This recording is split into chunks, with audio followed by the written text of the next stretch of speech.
Thank you very much all for being here. Welcome to our third and last episode of this, the longest workshop in history. This has been like the longest and the most populous, I think, one so far. We are very tired, but also very happy for everyone who came here and for how things are turning out. The group is also growing. There's a lot more of us, as you can tell. We are also growing. Everything is growing. So we are going to start by a talk by one of the locals, technically. Who's going to present paper called Containment and TCP. Thank you so much. Thanks very much.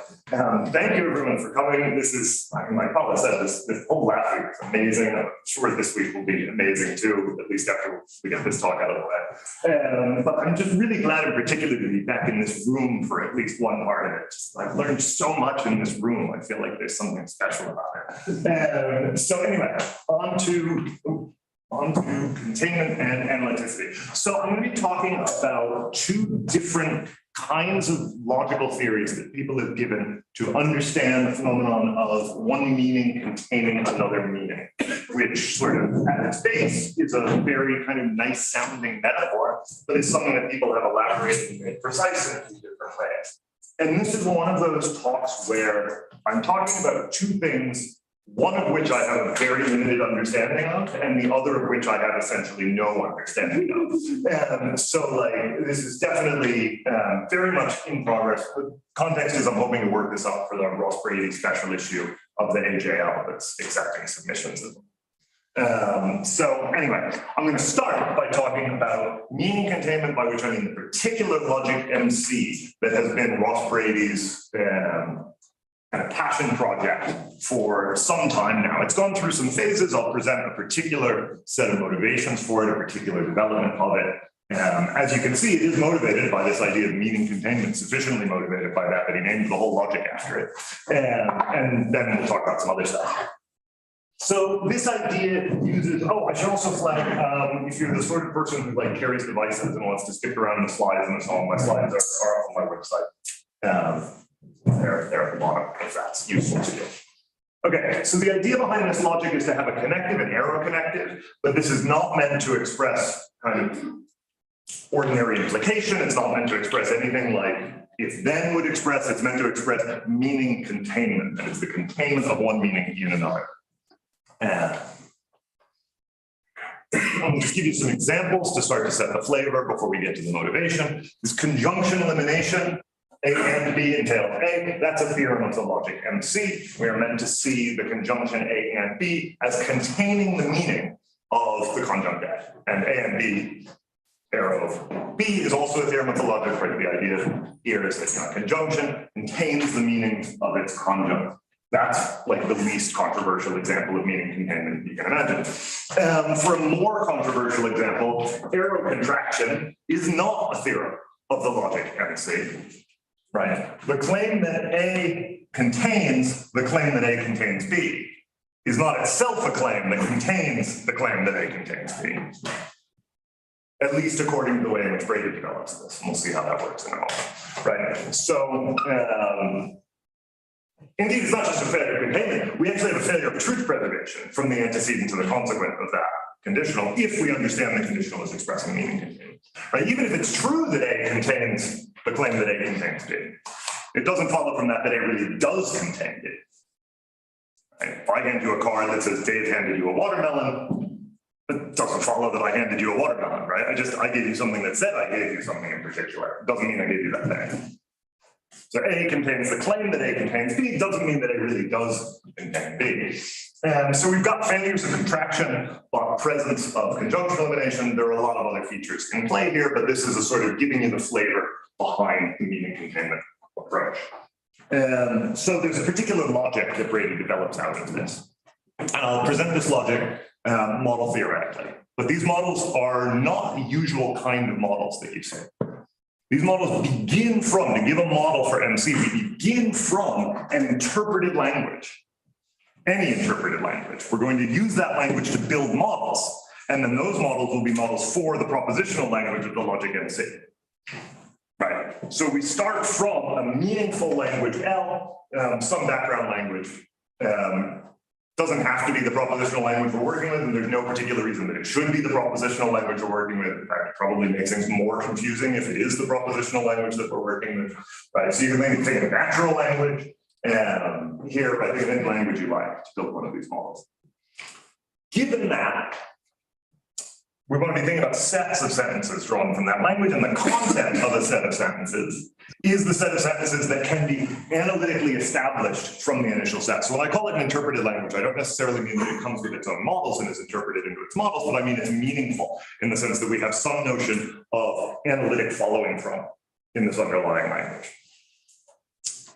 So given a set of sentences, it has a content.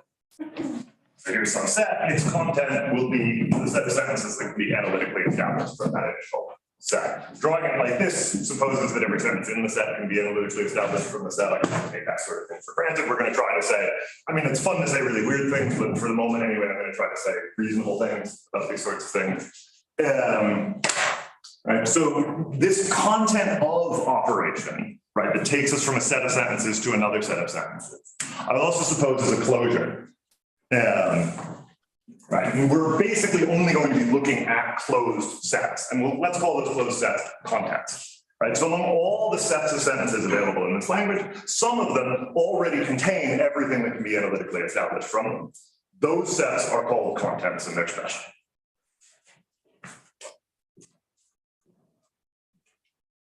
Now these are sets, these contents are sets. We've got some set theoretic operations we can use on them. In particular, we can intersect them with each other, which is nice. And because this content of operation is a closure, the intersection of any two contents is always another content. If we have two closed sets and we intersect them, the result remains a closed set. That's not true for unions, right? If we take the union of two contents, that may not be a content, right? There might be things that can be analytically established from the union that can't be established from either one thing or the other in isolation. So we're going to use this combining operation for, it's going to be like union-ish, right? But if we want to combine two contents, what we need to do is take their union and then take the content of the result. That way we're sure that we always get a content. And so we've got intersection on contents, we've got this combining thing, which I don't know, I'll call it combining on contents. And what this gives us is a lattice of contents, right? Ordered. Notice I'm going to order this in a weird looking way, right? The less than or equal to on the lattice is the superset. Because we're going to be thinking about containment, and our model for containment is going to exactly be that superset. It's just going to be literal set theoretic containment. That's the version of meaning containment we're going to get. And that means that this combination operation is the meet in the lattice and intersection is the join. Right? It looks a little backwards from what we're normally used to, but it's all backwards, so it's all fine. And so these are the models that we're kind of working with, right? We have this underlying language, sets, closure operation determined by the meanings in the underlying language, operations on those sets, et cetera, et cetera. And now that we have such models, well, we're not all the way to a model, we need some interpretation of our propositional language into these models, right? Those are the structures, but how do we interpret our language into them? Well, just assign each atom a content, and then do your compound sort of stuff. Conjunction here is going to be this combination, right? What follows from a conjunction? Well, whatever follows from jamming all its bits together and seeing what you can get out of that. Similarly, what follows from a disjunction, think of this as like a proof by cases sort of thing, right? What follows from a disjunction? Well, whatever follows from each disjunct taken individually, right? If it follows from A and it follows from B, that's exactly what it takes to follow from A or B. Right, so our compositional meaning of disjunctions has a sort of proof by cases feel. Our conjunction is a throw it all together and close it sort of thing. Okay, now we get a picture of containment. I haven't told you about the error yet, don't worry about it. We'll get there. But we get this picture of containment, where containment is literal set theoretic containment. All right, we can already see here why in this sort of setup, the conjunction, the meaning of the conjunction contains the meaning of its conjunct. It's really because the interpretation of the conjunction literally contains the interpretation of the conjunct, right? That's the sort of, the meaning containment picture here is containment among contents. That's the picture we're drawing on, the picture we're working with. This doesn't tell us anything yet about the higher degree fragment, the part of the language where arrows are embedded under arrows, because I haven't told you how to interpret arrows yet. In order to do that, we need to start asking after the content of set theoretic containment claims themselves. And here's where I face a choice point in the presentation, which leads me to pause and ask what I should have checked before. How long is this session? 40 minutes. 40 minutes. 40 minutes. 40 minutes. And then it's time for questions. Yeah, 40 minutes plus discussion. Yeah, not 40. Okay. Well, let's take a little bit of a look at the higher degree fragment. It's not going to matter hugely for what we're doing, but it's interesting, and here we are. Okay, so suppose that for any content C and D, the containment claim is itself a member of our underlying language, the language we built the models of, right? So we're now expanding that language. And then there are some modeling suppositions that Brady makes about the contents of these set theoretic containment claims. So for example, Brady supposes that if we combine the content of the claim that C is a superset of D with the content that D is a superset of E, then the result is a superset of the content of the claim that C is a superset of E. Right. So this tells us not just that superset is transitive, which is the sort of thing we might have expected, but it tells us that that it is so as a matter of its content. Right. It's not just that when these things are true, that thing is true. It's rather that in the meaning of this underlying language, which contains these superset claims, it can be analytically established from these claims that follows. Right. So this is a stronger claim than just it is transitive. Right. It is transitive as a matter of its content. And some similar looking claims that relate containment to the combination operation, to the intersection operation. You can see these as essentially telling us that these are all among the lattice theoretic properties of what's going on. And you can see this is telling us it's not just that the lattice theoretic properties hold, that these lattice theoretic properties hold, they hold as a matter of the content of what's involved. Brady also supposes this thing, which is going to get us the rest of the lattice theoretic properties, but also some other things, which is to suppose that if C really is a superset of D, then we have these various content related claims. For what it's worth, this seems wicked shady to me. Right? The other ones maybe seem plausible. You might think, okay, it's a lattice as a matter of content, but this is somehow making content sensitive to what just happens to be the case. I don't know, I don't like this one, but it's not actually going to matter for anything we're doing today, right? So I'll let it slide. For people who work with sort of weak relevant objects, this is going to come out to be a weak relevant object. And this is essentially what's going to get us the rule form of affixing, which is what you need in weak relevant objects to make them behave like they normally do. So if you drop this, you get something logically non-standard. I don't know what it would look like.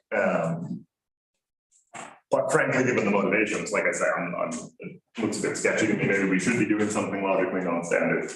Anyway, from that, and now interpret, a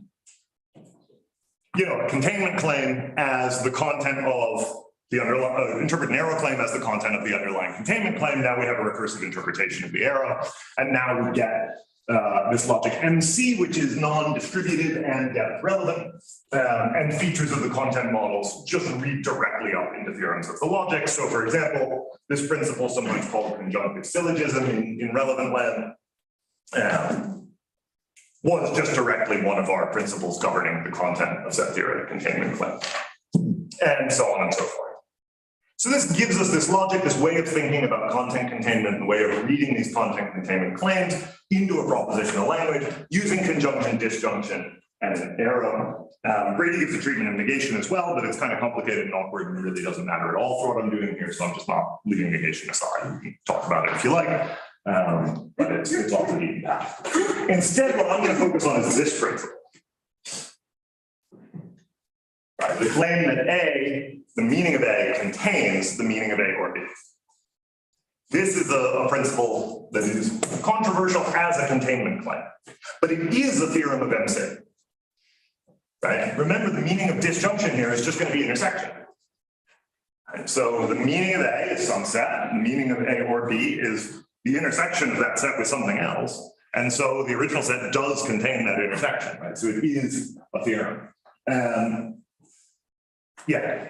So this is like, not a huge surprise. This is a standard principle in relevant land, and Brady is very much over in relevant land, right? What's distinctive to Brady's approach is making this about content containment rather than about some other idea. But as a logical principle, right, it's the perfectly normal and sensible looking logical principle holds in many logics.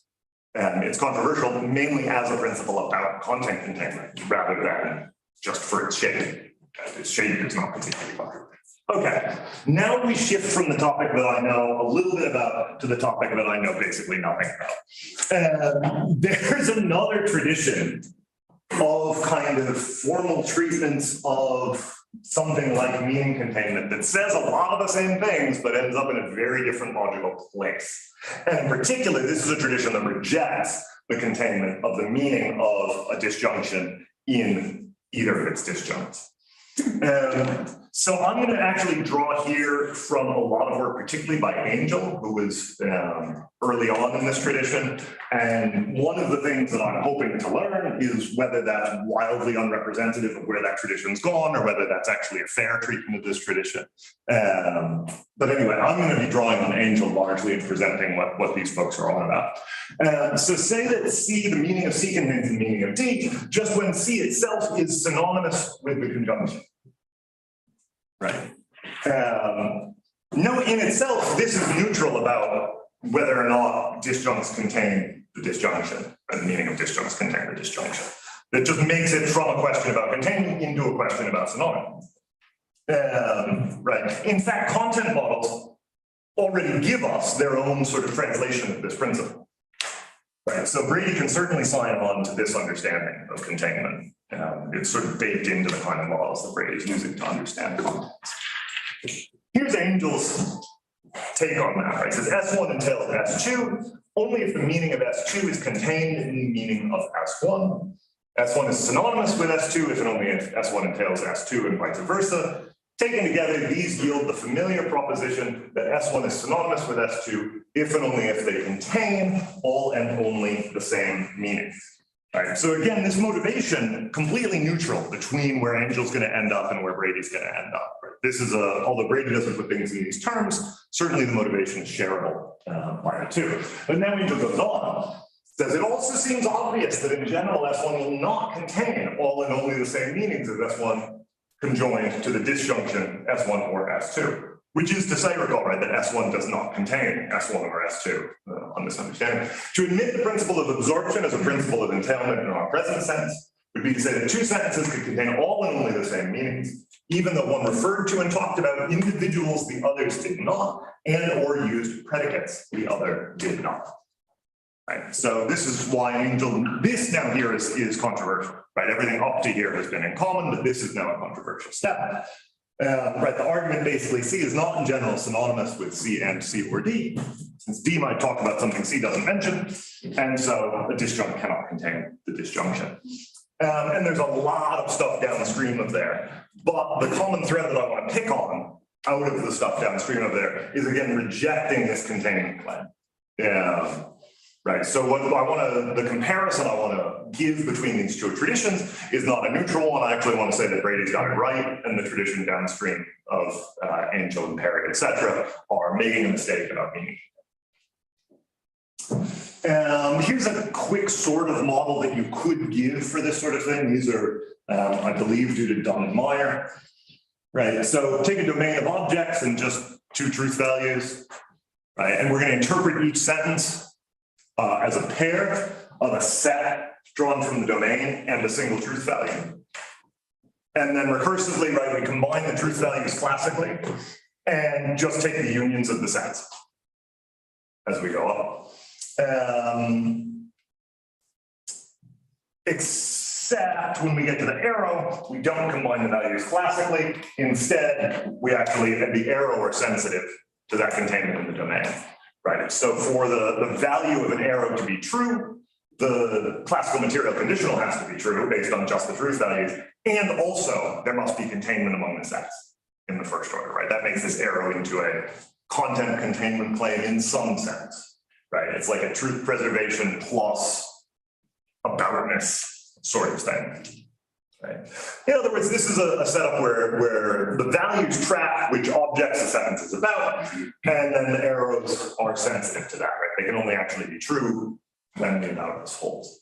In fact, right, the angel quote I showed you a bit back was motivated not just by aboutness of objects, but also by aboutness of predicates. You can modify this to include that or whatever, right? There's lots of ways to go about this, but this gives a kind of rough and simple idea of how you might sort of double barrel the sort of approach.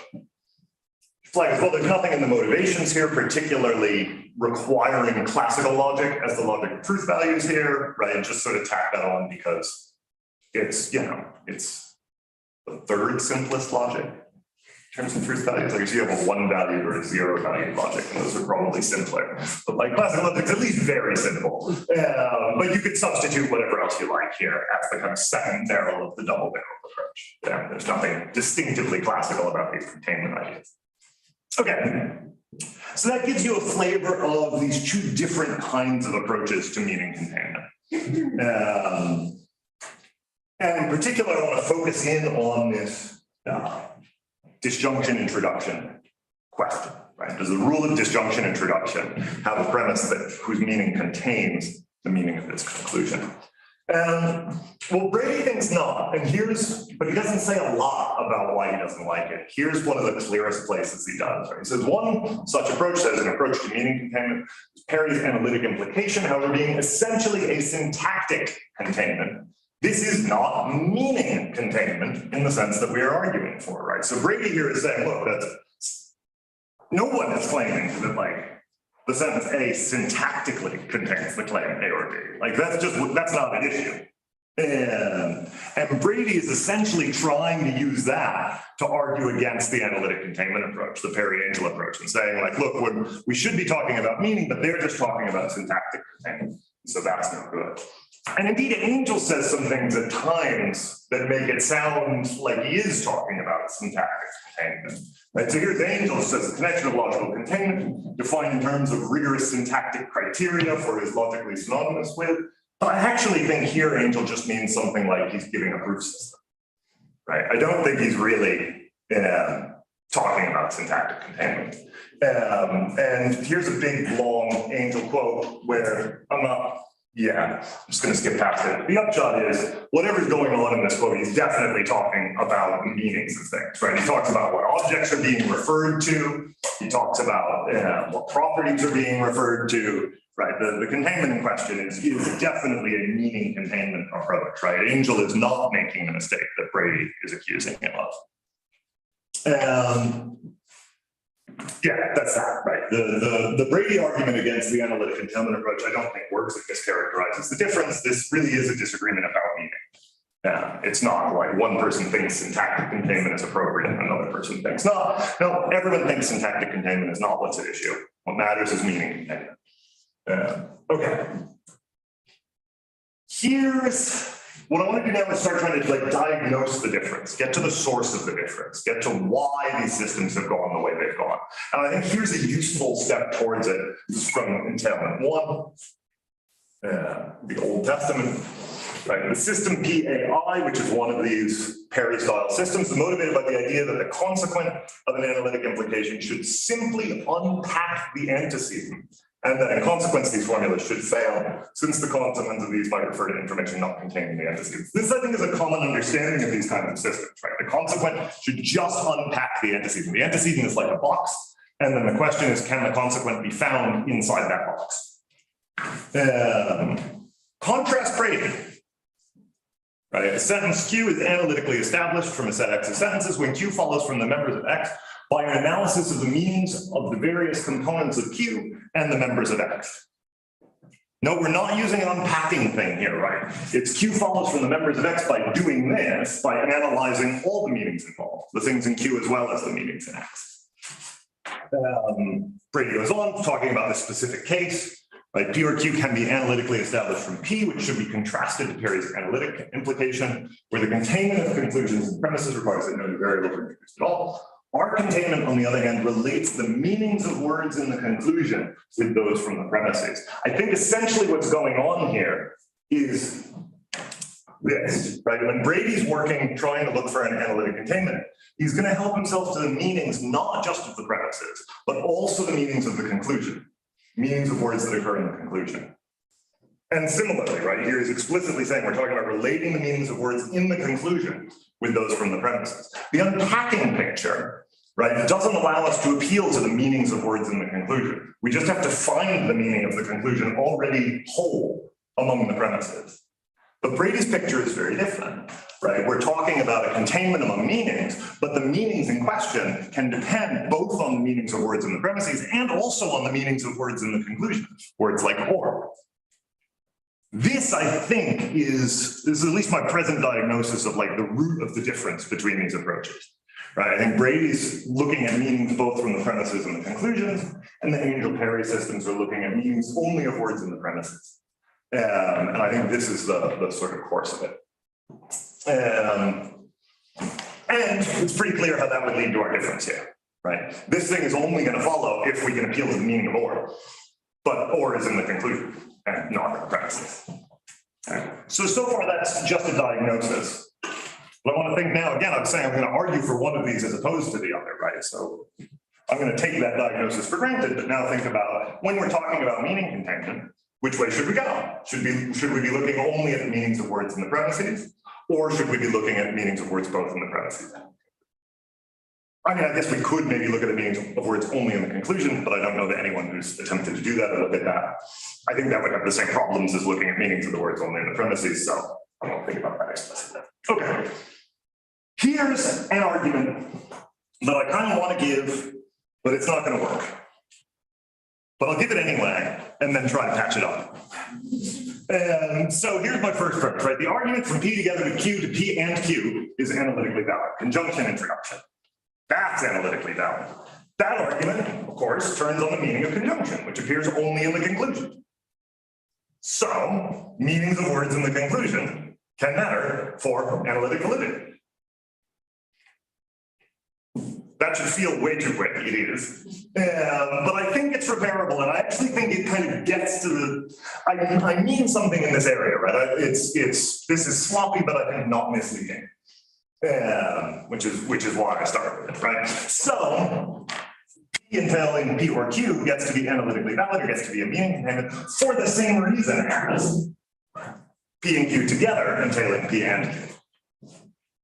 Right. Meaning of the words in the conclusion need to be analyzed in both cases, need to be taken account of in both cases. Okay, here's part of the problem with that. In these Perry-Angel style systems, again, at least the ones I'm familiar with, and I'm hoping that people will point out to me in what ways this is wrong, but at least the ones I'm familiar with, P together with Q does indeed contain P and Q, right? These systems do validate that argument. But not really. In fact, they're using conjunction to understand what it means to have multiple premises. And what does it mean to have P together with Q as a premise? Just gets understood like via translation into the logic as, oh, that just is P and Q. So the containment in question is not a question of the content of P together with Q jointly containing the content of P and Q. It's just the content of P and Q containing itself. So that does indeed hold, right? Suppose that every content contains itself. But this is at least something afoot in the background to get this thing to come out valid in the systems I'm familiar with. Although, as I said, please let me know about the ways in which I'm overgeneralizing and what other options there are. And this gives the advocate of these Perry-Angel systems a way to resist my argument, right? So I was saying, oh, this conjunction appears just in the conclusion. But actually, on their view, that's not true, right? The conjunction appears in the premises as well, it's just hidden, right? Okay, we've written it as a comma, but it's really a conjunction. And so the conjunction does not appear just in the conclusion. So this sort of argument can hold as a matter of meaning containment without requiring us to analyze the meanings of anything in the conclusion, right? Because it's just a simple case of reflexivity, really. It's just written in a misleading way. That's a way for a Perry-Angel person to resist my initial push. But here's why I think it's not great to resist this push in that way. They have to give up this part. they end up saying that conjunction introduction doesn't tell us anything at all about the meaning of conjunction. Because after all, it's just an instance of reflexivity. Right? It's just P and Q containing itself. But I and many others would have thought the conjunction introduction is actually a really important part of the meaning of conjunction. Right, again, like I usually, especially in Buenos Aires, I like to say weird things, but I said a lot of weird things last week, so I'm going to try to say sensible things today. Right, like conjunction introduction is important to the meaning of conjunction, and is not just an instance of reflexivity. Right? Because if it was just an instance of reflexivity, then it wouldn't be telling us anything interesting about conjunction in particular. But it does tell us something interesting about conjunction. So in these peri-angel systems, right, P together with Q contains P and Q, yes, but just because anything contains itself and not for anything to do with conjunction. On the other hand, in Brady's setting, we just get the combination directly. Right, we combine premises by combining their meanings, and lo and behold, the result of combining the premise meanings comes out to be identical in this case to the meaning assigned to the conclusion by our recursive clauses. Right? And that really does tell us something about conjunction. Because Brady's setting is perfectly fine with us being sensitive to the meanings of the vocabulary that occurs in the conclusion only, then this is no problem in Brady's system, it works out fine. And so the Brady systems, I think, get conjunction introduction right. And exactly, this is the story about how it works. Whereas in peri-angel systems, we can't even ask the question about conjunction introduction. We have to be rendering conjunction introduction as an instance of reflexivity. And conjunction introduction is not an instance of reflexivity. So to ask the question that way is to fail to ask the question at all. Okay. Maybe there are other ways for peri-angel systems to combine premises without just rendering them as conjunction. As I say, almost certainly these are out there. Please tell me about them. I propose the following dilemma for any such way of doing it. Does P together with Q contain the conjunction or not? If it does, then we're not just unpacking the meanings of words in the premises, we're also appealing to the meaning of conjunction, which occurs only in the conclusion. And that, I claim, ought to enable us to justify the containment claim between a disjunct and the disjunction. Because that too is justified by a meaning of the word in the conclusion. So if we do get this, then meanings and conclusions matter too, and we should have disjunction introduction. On the other hand, if we don't get this kind of containment claim, well, then I'm just suspicious that we're getting meaning containment wrong, right? If containment from multiple premises means anything, and we're trying to not to give too non-standard a theory of conjunction, that would seem like a pretty kind of basic check on, have we gone completely off the rails, or are we somewhere in the area where we want to be? So I would, in other words, I'm imagining the ways of developing this probably are going to want that sort of containment claim. If I'm wrong, that would be interesting, but I'm imagining that they would want that sort of containment claim. And I think then it is going to walk essentially into the original crude argument that I gave. Okay, so that's the long and short of it. Basically, here's a quick sum up.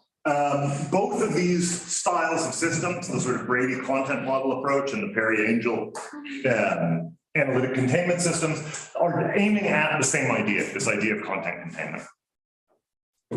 Key difference between them is whether the containment claim holds for disjunction introduction. I've tried to diagnose that as allowing analytic entailment, as allowing Brady's meaning containment to allow appeal to meanings in the conclusions as well as the premises, while the segment angel Perry style systems do not allow appeal to meanings in the conclusions. And I've tried to argue that we really must, on pain of saying terrible things about conjunction and introduction, allow appeal to such meanings in the conclusions. So, in the best motivated sense of containment, at least amongst these, the meaning of A, I think, does contain the meaning of A or B. So that's that. Thanks very much.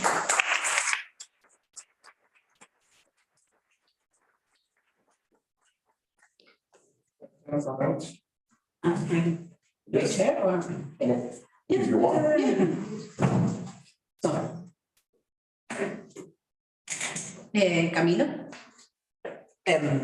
I love your talk, as always. Thank you. But I am not convinced about the main argument against Angel's view. Sweet.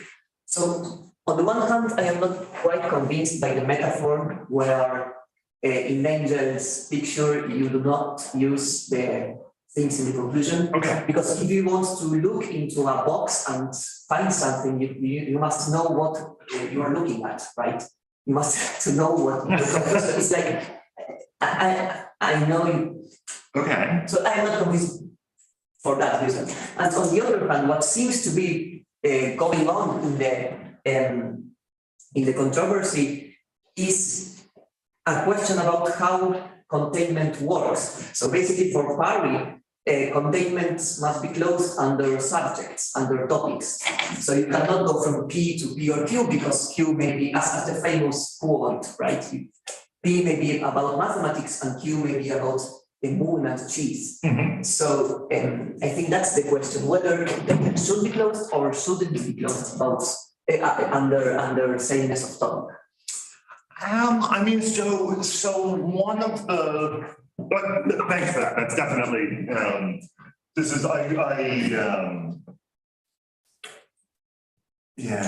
yeah. One of the things, so let me just make sure I understand the pushback, right? I take it the pushback is something along the lines of this sort of diagnosis I'm making about the differences, whether or not we should be appealing to the meanings of words in the conclusion. You're saying that's a misdiagnosis. That's not really what's at issue between these two approaches. Or at least I cannot grab the metaphor at least. Okay, then, and so what is at issue between these two approaches is topic. Yes, so if, for example, if you wanted to have a containment from left to right, then elimination of conjunction should fail, even though it is a common sense principle about conjunction. Wait, sorry, I'm not following that connection. So you're requiring an identity of topic? No, I'm just saying that there is a duality between conjunction and disjunction, and if you wanted to model the other direction of analytic containment, then elimination of conjunction would fail. Okay, I might just leave that. Yes. I might just leave that aside. If that's okay, maybe we can follow up on the other direction later. But just sticking with this direction. I guess my thought is, I think you can ask all the same questions I'm trying to ask. We can say, okay, it's about topic, and now the question is which topics contain which others. And in particular, right, I don't see any particular reason to suppose, right? So the sort of simple Dunn-Meyer model, this is dead again, no, it's alive again, okay. The simple Dunn-Meyer model of, right, this is an attempt to sort of come to grips with something like a topic approach, right? We're just using sets of objects from the domain as like a very crude proxy for topics. But what we do here is we say, okay, the topic is just like, you just throw together whatever the topics of the components are to make the topic of the whole. And if you understand things this way, of course, you do get failure of disjunction introduction in this sort of thing. But I think it's contentious whether you should understand topic in this way or not, right? So if you have, you know, if A is about mathematics and B is about cheese, what is A or B about? On one view, both mathematics and cheese, right? That's this sort of view. But on another view that I find equally plausible, something less than either of those things. Right? You pare down what it's about by disjoining things on. In which case we would have the containment again. So in other words, like shifting the language of the discussion to topic, to me, doesn't feel like an advance. I feel like I'm kind of left with all the same questions I had about meaning containment, because topic is really close to meaning.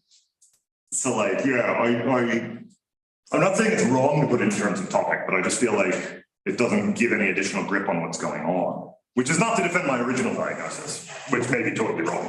But like, I just kind of want some tools to try to settle something here. I don't see it yet.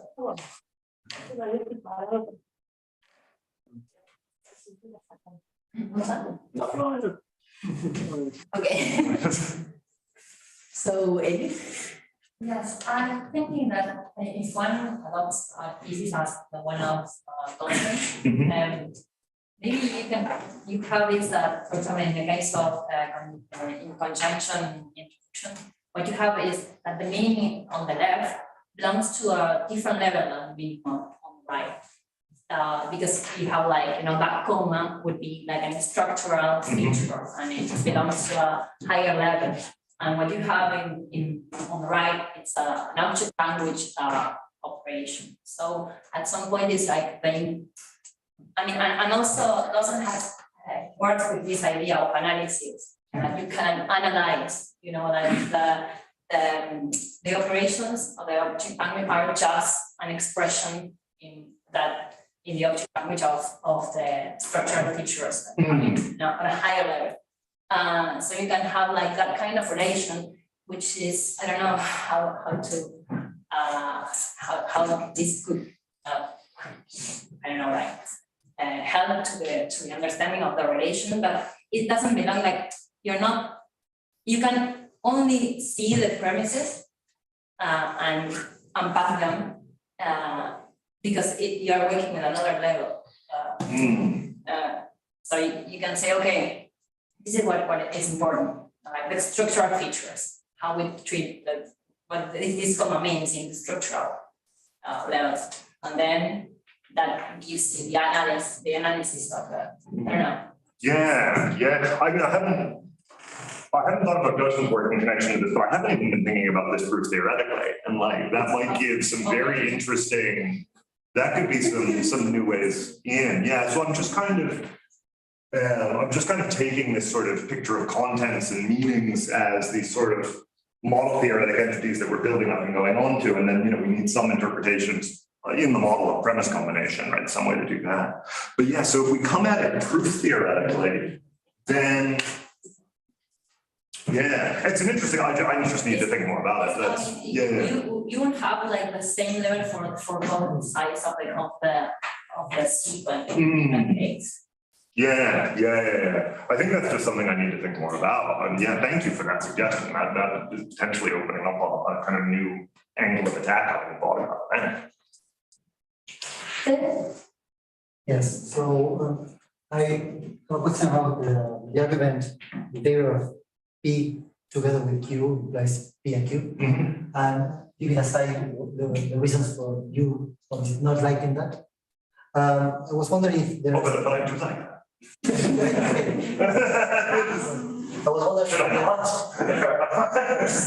I was wondering if there's a way for the supporter of the validity of P, therefore P or Q, can sort of mimic that argument. Can the supporter of the validity of that inference says that P, therefore P, or Q follows from P, therefore P, because in P, therefore P, there's an implicit comma that works as a disjunction, and if the system validates weakening, then probably P from that it follows P, comma Q. So yeah, I mean, I think. Look, I mean, I'm always happy to have more arguments for what I'm arguing for, but that feels too quick in maybe a way that I don't at least yet see a way to repair, right? Because like weakening itself is going to be one of the things at issue here. So that just sort of pushes us back to now how do we understand weakening here? And if we're thinking about this as a kind of system where the entailment relation is meant to express content containment, then like, okay, whether we have weakening on the right, even if we don't identify comma on the right with disjunction yet, whether or not we have weakening on the right is going to be subject to a lot of the same sorts of questions that disjunction is already subject to. So, I mean, look, one reasonable thing to think in the area, and I think this goes back to Camila's question as well. One reasonable thing to think in the area is that like, I'm trying to start a fight where there's no fight, that like these systems are just modeling two different things. 2 days of the week, I think that. The other 5, I think, no, they really are trying to model the same thing and so on. But like part of what leads me on the 2 days a week to think that is just the difficulty of finding any argumentative traction that could tell one way or another, right? So like rephrasing it in terms of topic seems to leave us in the same dialectical position. Rephrasing it in terms of weakening on the right seems to leave us in the same kind of dialectical position, right? Like it's tricky to figure out how to make headway here anyway. Yeah, I think weakening will be just as contentious as disjunction introduction, and the arguments pro and con are going to look very similar to the arguments pro and con here. Danny? Yeah, thanks for the talk, Dave. I really second Camilo's point, and I think that the approaches here are different. Just as an historical matter, I really think that Clary and Angel, like, even though they talked about meaning, they had no clue what sort of meanings would this be. Whereas Brady seems to have some sort of grasp about that. So the historical reconstruction that, for example, Diablo did and the formal systems do indicate that, is that they're just thinking about truth preservation plus subject matter preservation. And your remedy to subject matter is really against their project. So I think that so that should be the first thing should be granted to sort of honor their approach, right? There are no current reconstructions of meanings that will be assigned to their systems, saying this is the meaning that they are talking about, right? Just an angel, but the other ones, no, there are plenty of systems. Yeah. And about topics, I don't think that you can rehash the argument for topics. Okay. And that is That's interesting. Brady and these folks come apart. So Brady doesn't seem to be embracing a thesis that they do embrace, which is that all the connectives, leave the condition aside, are syncatomatic, so that they don't really affect the meaning of the thing being considered, or at least the topics of the thing being considered. Whereas here, Brady seems to be thinking that, for example, for disjunction, you might take the intersection, and for conjunction, you might take the union or something like that. So maybe that's my thought at least. Yeah, so thinking about, so it sounds like, this is like a super simple sort of double-barreled approach, but it sounds like you're saying actually some kind of double-barreled approach really is the way to go for understanding what they're doing. I mean, Right, that's not something that I would, I think that I hope for some substantive analysis of meaning to be indicated their claims too. Yeah. I think there is one, but they haven't put it forward. Yeah.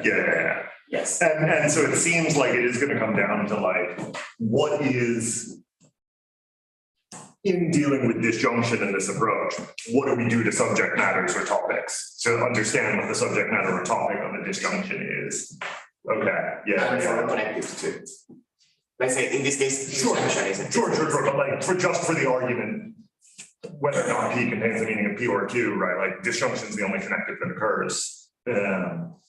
So it's going to be just this question about subject matter and topic of disjunctions in this sort of way. Yeah. Okay, so that at least helps focus it and drill down. Sweet, thanks. Bruno? No, I was. Okay. Elaine? No, I was going more in the sense that Betty was talking about. So there's one way of looking, if you look at proof systems and derivations as trees and these kind of things. Yep. So there are this deep inference kind of view of things where you don't have introduction for conjunction at all. I mean, it doesn't make any sense because it's the structure.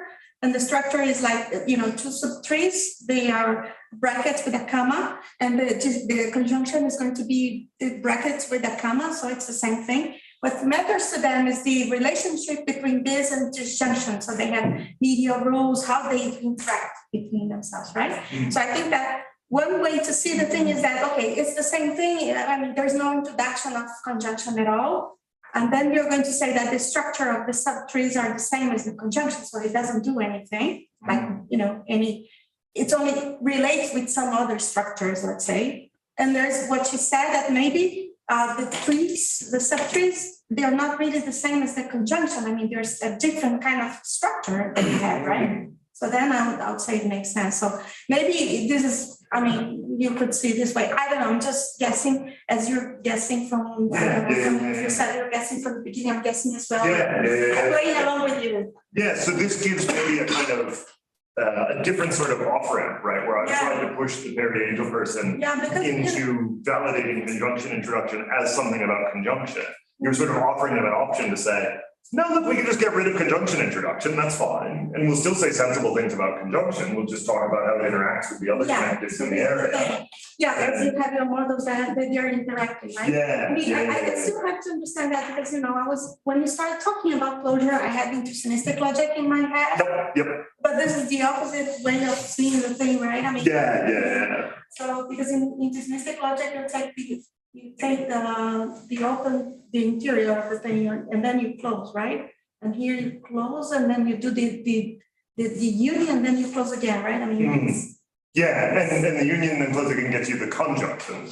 Yeah, so the order's also backwards from the, Okay. and yeah, so I mean, yeah, it's. Yeah, but this but- is a separate thing, it's just me to myself, talking to myself, trying to understand the semantics of this thing in that topology, okay. Yeah, but yes, like, okay, this is another way out entirely, is to say, okay, conjunction introduction, yes, we don't have it, but we use it anyway. We have these other ways of understanding conjunction, like that, yeah, that makes a lot of sense. More questions?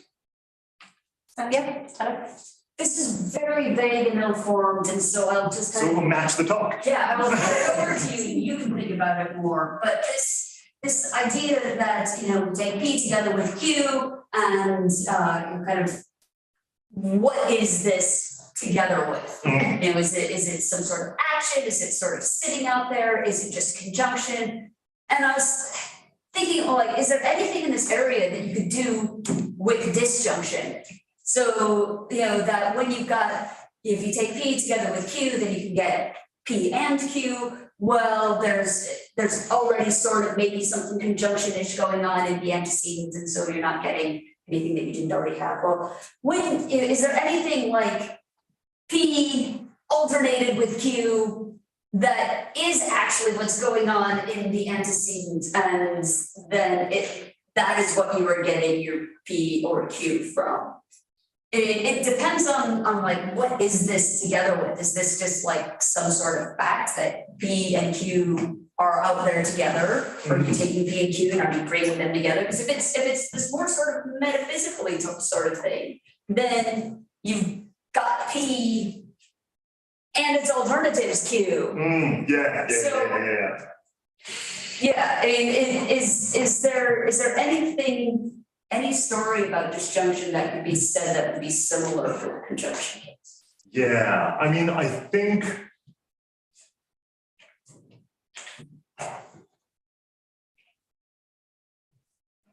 I guess I'm thinking in terms of the Brady models. Yeah. And there, I think there's this, because everything's based on sets of sentences. And so we can do this nice thing where when we have multiple premises, right, we just take the set that contains them. Ta-da, done. Right, and there's not like a natural disjunction thing corresponding to that, but that could just be an artifact of the models, right? It may be that the models are set up in asymmetrically and shouldn't be set up asymmetrically. Yeah, and there is some kind of, like I said, I find it at least somewhat natural to think of, you know, some mathematical claim or some G's claim as being about less than either of those claims individually. And that kind of feels like some kind of disjoining operation between things. Yeah. I do think that on its own probably isn't going to be enough to save the kind of disjunction introduction thing I'm after as meaning containment without, right, if we want to say that, like, okay, well, P gets to contain P or Q because P kind of already was secretly disjunctively combined with Q. Well, like, Q is arbitrary there. So I worry about just like trivializing the notion of meaning containment. Right, because it's going to have to be secretly combined with everything. But there may well be something to it anyway. Even if it doesn't rescue this argument, it still might be worth thinking through. Yes, Lenny? Yeah, so just a quick observation about the thing that I said about meanings, right? So Barry and Angel, I mean, initially didn't put forward like a formal picture of meanings that they actually embrace or anything like that. Then find this angelic content thing. And his content actually, I mean, he's in his state-space semantics, so contents are collections of truth makers and falsity makers. But the thing is that subject matter, their characterization, which they did embrace, pops up again in the characterizations of meanings. Sorry. So subject matter is a sort of local maximum to the contents. So each content is a pack of situations related to this proposition. And the biggest situation that you're going to get in this pack or this box is the subject matter of these propositions. So even though they didn't talk about meanings, and in that sense, they might be in a pair with Brady, the formal vindications of some of these views. Yeah. They do talk about meanings, and in talking about meanings, they talk about subject matter. And is there any analog of containment there? Yes, yes. Okay, so you've Yeah, got subject matter containments that aren't just like set theoretic containments, presumably, right? Because if they were, then you Yeah. get different I mean, results. since you need to take all the models, Yep. it's going to boil down to syntactic containment.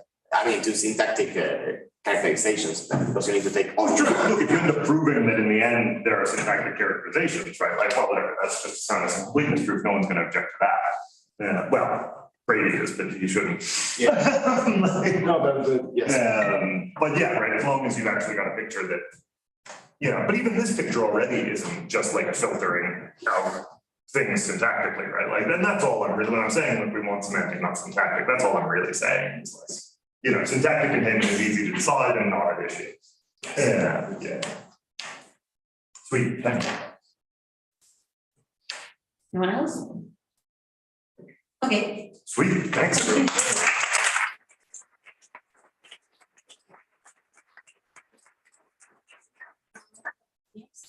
Federico Valles? No. Sorry,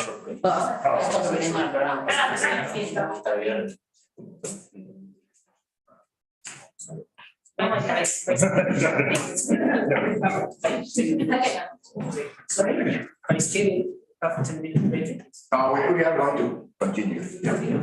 There's no regular schedule, but we are also ahead of schedule.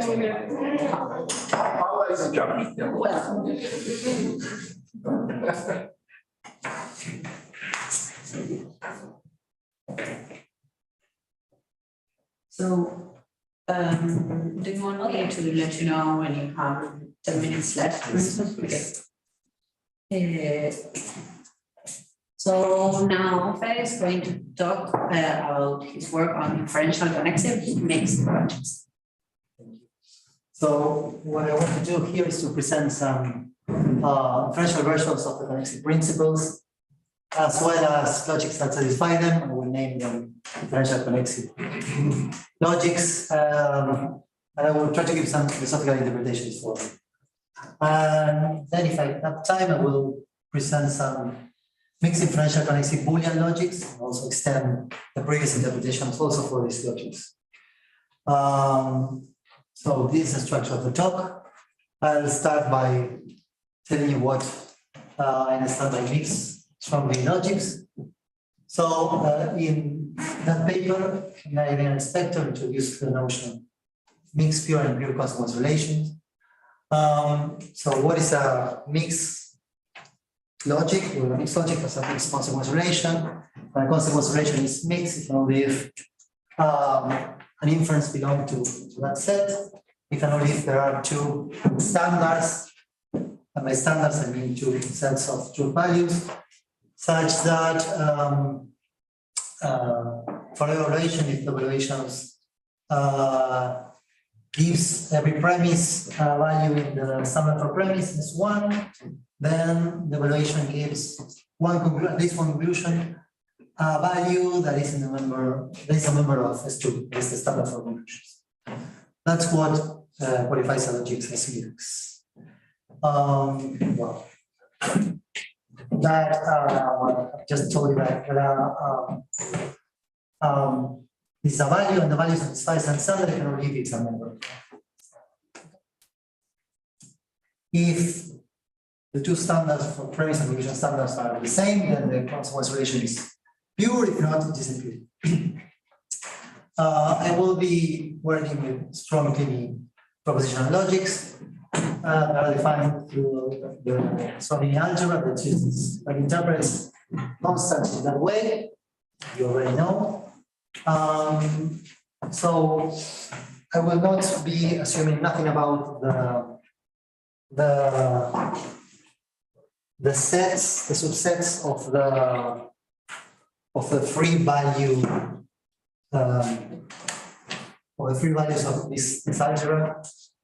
So any subset of the set of 1, 1/2, and 0 might be a set. So starting from that, there are 64 different strong linear mixed logics. And I will name them to a pair of symbols.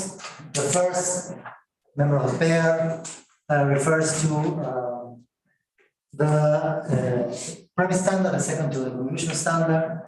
So I will be adopting this well-established terminology. The S refers to the signal of 1, the T for the set of 1/1/2. I will use N as an abbreviation for signal of 1/2. This also as a sign for the empty set, and I will use it as complement operation that gives the things it applies to.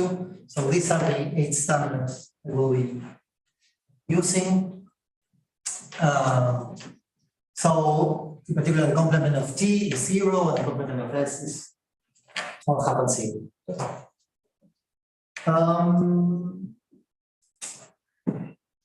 I told you that. I will not talk about the 64 different strong logics. I will just mention these 6. Probably I will talk a little bit more about the first 2. Okay. So let's start by defining how these 2 works. And then I will a little bit fast. So an inference is valid in complement of T, complement of X, if and only if every evaluation that gives value 0 to every premise also gives value 0 or 1/2 to at least one conclusion. So this is a control logic, a contraclassical logic, because this is valid. So every inference with an instance of excluded middle as a premise will be valid in this logic, because this thing cannot receive value 0, but explosion is not valid, okay? Because of course this can receive value 0, but this might not. This is the other logic. Let's try with more detail. Complement of T. So an inference is valid here if and only if every evaluation that gives value 0 to every premise also gives value 0 to at least one conclusion. Okay. This is also contraclassical. So for instance, A, therefore, A and not A is valid here, but this addition is not valid. Because this might get value 0, but this might not. And these are the other 4 logics. I won't stop here. So connective logic. So in his article in the Stanford Encyclopedia, Basic says that connective logic suggests that systems of this kind are motivated by the idea of occurrence or connection between premises and conclusions, by the inference, or between the antecedent and succedent of valid implications. They are contraclassical. And he also says this counts more as a definition. Kind of, this is now the standard notion of connective logic. So at least connective logic should satisfy these 4 principles: AT prime, BT prime, and implication should not be symmetric. That means that this should not be valid. It means that it might be difficult to interpret implication as a like condition. Okay. So what are these 3 principles? This stands for Aristotle thesis, and this for Boyce's thesis. This, for example, might be read as saying that it is not the case that if not A, then A, and this as saying as if it is the case that if A, then B, then it's not the case that if A, then not B.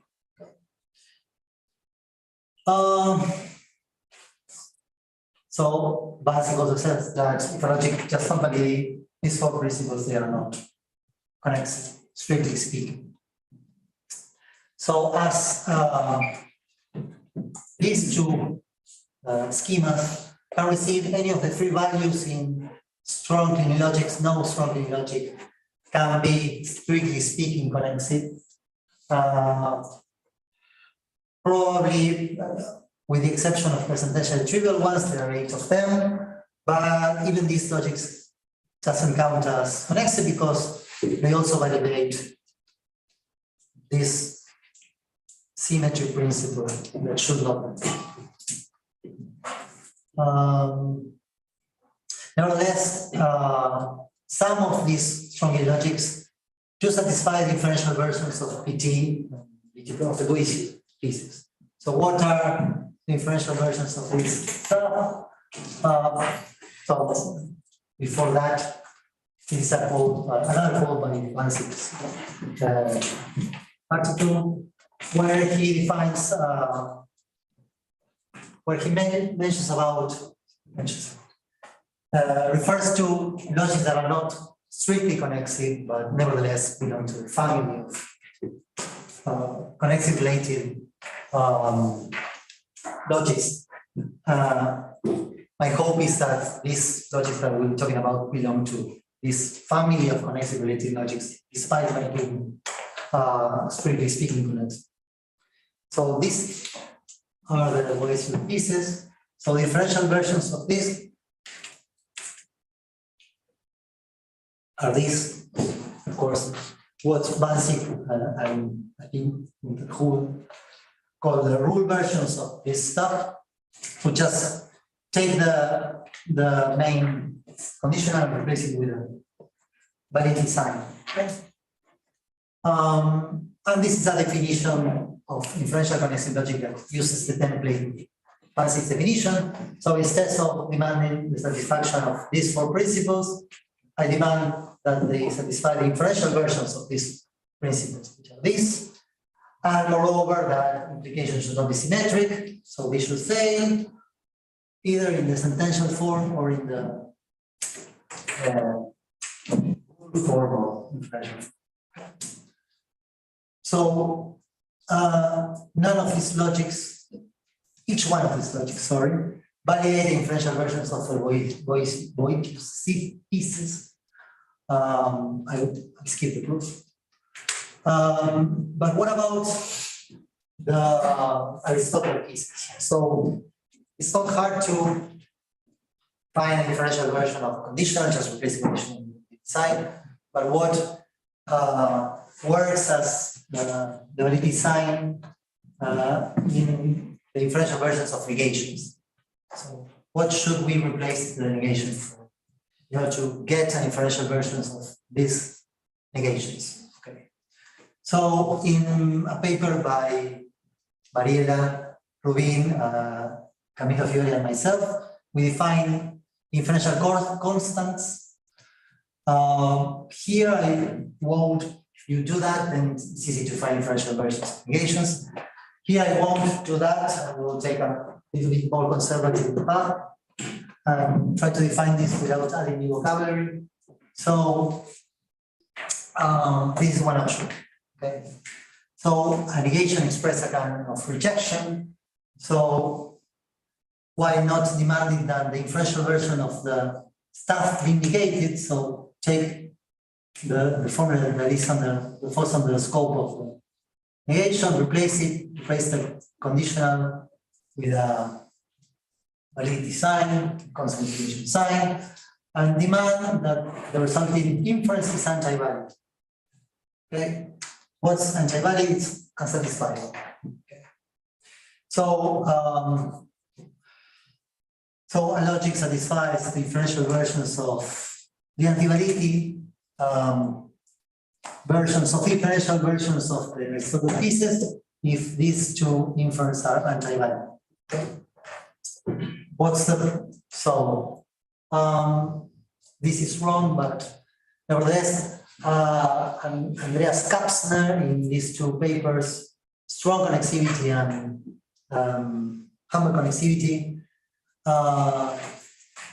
says that logic that such that not this stuff, not the inference, but this stuff, these formulas are anti-valid, are part of what defines that logic as strong connective if they also satisfy the Aristotle pieces and the Boisier pieces. And Luis, the paper with Ángel Ramirez, defines this Kapsner's form connective, saying that a logic that satisfies such that these things are anti-valid, are Kapsner's form connective despite not satisfying the four of these, if I get you right. Okay, but there's some initial problem with these two principles for my project, that none of the strongly logics that I have highlighted previously satisfy them. There are strongly logics that satisfy them, but they just not satisfy in terms of versions of Boisius thesis. So what I need is another way to express negation, another inferential way to express negation. So this is the one that I have chosen, the path chosen. So another way to reject an inference is if that inference is anti-sound. Okay. So the inferential versions of Aristotle thesis demands that this inference should be anti-sound. What is the anti-soundness? Well, it's what Cobreros, Tranquina, La Rosa have originally called unsatisfiability, but we, I mean, Mariela, Camilo, myself, prefer to call it anti-soundness for reasons that is here. So an inference is anti-sound if and only if every evaluation that satisfies every premise also does not satisfy any conclusion. So every evaluation such that every premise belongs to the X is such that no deltas belongs to the Y. If that happens, then this inference is anti-sound, which seems like a form of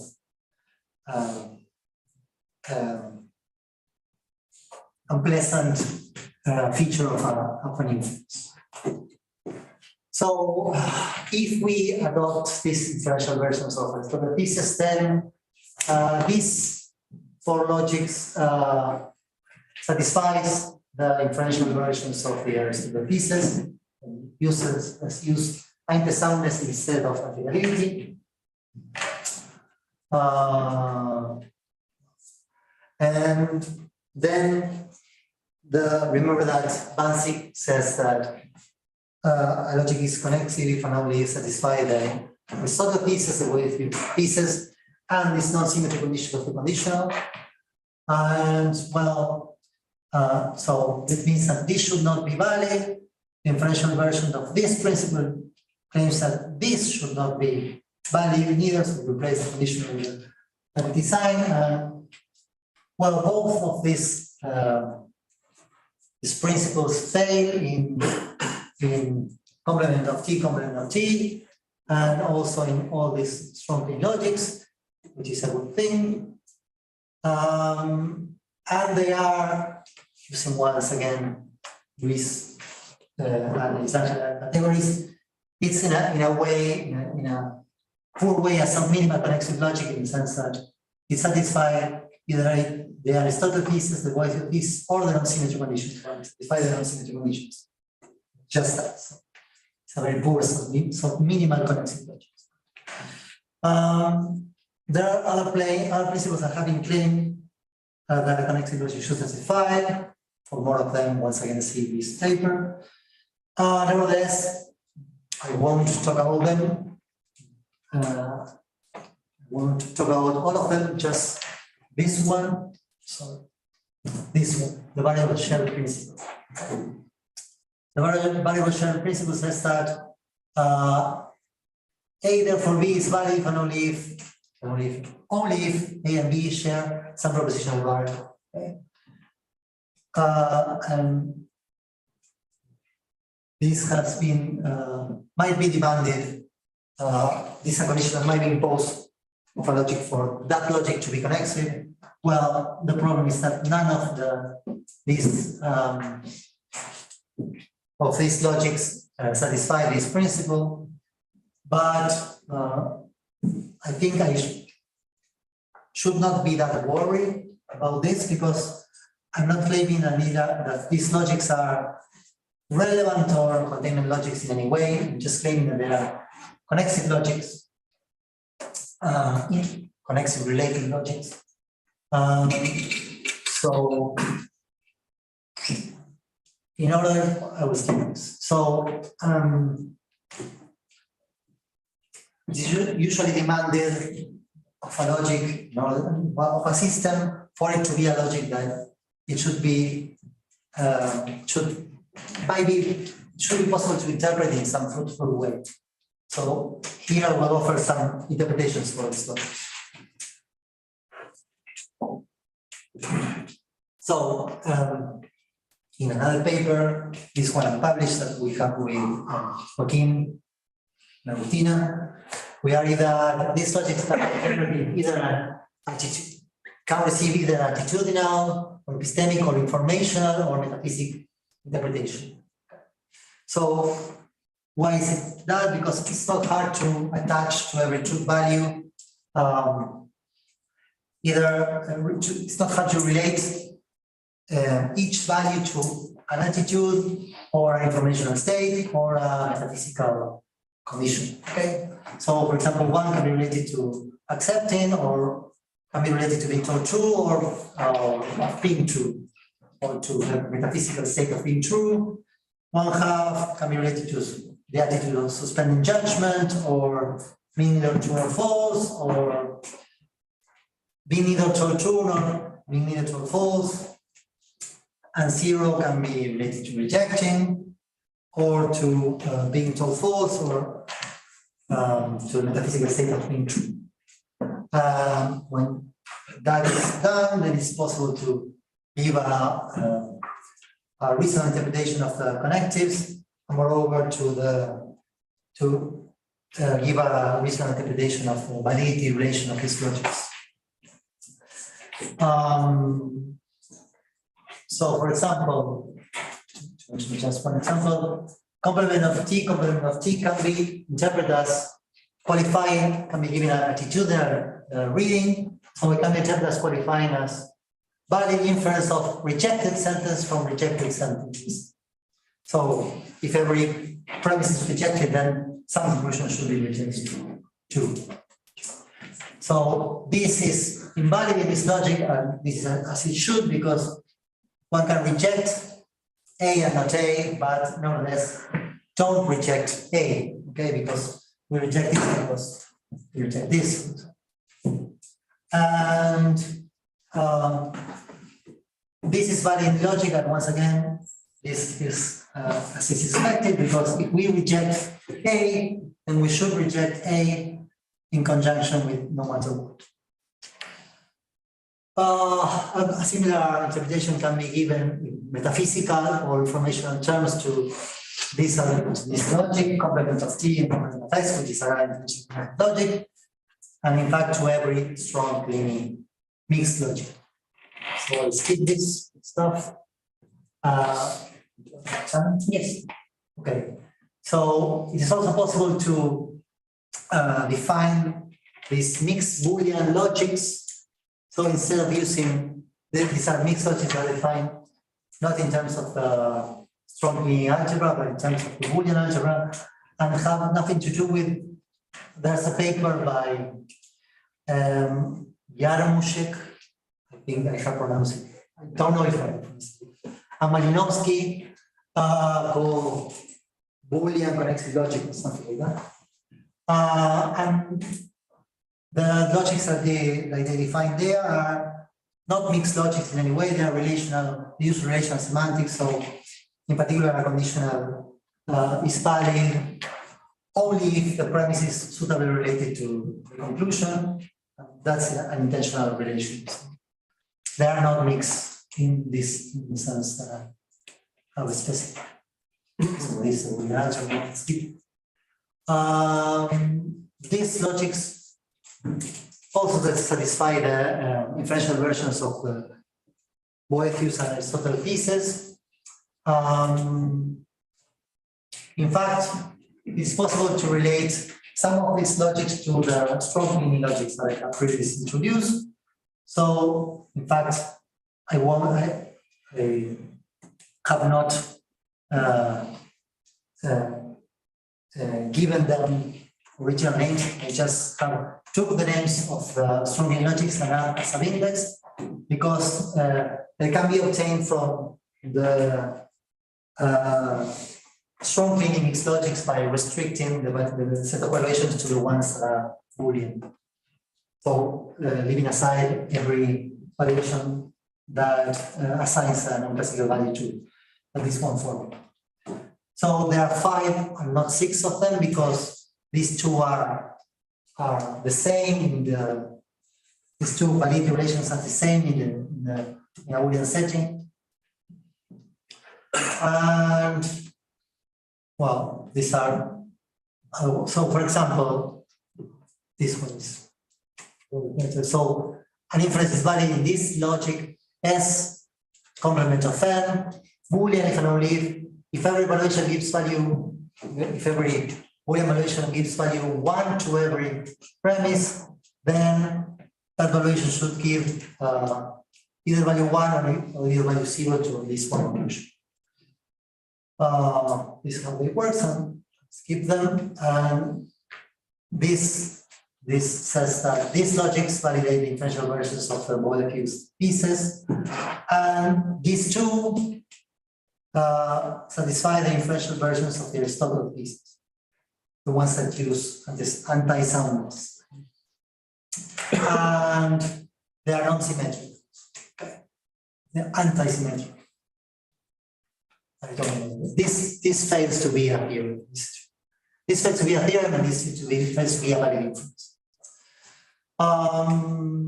But once again, these logics do not satisfy the value sharing principle. These are couple examples. Let's keep them. Once again, it is possible to extend the previous interpretation, attitudinal, physical, or information interpretations to these logics. These logics may be more plausible in certain contexts than in others, in particular if the context is such that it's not possible to suspend judgment, or it's not possible to, so you only have eventual true or eventual false as information states. So, my turn? No, you have 15 minutes left. So just, I will assess 2 criticisms that it's possible to present against this approach. So the first one is there are other ways for expressing rejection. Why use undersoundness or antivalidity instead of plain validity to express inferential rejection? Negation, sorry. Well, my answer is that there are different ways to express rejection. There are different ways to reject an inference. The anti-valid way is the strongest one. The anti-sound is an option of medium strength, and the invalid one can reject an inference for being invalid.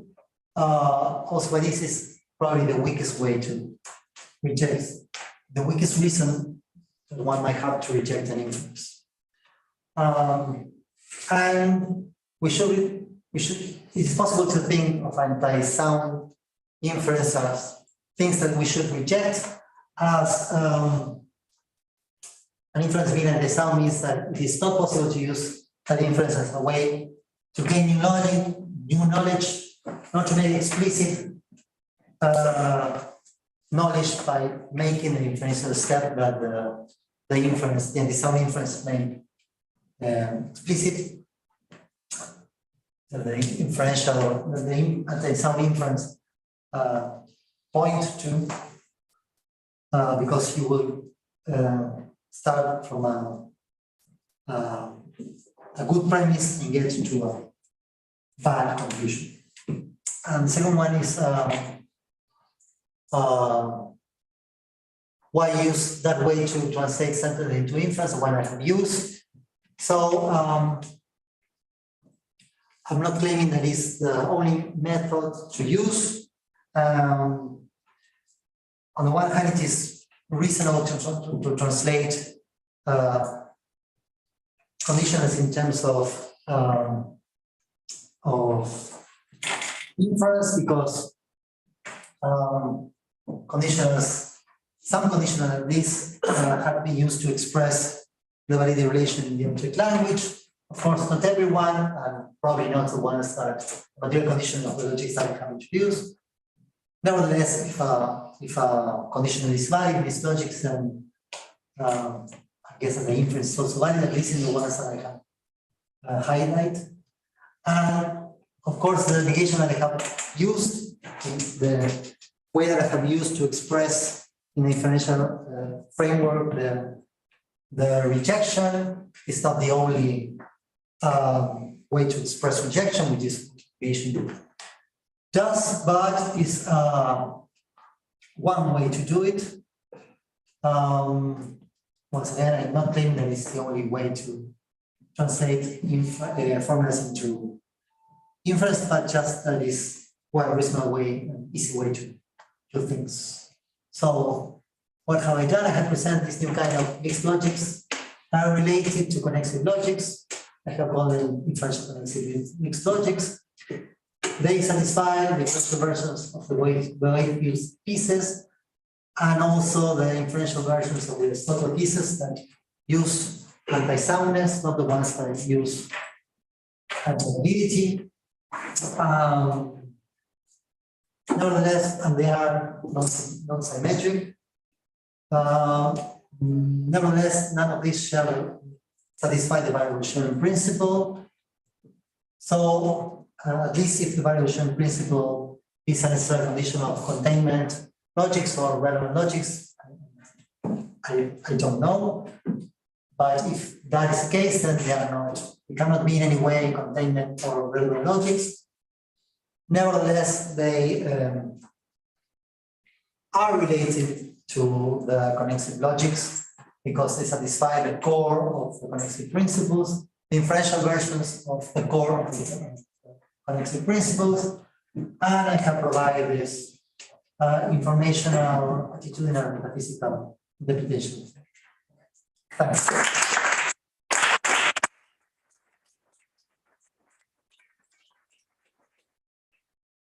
Question? Yeah, this is fun. I want to ask a bit about where you see motivations for connectivity coming from. Because I think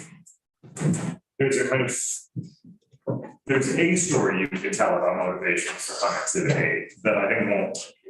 Yeah. Right. So that story, you know, think about like OEPS thesis in particular. That story is something like, okay, well, once we have if A then B, it had better not also be the case that if A then not B, because, you know, conditional shouldn't work like that, right? So if A then B should suffice for it. It's not the case that if A then not B. So something along these sorts of lines, right?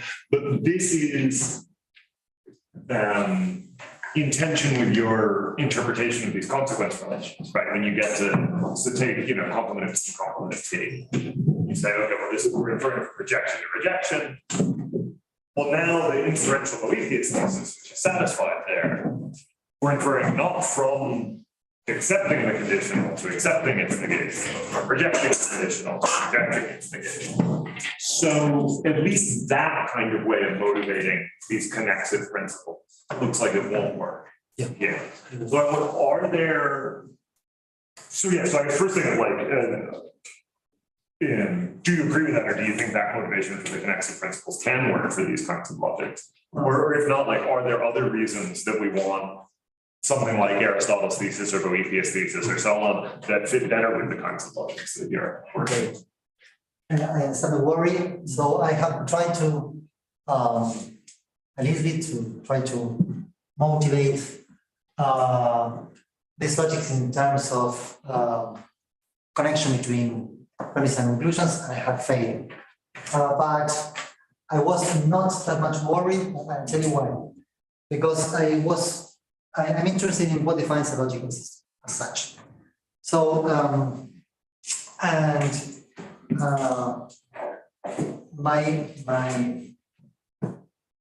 I think about this is that focus first on an extensional approach. So what the logic validates, or if you want to extend that extensional approach, what the logic validates and anti-validates, or anti-soundifies, no matter what.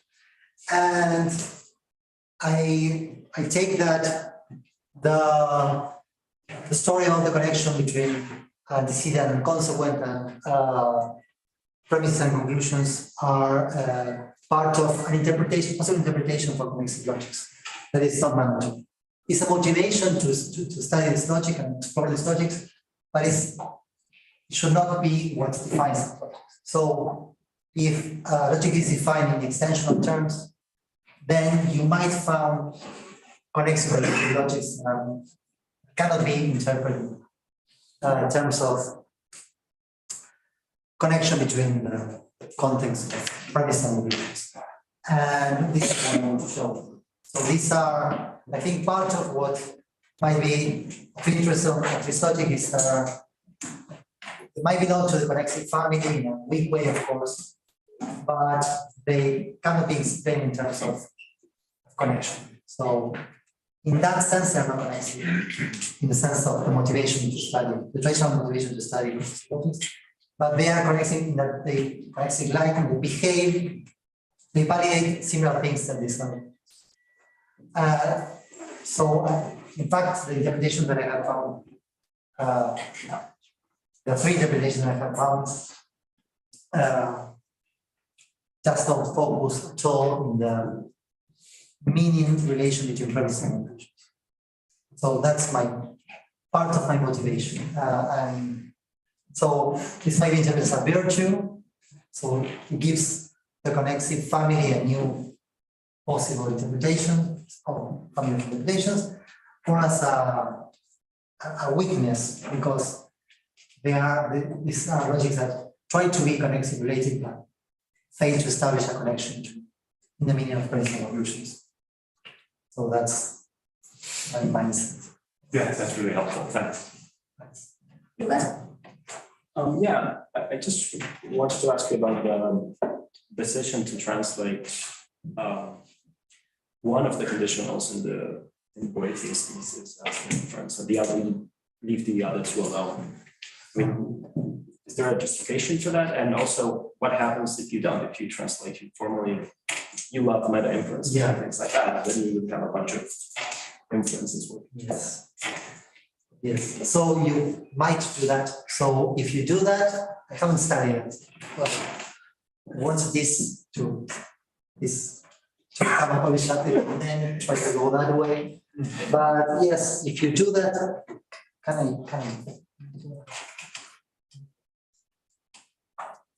No.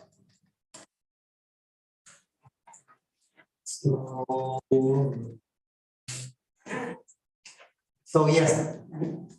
So what you get when you translate, one possible thing that you get if you choose to translate the Boethius thesis into translate every conditional into a ballet design is a meta inference. Okay. So it won't be the inferential version of this, it will be the meta inferential version. So once you do that, you should either adopt a local notion of transformation or a global, and you will find yourself in this muddy waters. So if I succeed in publishing this, I probably will die in muddy waters. We prefer not to do it right now. But it's a good advice. So translate every conditional into an inference sign of some kind, and then you will at least the molecules pieces and the anti-symmetry principles or symmetry principles. This will also be turned into the inference and evaluate, try to find, choose a notion of the dimensional validity and try to find a logic where it's used. But I haven't explored.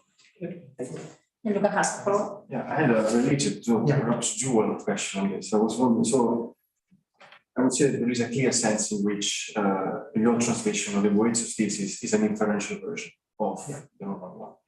But I was wondering, could there not be an issue for you that the way you translate the Aristotelian thesis does not only translate inside the formula? Could that be a problem for, conceptually speaking, of course, not technically? Yeah, maybe. So the other way to go is to demand not that these are anti-sound or anti-value, but these things To reason only exactly, to say something about the condition and not to unpack the condition. Sure. Yes. That might be another way to go. Yes. I'm not sure why I can choose that. Yeah, the problem is, That is no, maybe that won't work. the problem is that if you look at the condition inside and you define it in a strong A way, you get non-A or not A and A or A, which as formulated themselves don't really make sense. So it's not going to be easy, but I was just wondering whether this would be a possible objection to this. No, I think it's a fair objection, and I remember why I thought it. Just like because it doesn't work. Okay. The logic are not. These are not anti-valid nor anti-sound. So, but linear motivation, because here I have translated every conditional into an inference. And if I do this, I won't. In case of motivation, so You don't have an anti for it. You don't have a suitable anti for this. yeah, I don't have an Really? I'm just.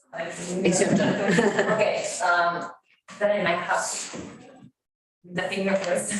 So maybe inverse validity or anti-validity has a lot of criteria that also describes it that would work for this. Like,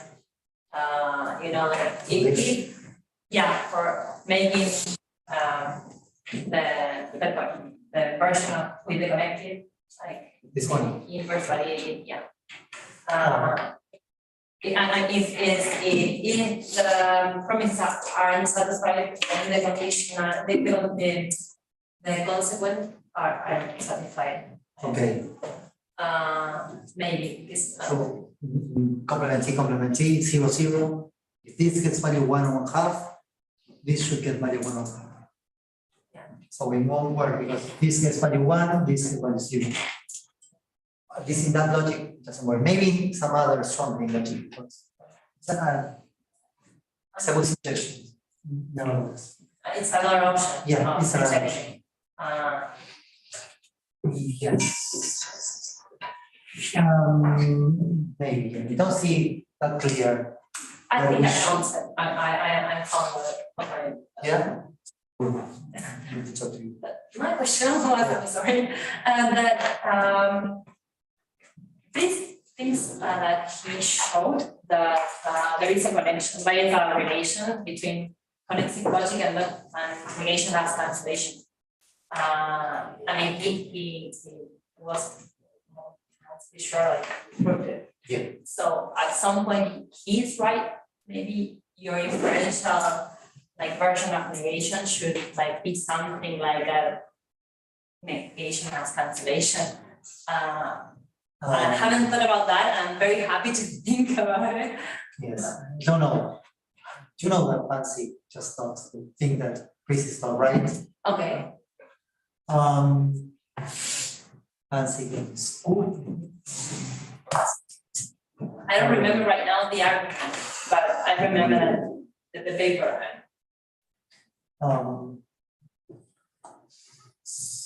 at some point, it's a negation that if you have a contradiction, nothing follows.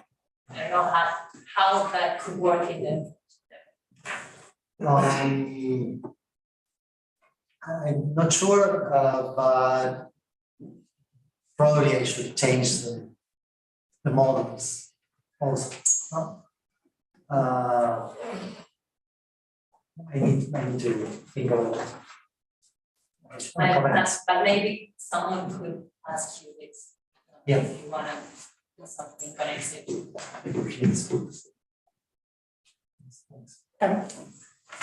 Yes, so we have two little things. So first, if I didn't misunderstand, when you take Boolean logic and you want to preserve value 1, then all connective principles become valids when you interpret the negation of a sequence as anti-soundness, right? So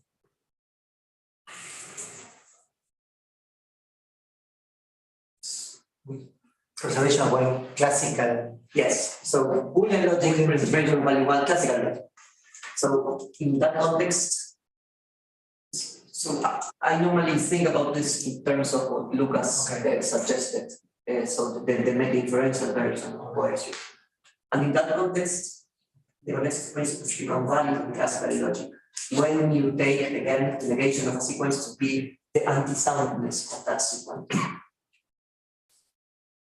So you're suggesting that I translate the Boethius thesis into a meta inference and then define an anti-soundness relation for meta inference. No. I'm just asking, I think that this is what you said.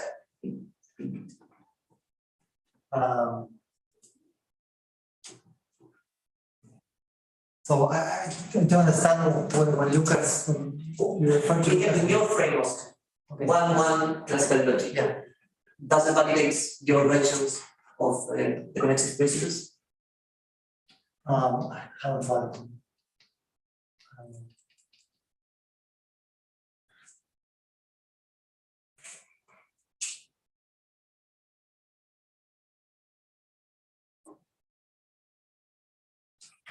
Necessarily. This gets value 1, this gets value 0, this gets value 1 and this 0. So no. I guess. Yes. So this might get value 1 because A gets value 0. Yes. A gets value 0, the conditional is 1, and this is 0. So you don't preserve truth. Okay. Because if you take the principles as Lucas suggested, I think they will become valid. So you have A, therefore B above the line, and below you have that's A, therefore not B is anti-sound. Okay, good. That's one thing. And the other thing is that I was just thinking a little bit like Eliana, so perhaps you could take classical logic and extend it with a modal negation, where the negation of a conditional would call just in case the conditional is anti-sound. And then you could conservatively extend classical logic with a kind of negation that validates the connective principles. That's a good way to go. Thanks. Yeah, cool. Thanks. I have a question.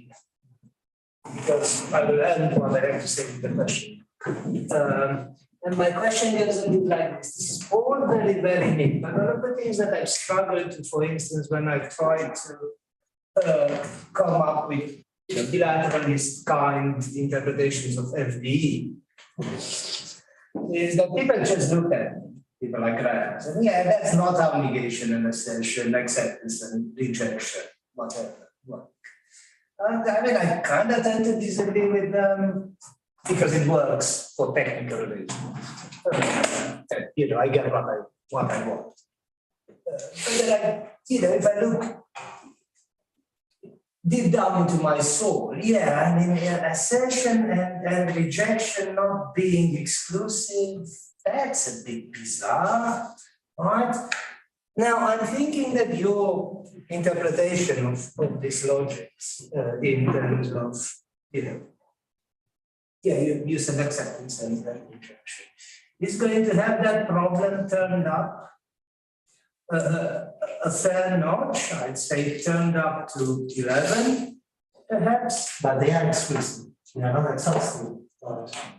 There is a space for a firm attitude.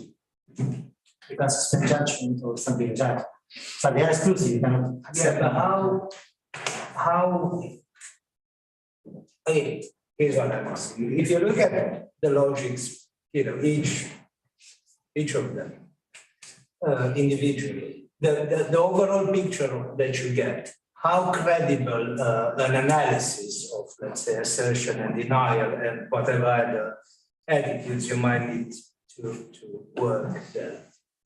Pretty much, I think. Yeah, it worked good. Yeah, we have a discussion, we have a disagreement with Diego because he doesn't like the way we, again, self-interpret the logic that reserves one half. Because in that logic you get A therefore not A, which is fine, not A therefore A, fine, and A therefore A and not A.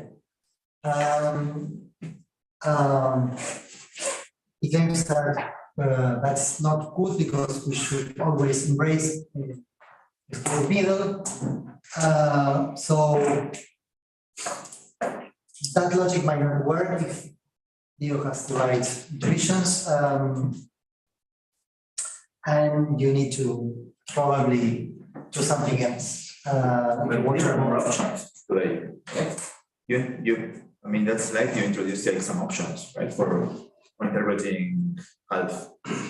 No, half is related to the value n. No, but in the epistemic reading. Epistemic reading. The slide says that it can be like, I don't know. Yeah, that's tough. Yeah, more stuff. Spend judgment, was it? Or Suspension of judgment or haven't considered the issue or any attitude, any third attitude. And there was also like accepting as neither true nor false. It's kind of boring, but it works with. Yeah, but nevertheless, if you want to model that, preservation of suspension of judgment, there are other things that you need to do. Probably if he is right. By the way, we don't think he is right. should you? But I think that he has a point. Probably when I really think about that is that if you suspend judgment about A, you might or you might not suspend judgment about the instance of excluded middle with A. So probably the best option is to go to a non-deterministic set. You know, Hitoshi and Heinrich's paper in the volume. Which is the name, sorry? It's called, hang on, varieties of negation and contra classicality in view of dance semantics. Yes, I think I have read it. It's 40 papers. I think, but I think they have not explored nothing like this logic visuals. And thank you, Matthias. Thanks. Yes. Three things. First one, advertisement. I will speak about negation as cancellation. I will say that Heinrich and Daniel have no good reasons to be too pessimistic about it. Let's see if that works. Second thing, really quick as well. I think you can strengthen your claim about the barrier principle, because in fact you have things that share nothing at all. Because some relevance people might say, oh, okay, if it is okay if you share connectives or something like that, but you don't have that here. Nothing. So that can be strengthened a little bit. And yeah, not satisfying, nothing related to them. Yeah, you don't even share the connectives. Okay. That's not. For your view. Yeah. Yeah, the first one.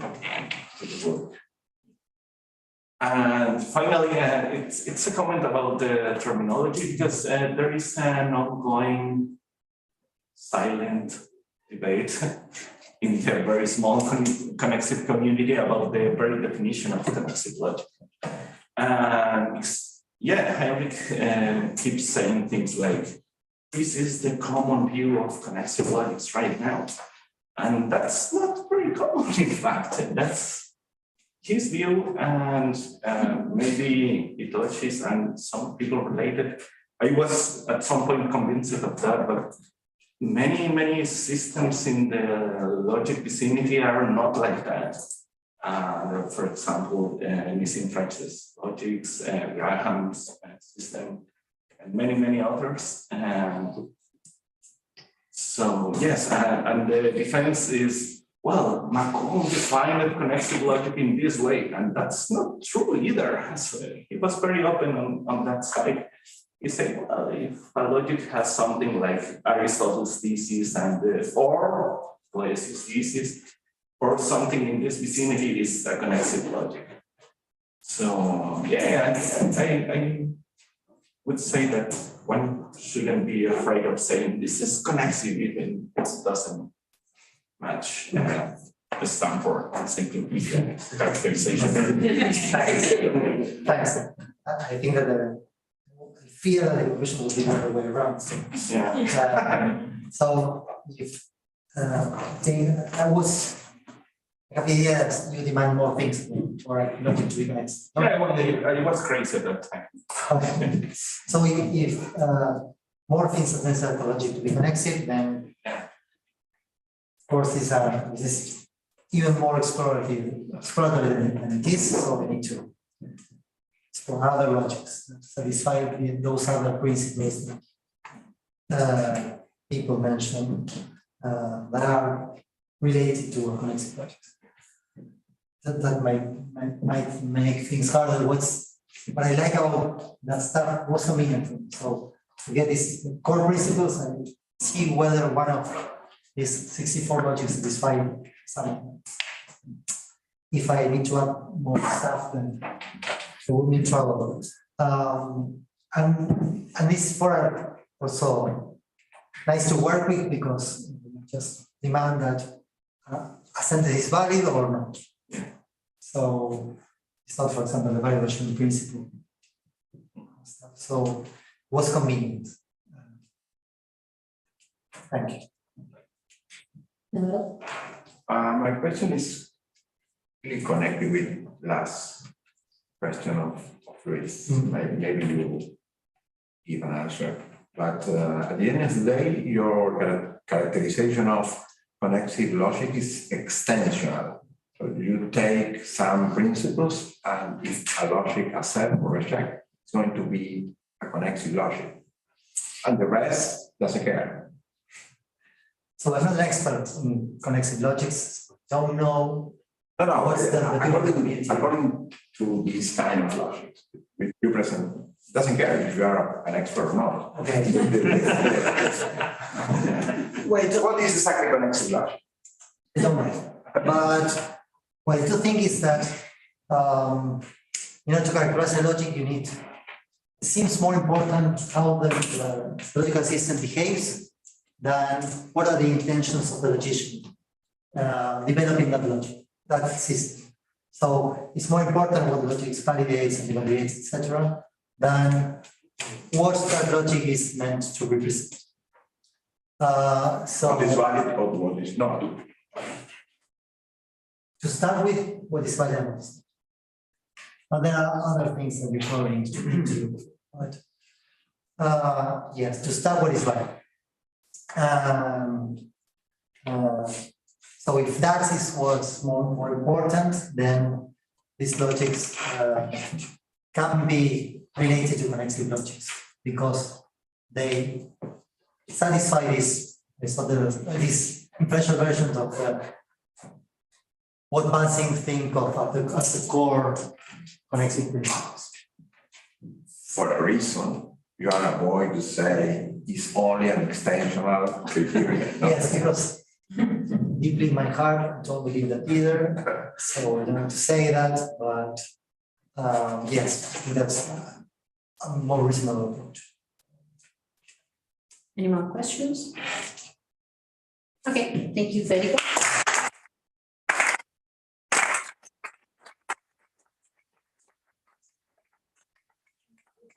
Great. I will start at 55 minutes. Sorry? 55 minutes?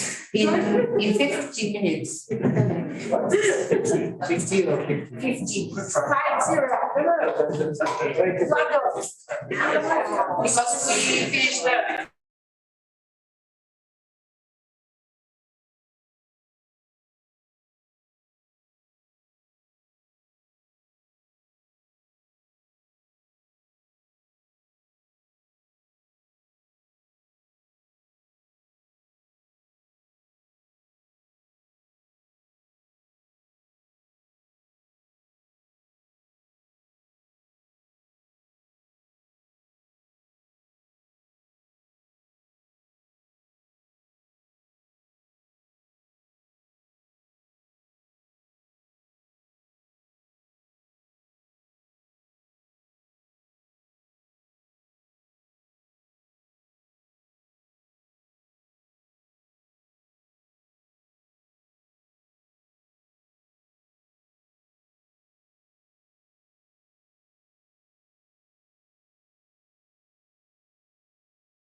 We are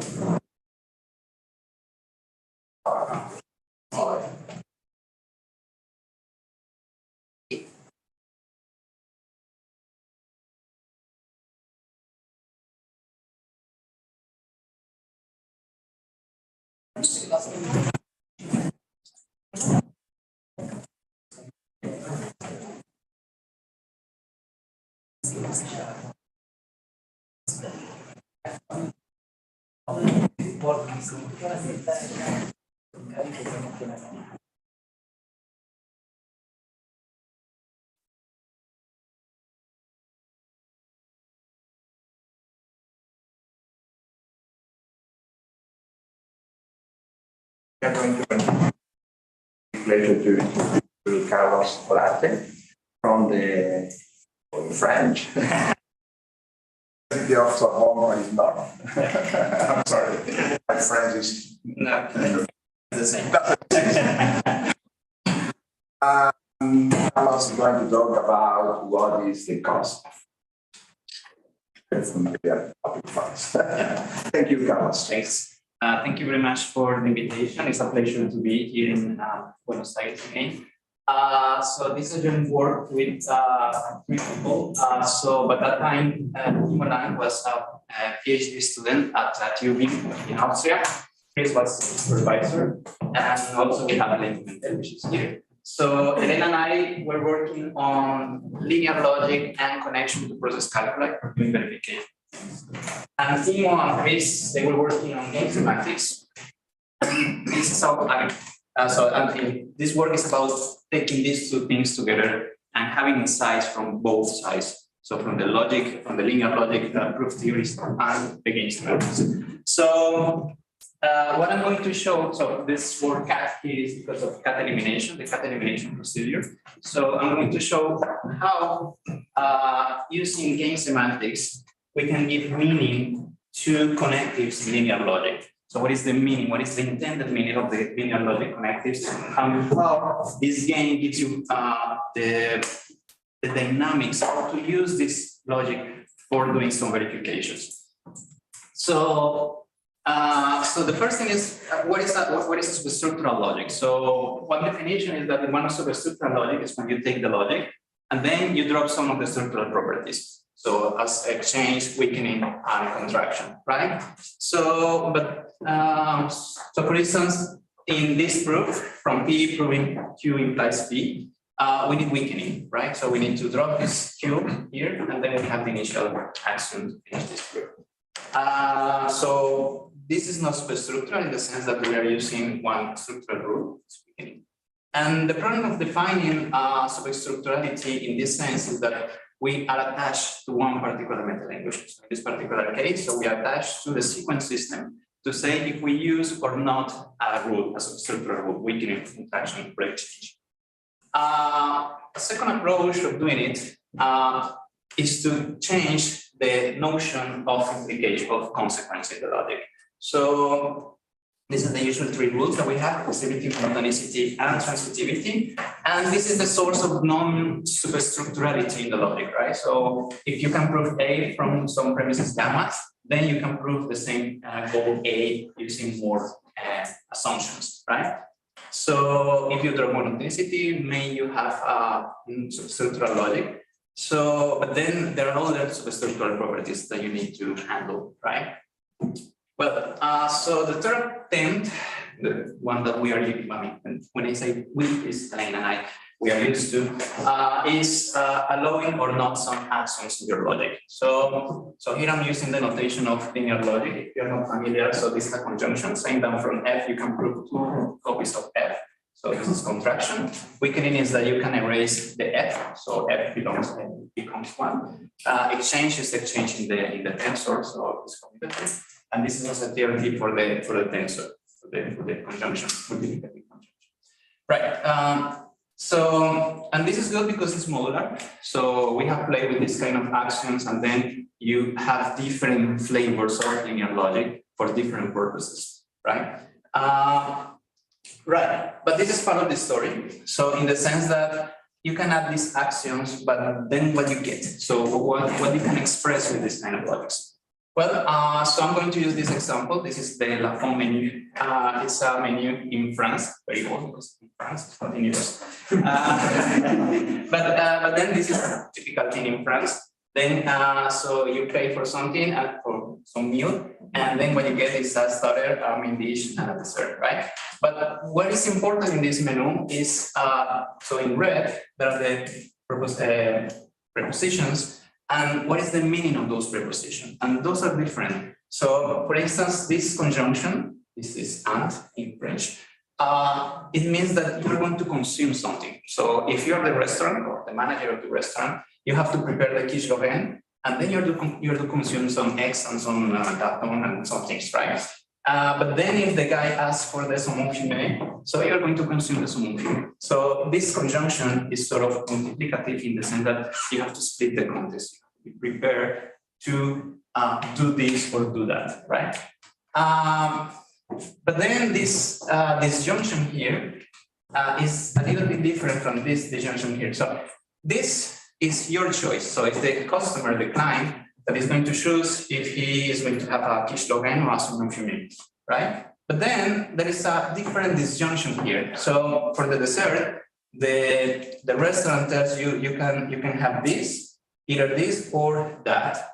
But this one is the fruit of the season, and then depend on the season. That depends on the customer. So if it's, I don't know which one is for summer or winter, but anyway, if it's winter, the ananas, the pineapple is from the summer, you cannot have it. So it's not part of the choices that you have. So is the restaurant or the manager of the restaurant is going to choose one of those. So it's the same or as this one, but the intended meaning is different.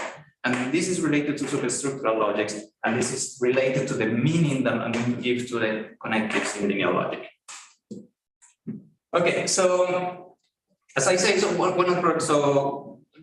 the problems is what is the meaning of the connectives. So just to introduce what is going to happen next, let me show you two kinds of conjunctions. So this is usually called additive conjunction, and that one is called multiplicative conjunction. So the difference is that in this version, you duplicate your context, meaning that you duplicate your resources. So for proving this A and B, so you can use the same gamma for proving A, but you also use the same gamma for proving B, right?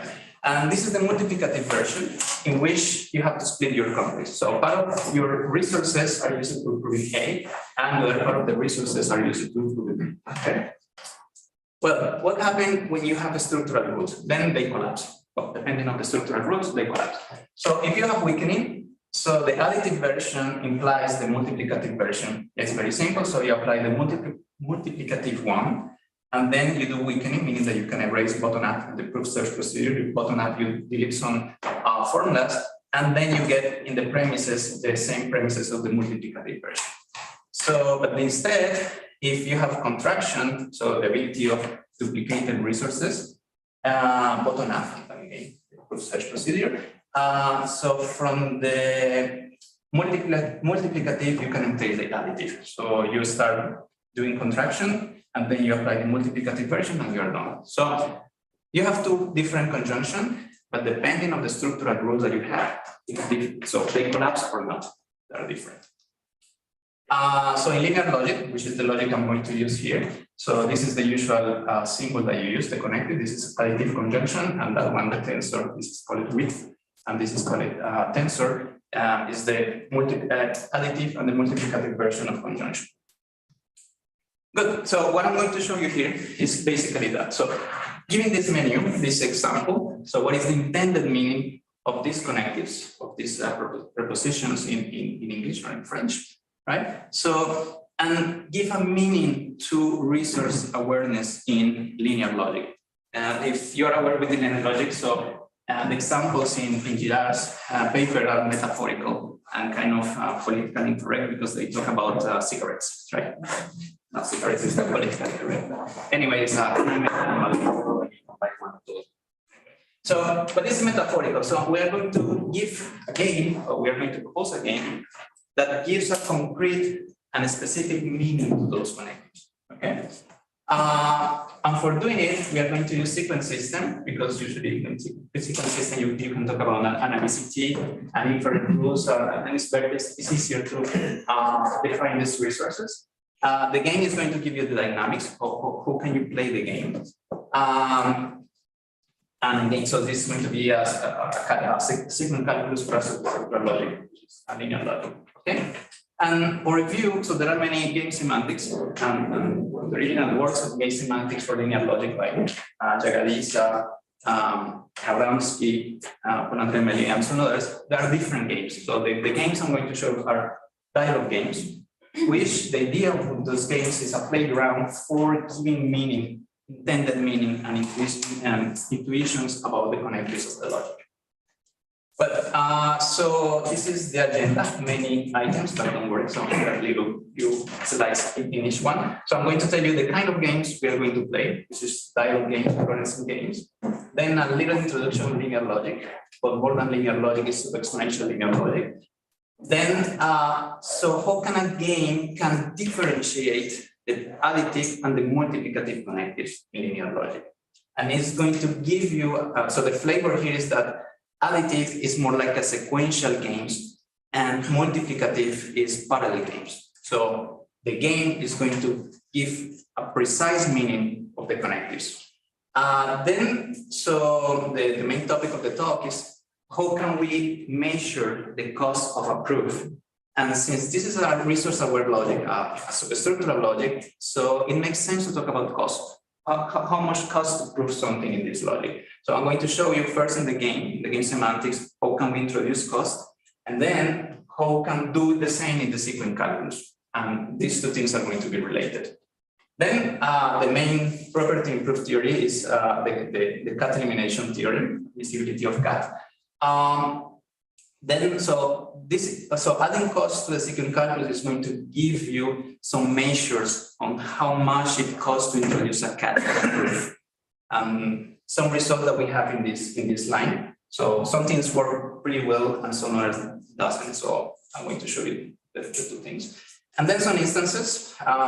So how can we use all this theory for verifying some properties of systems, and then some concluding remarks. Okay, so let's start with the kind of games that we are going to play. So we have two agents or two players, P and O, P for proponent and O for opponent. And the idea is that they are going to talk. They're going to have a dialogue, and in this dialogue, they're going to, in each step of the game, they are going to split a complex formula or a complex statement in a simpler one. Okay, so how they can do that? So this is a example. So in classical logic, so assume that I'm defending the idea that the conjunction is true, right? So what is the attack? So you are going to tell me which one.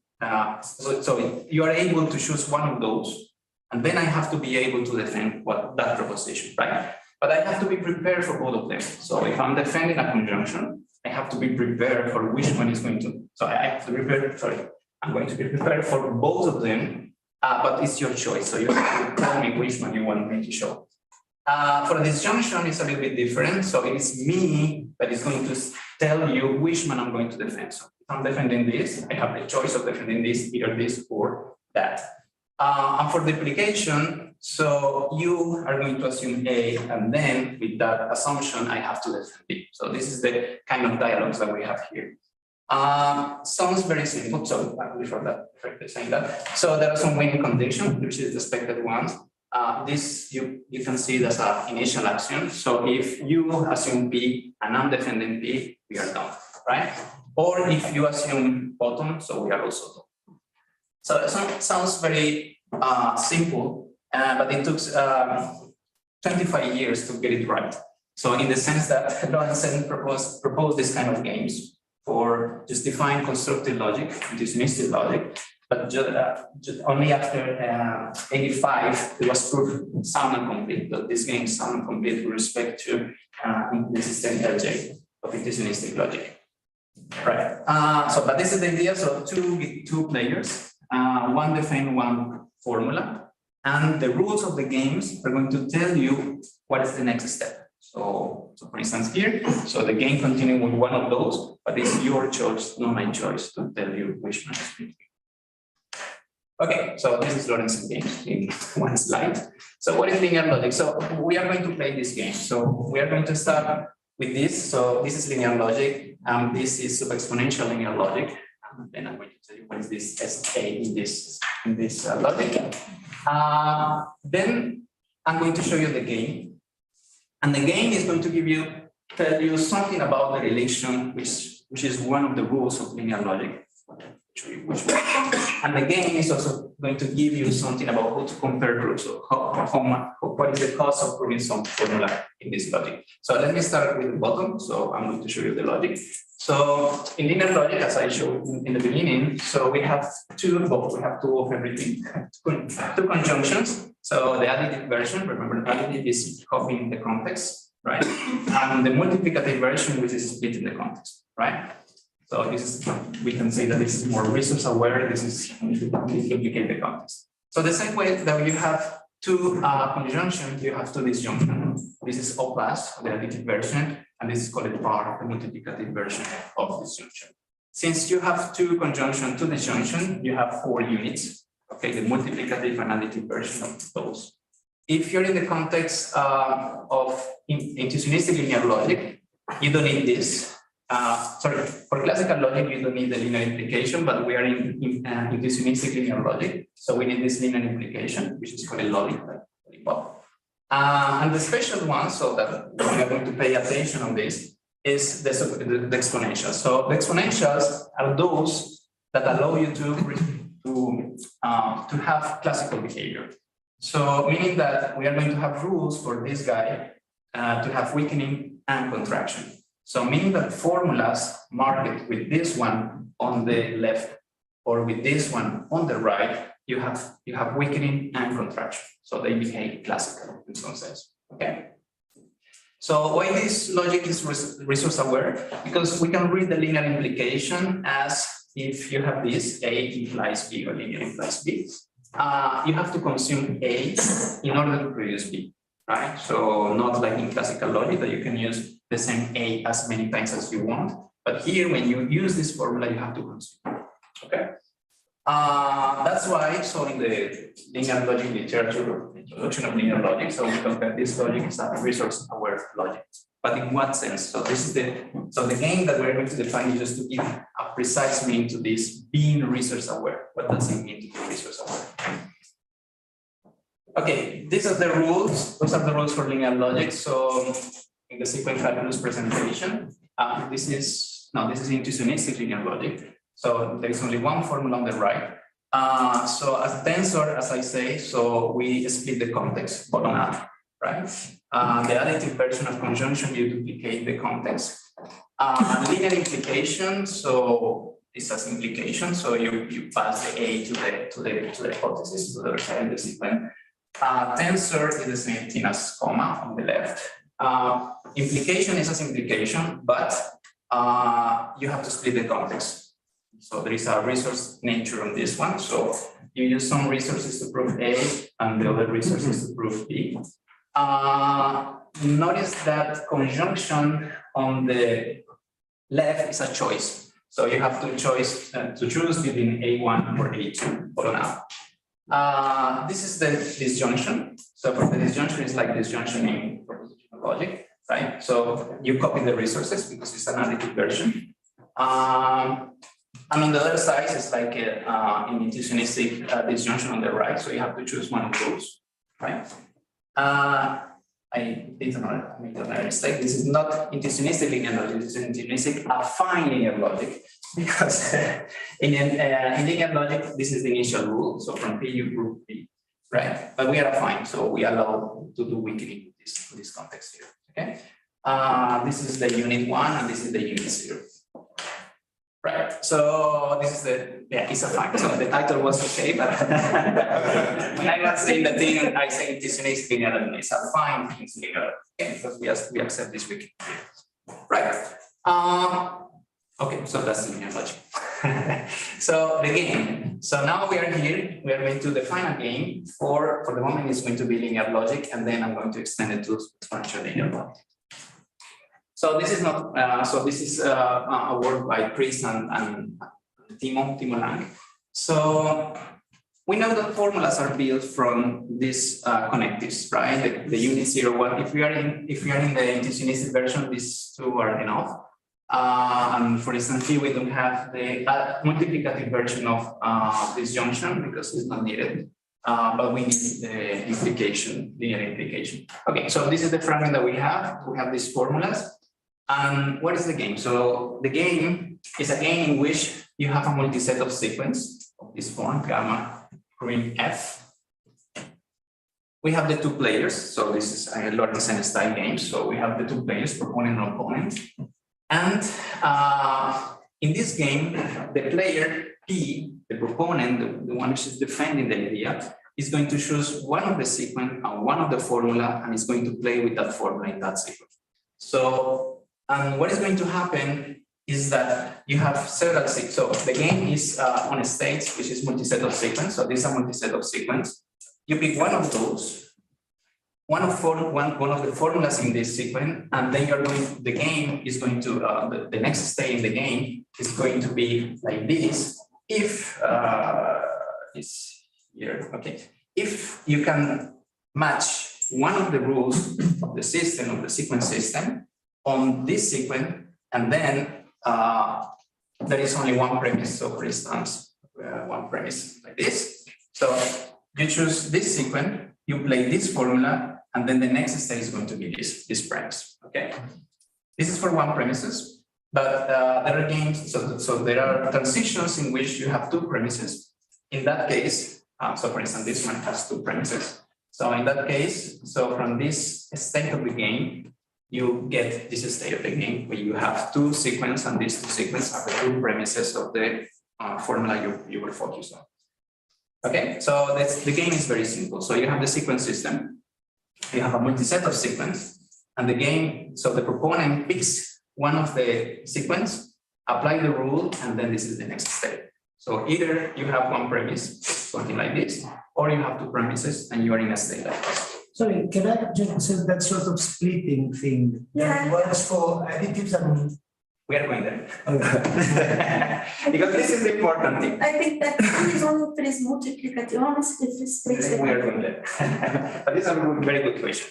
So you can say that, okay, so one thing I didn't say, so P is the scalar of the game. So P is the one that is choosing the sequence, the formula, and applying the formula. So this is the question. So why this game give you some intuition on the difference between the additive version and the multiplicative version? So both of them, they have two premises. So they belong to the second case in which, so initially they belong to the second case in which from S you go to S1 and S2. But then there is a very interesting observation here. So when we are playing this game, so you have to be prepared for playing both of them. But then it's enough to play one of those. So it is up to you. So I'm the proponent, you are the opponent. It's up to you to choose which game is going to be played. So for the additive version, we only play one game and we are in this situation, okay? But in the multiplicative version, we cannot do that. So in the multiplicative version, we are in this situation in which you have to play both games in parallel. But then someone can say, yeah, but this is the same because you have to be prepared for both. Yeah, this is true. So the branching structure of the additive version, so the winning strategy, you should be prepared for playing both of them. But for giving life to the game, you play only one. And this is nice because this is a distinction between this and this. So in linear logic, what happens when you apply this connective? So okay, that's not the menu here. So coming back to the menu, so when you have this one, so you only eat one of the dishes, not both of them, right? But then if you play this game, you have to eat both dishes. So it's the same from the point of view of probability. So the strategy has to consider both branches, but for giving meaning to the connectives, we only play one of those. Right. So this is one game. So this is the sequence, the original sequence. So the first thing that we are going to do just to show you the dynamics of the game. So we are going to play this one. So you choose one. Then we are going to play tensor on the right. We have two branches. In these branches, you have to choose how to split the context. So this is the way I split it. So this is okay, it works. So with this game, you play this. You have to be prepared for both of them. But this one doesn't like check, right? So you cannot finish this proof. And this is not a good strategy. So this is not a strategy for playing this game. So the strategy, of course, is to start with this one, this proof. So you start with this one, and then this branch is the same one as I showed you before. And the second branch is this one, and this one, I check. Yeah, just to show you how to use the rules of the system. Okay, so now we can give precise meaning to two different things. So this one, as I said before, is going to be a multiplicative conjunction. So if you see the menu, you're going to eat a starter, a main dish, and a dessert. You're going to eat three things, right? So this is a tensor, right? So but then we have this disjunction and this disjunction, as I said before, those are different. So why is that different? Because this is my choice. So I'm going to choose this one or this one of those. It's not your choice, it's my choice to use one of those. That's why this is a additive conjunction. So it's different from this conjunction in the sense again. So this one is going to be a parallel game in which I'm going to eat this and that and that. But with this one, I'm going to eat only one of those. Okay. And there was another disjunction here. And this one is going to be an O plus because it's your choice. So it's not up to me to decide which one is going to be the fruit of the season because it doesn't depend on me, it depends on the season, right? So that's why the connectors are different. So this is very nice thing of defining the connectives using again characterization.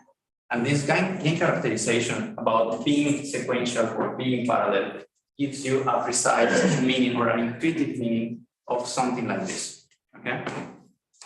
Right, some technical result about this. So you can prove that you have many games, but those are independent. So the winning strategy for one of the games, it doesn't depend on the winning strategies for the other one. And this system or this game is adequate with respect to the sequence calculus in the sense that you have a winning strategy here if and only if you have a proof of this in the affine deterministic linear logic. Good. So okay, so this is the first game. So we use parallel versus playing two games in parallel versus playing only one to distinguish between additive conjunction and multiplicative conjunction. So, in the rule for the multiplicative conjunction, you also will have many strategies, right? Because yeah, you will have many ways of splitting the context up below the line. Yes. Yeah. Okay. Yeah, this is multiplicative conjunction on the right is the equal thing in linear logic in the sense that for proof search, you have to choose how to split the context. Where is it? Yeah, you have to choose. So part of the strategy, so in the definition of the strategy that I didn't show you here, it says how are you going to split the context.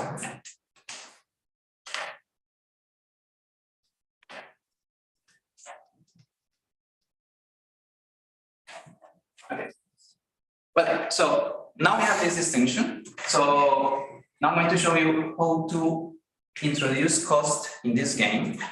And this is going to give you a meaning that was not before in the literature about the relation. And the relation is the rule for bank. I didn't show you the bank yet, but I'm going to show you the bank. And it's going to give you a precise meaning of this bank, of this rule. So this is exponential integers linear logic. So I told you before that exponential are two, bank and question mark. The question mark makes sense in classical linear logic, but here we're in deterministic, so I'm going to present only the bank. So this is called the relation. It's kind of, if I have A with this modality, you can think about the box modality or something. Now you can use A here, right? This is related with the T axiom in modal logic from box A, you can prove A. So this is called the relation. And this is called promotion. So for promotion, so for promoting this bank here, so your contest has to have only bank formulas. So meaning that if you can prove A from a, say, classical context, then you can prove bank. This is the meaning of this promotion rule. And with Elaine and Vivek Nigan, we have played a lot with that rule, with the promotion rule.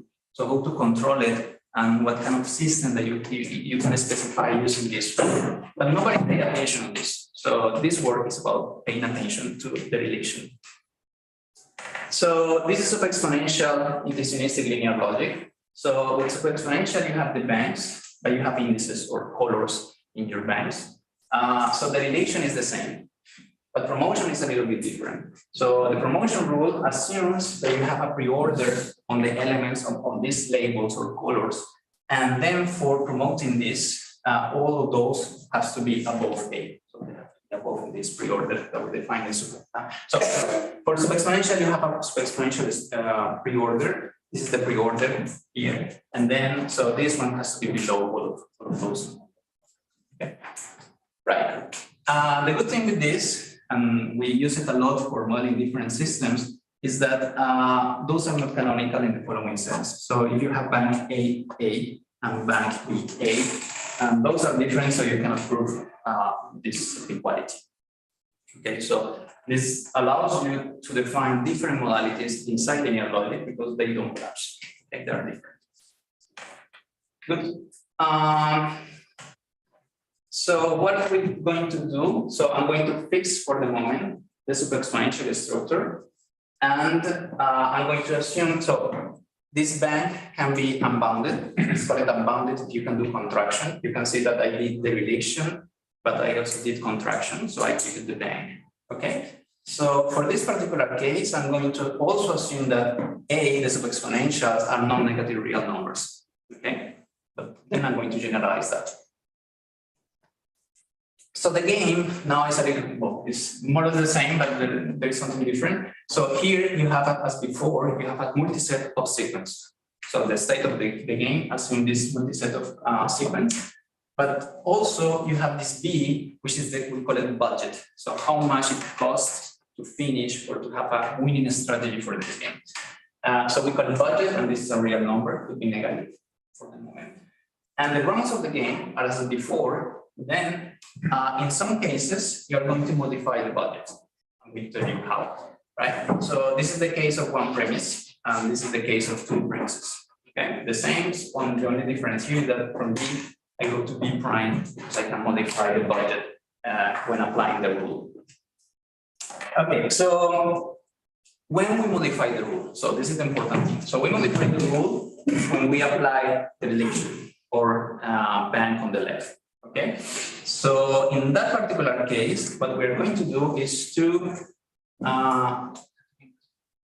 there is no reduce. It's reduce here. So I was trying to find the reduce here. Okay, so when you apply this, you modify the budget. And what you're going to do is to decrease the budget in the quantity that say the bank. So if you have bank A something and you do the reduction, so meaning that you are using this formula, so you're going to reduce from B to B minus A. So you're dropping your budget.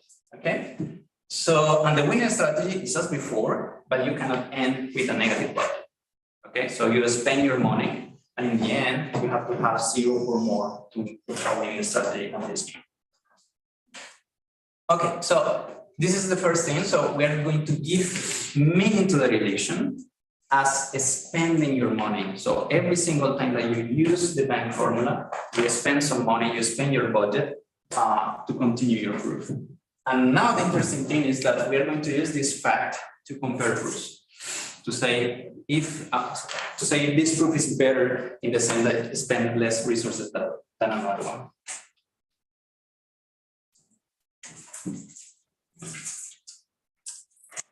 Okay, so the first thing that we notice is that the game is more powerful than the sequence system in the following sense. So when you look at the sequence calculus that I showed you before, so the one with linear logic, intuitionistic affine linear logic, well, I'm going to say linear logic, but you understand that all the other names. we don't have the budget. So we have the sequence, but the rules are not aware of this budget, right? But the game, for winning the game, you have to have the budget and you have to respect the budget. And then you have to have a positive budget, right? So what we did was to introduce a sequence calculus just to match, close the gap between the game and the game and the sequence calculus. And now sequence, they look like this. So we have the budget and we have the usual context and the formula, right? So this is the rules. So the important thing is, for instance, when you apply a tensor on the right, you have to sum up your budget. So for proving this, you have this budget, but you have to split your budget, right? So meaning that you spend this amount of money for this, and you spend this amount of money for that, and then you can prove the two things join in the context. So notice that I also have an implicit contraction because formulas marked with bank be contracted. So, but this one has to be split. So this one is here, this one is there. I have the A tensor B, and I have some subtractions. Okay. Again, this budget also talks about the differences between additives and multiplicatives in the following sense. So as I said before, when you play this game, you are going to be able to answer both equations, but you're going to indeed play only one of those. So the budget for here is the maximum of A and B. Okay, so here you sum up because it's a parallel game. You have to be able to spend both resources, but not here. So you have to be able to be prepared for this. For that, then you take the maximum of those. So again, this is a difference. This makes a difference between the two versions of a conjunction. This is how you spend money. So you spend money every single time that you use the relation. So when you use this formula, then you spend the money. So this is the A here, then you drop the A, and then you can see. Okay. What else? So the initial rule. So this is a fine. For proving this, you have to be one budget B, and this B should be above 0, okay? And the same for the rule of 1, the rule for 0. So this is enforcing the idea that you cannot end up with a negative budget. Okay. Can I have a clarification? You have the bank formula in the premise because we are using a context. What is it? No. I mean, that one? This one? No, the third. No, this is only for controlling the third rule. The first rule. The third. Third, sorry, third. This one. See, you have the bank formula. Yeah, this is an implicit contraction. Okay, but you need it. Yes. Otherwise, you have to have a rule for contraction, which is okay, but then for proof search is complicated. So you kind of absorb. Yeah, you embed the contraction here and also here. So notice that here I did a contraction on bank gamma. Okay. So you can define this without this, but then you have to have a explicit rule for contraction. Okay, thanks.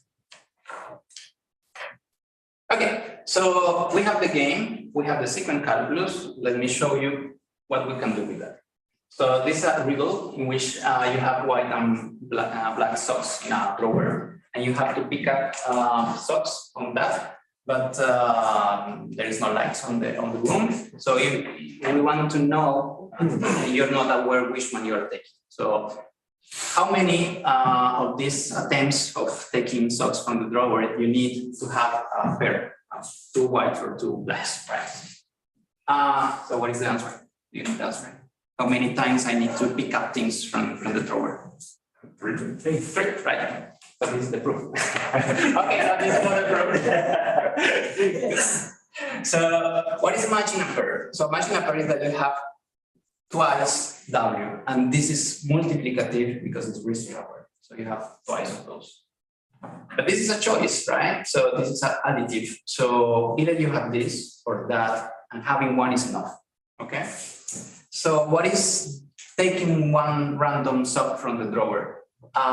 So either you take this or either you take that, and it costs you 1. So it's one attempt of finishing your game, right?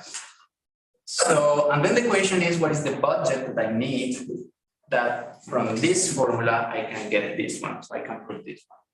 So, and this is the proof, which is 3. This is using, okay, so you play the game, and with 3 is enough. So you can play with 3, and you get your 2 zones. Okay, yeah, this is how we use the game to control or to say how much it costs to play to prove this sequence in a 5 million logic.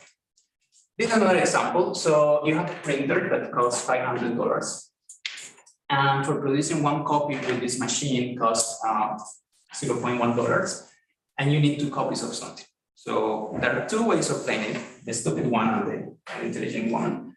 So this is the game. The game is you have the machine. The machine costs 500.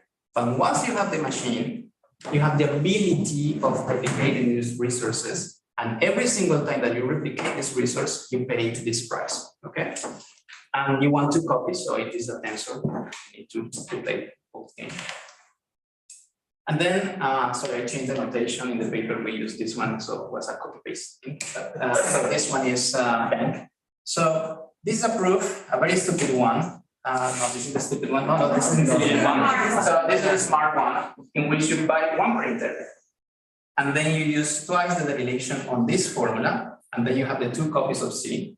And then you're done. So from C and C, you can prove C tensor C. Okay. And then the cost in the end is 0. And you start with this. So you start with 520 cents dollars, and then you're done. Okay. But there is another proof of that. So the proof of that is to buy two printers. Right? It's a stupid thing to do.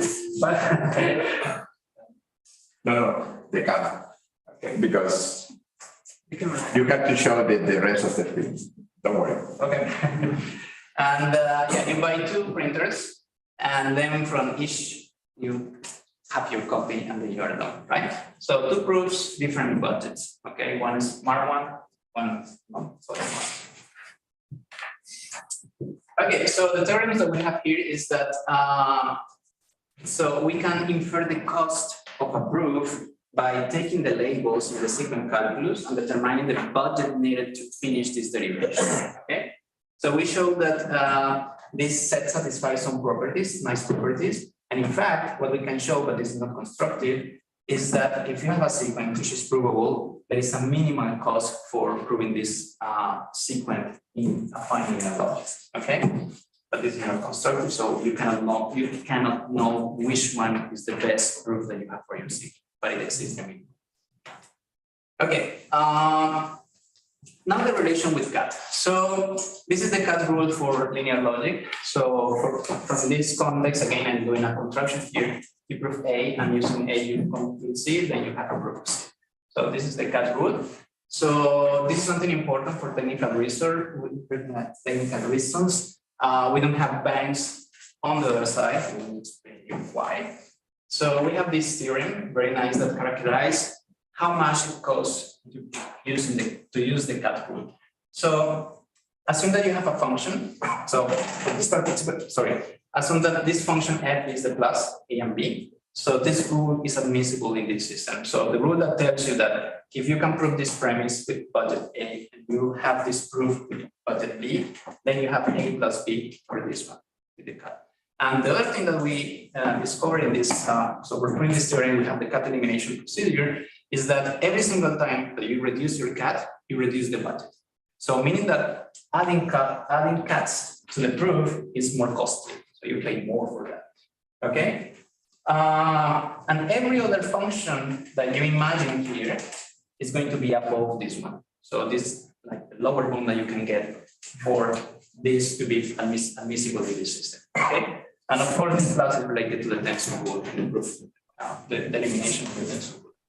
Okay, if we add super-exponential on the right, we have problems. So we have a counterexample showing that this rule is not admissible for any function. I mean, it's admissible if you drop the cost information is admissible, but there is no function bound to bound this. There's a counterexample, but I don't have time. So, but there is a counterexample, very simple. You have A for proving this, B for proving this, and then the conclusion is KAB, but K doesn't appear in the premises. So in the cost, in the budget of the premises, so there is no. So this is bad news. We have tried to make this result a little bit stronger. So Timo proposed a solution in which he only admits bank formulas, but only one bank. So bank F, and F is bank-free formula, and he has a function for that. Later, it's a little bit before that, we have another proposition for that, in which we have a little stronger result, in which we admit other formulas. I mean, not only bank-free formulas here, but formulas in which you don't have what is called negative occurrences of banks in linear multiplication. But then it's not just A, B, and A plus B, it's something different. So the cost of this is going to be paid in this formula. So this cat rule has some annotation on the number of times that you use the bank formula, the cat formula here in this derivation. So it's very interesting to see how the game introduces the cost and how you can fit the cost in the cat elimination procedure. And the cat elimination procedure from time to time is going to tell you, no, you cannot have an arbitrary formula because then you cannot bound this function here. But some examples, but so what I did is what we did is to use, instead of using only the reals with the usual meaning of the reals, we can have other structures. This comes back from the theory of sub-constraint solving, in which they have an operator for comparing things, for combining things, and for splitting cost. So the split is going to be kind of reciprocal operator. And then, so for instance, if you have this structure, so the non-negative real numbers compete with the infinite, then the intended meaning is what I showed you before. So this residual operator is the minus the real numbers for the infinite. And then we can talk about the fastest way of going from one formula to another one. So this is important for verification of transition systems. But then if you, instead of combining things with this plus, you combine things with the max, you have another thing. So you can talk about resources, for instance, RAM. How much RAM do I need to prove some property? Or if formulas represent computational resources, I can measure the upper bound of the resources that I need to complete the task. We can have things like this, public and confidential, and talk about when a sequence is proved and I want a degree of the confidentiality, I cannot use anything that is public. Okay. We can also have sort of probabilistic choices using this semi-ring structure. So again, all of these are applications in which we change the way of combining cost, and then you have different flavors of different systems. Okay, just to conclude, I show you a kind of sequence like this, in which you can read this as proving this resource from this resource, and you have to spend this money for doing it. And then it gives you interest equation of how much it costs to reduce or to have the cat elimination procedure. That what we are doing now is try to extend this to classical logic, non-affine, so one is affine. How this is related to complexity of cat elimination in linear logic, and we are applying this to other logics, so this is possible in linear logic. Thanks.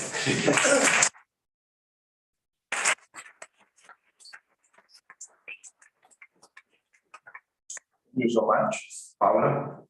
So I was wondering how does it play, because proofs that use cat are usually shorter than proofs that don't. And one could say that short proofs are better or less costly in a sense. So how these two senses of cost? Yeah, this is kind of cat-free proofs are much exponential longer, right? So you have more derivation. But then what is showing here is that when you reduce when you introduce a cat, this is something really complicated. So in the sense that you're introducing a lemma, which you don't know which one you need to introduce, right? Because this is the problem of having the cat in the system. And then the cat elimination procedure is telling you that for introducing this cat, you have to sum up. So for instance, oops.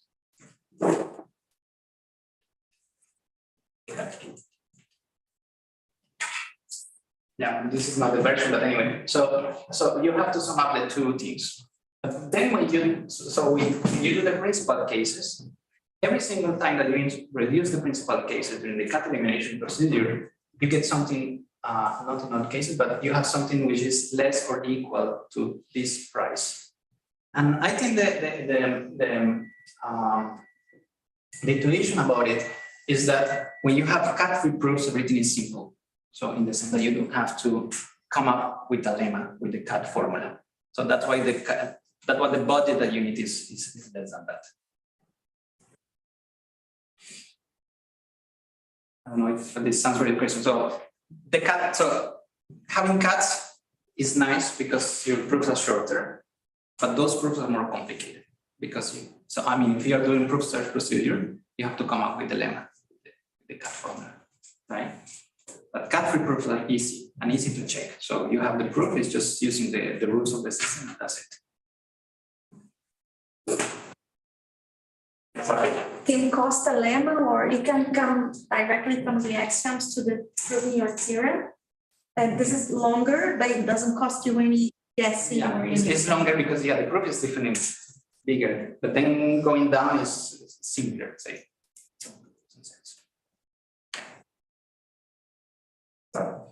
I have a relatively technical question about the dialogue games, because I don't know so much about linear logic, but I used to do a lot with Lorentz dialogue games. Okay, I'm on the other side of the spectrum.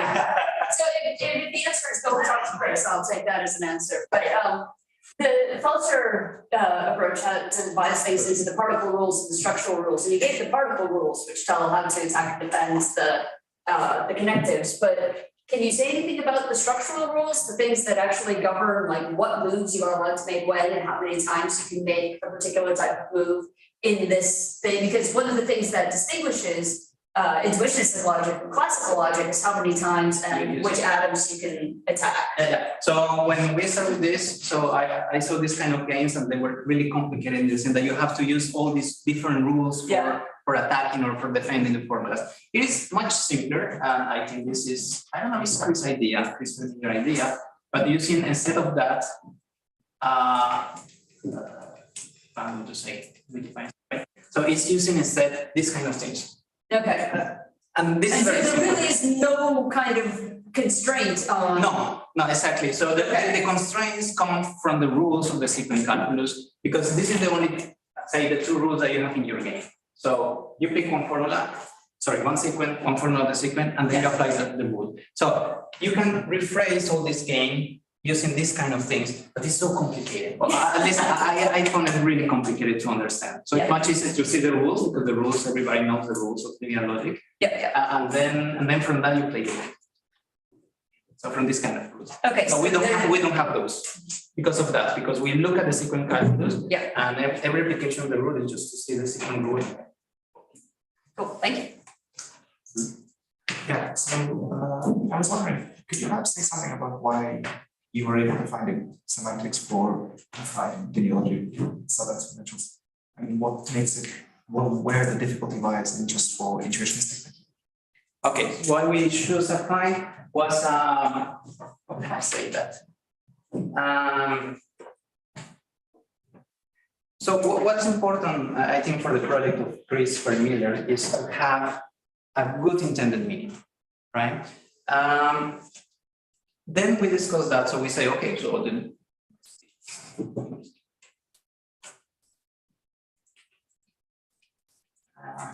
the rules. Okay, so for Chris, it's very important to have something really intuitive to reason about. So when you start with linear logic, so the first thing that you think is to be just linear logic, not that fine one. But then he was working with Primo in something like servers and clients. How can a client consume some resources from the server such that something happens? And then it doesn't make much sense to the server to disappear once it provides what it needs to provide, right? So that's why the game started with a fine version of the thing. So what is going to take to make it not a fine? Well, you have to check. First, you have to change the rules of the system. That's it. But then, what is the intended meaning of a server which disappears somehow? Okay, you can say, okay, we put banks, and banks weakening is okay with banks, right? This is a possibility. But then the question was, so the answer, so the thing was not something technical, it's not something complicated from the technical point of view, but it's more about the intuition that we wanted to have of the system. It's more or less like you go to the supermarket and you go with $5 and 28 cents because this is exactly what you're going to spend if you're going to have a milk and a piece of bread, for example. You never do that, right? Yeah. But you can. Yeah. But the nice thing is that you can have the extra money in your exactly. But that's precisely my question is it really that the existence of the context and the axiom rule there, that removing that now makes it so much more difficult for you to give semantics for this system? No, I don't think so. So if you consider just the No, it's going to be the same game, just more. I mean, the intuition that we aim to have is something concrete. So the money example or the server example doesn't go very well with this idea of you cannot have anything extra in your resources. That's why we define like this. But you can. But you can exactly. $5 and 28 cents to the supermarket and, you know. Yeah. Yes. What is the opponent doing in these games? When I say you were the opponent of the game. So for instance, choices. So in this rule, for instance, so I have to be prepared for both if I'm defending this, but it's your choice to tell me which one we are going to do. So in the, because you showed a case where the proponent had a failing possible play, but that was his choice. Yes. So the No, it was my choice. So he did the proponent carries the opponent. yeah. So in this particular games, the opponent that doesn't do many things. But what does, for instance, one particular. My question is, can you rephrase the game in a one-player game where the only thing he's doing is No. You need the two of them, and so one particular thing that the opponent does is, for instance, to choose this one, and also this one, which one we are going to play. So because it's not up to me to choose which one. So I'm going to be prepared for both of those, but it's you, the opponent, who's going to tell me which one we're going to play. But most of the other rules are for me. So for instance, this is the complicated thing. So the question that he asked. So this is the complicated, how I'm going to split the contest. So and this is my choice. So it's me that has to say what I'm going to play, but not this one. So I'm going to be prepared for both, but it's you that is going to tell which one. And the opponent will have a winning strategy the proponent doesn't. It is 0-1 game. So if I have a winning strategy, you don't have. And the other way around. Yeah. I have a lot of different things I want to ask, but one thing I'm curious about is sort of prospects for expanding the vocabulary here of the language, and what do you think? Vocabulary, you mean more connected? More connectives, right? I'm thinking about this as something like a type system, right? And you might want some more expressive types available, right? You might want to be able to talk about lists, or you might want to, God forbid, have quantifiers, or right. So I'm just sort of wondering, like, what properties of the connectives that you have are you relying on? Do you have a sense from this sort of work about, like, okay, well, if we had things like this, it'll probably be okay. If we had things like that, it will probably go wrong. If we had things like that, who knows? Like, do you have that sense of, like, exactly what are you relying on about these connectives to make the cost measurement strategies you're taking? Okay, I cannot give you so I'll say a technical answer. Oh, of course, right. No. So this fragment of the logic, we have used it for different applications. So the easiest thing that you can do is a transition system on that. So in fact, one of the examples I showed you very quickly was to use the game semantics to characterize the fastest way of going from one transition. And for that, I'm just going to say a fine transition linear logic is enough for that. Quantifiers are good, and probably it's not a problem to introduce them. And those connectives, so for the areas I work with, those are enough, for instance, for encoding station types and communication systems. So I don't know what other connective we can add to the logic. But we're for. thinking about non-commutative. Okay, change the structure. Okay, non-commutative. So Elaine is working, for instance, in language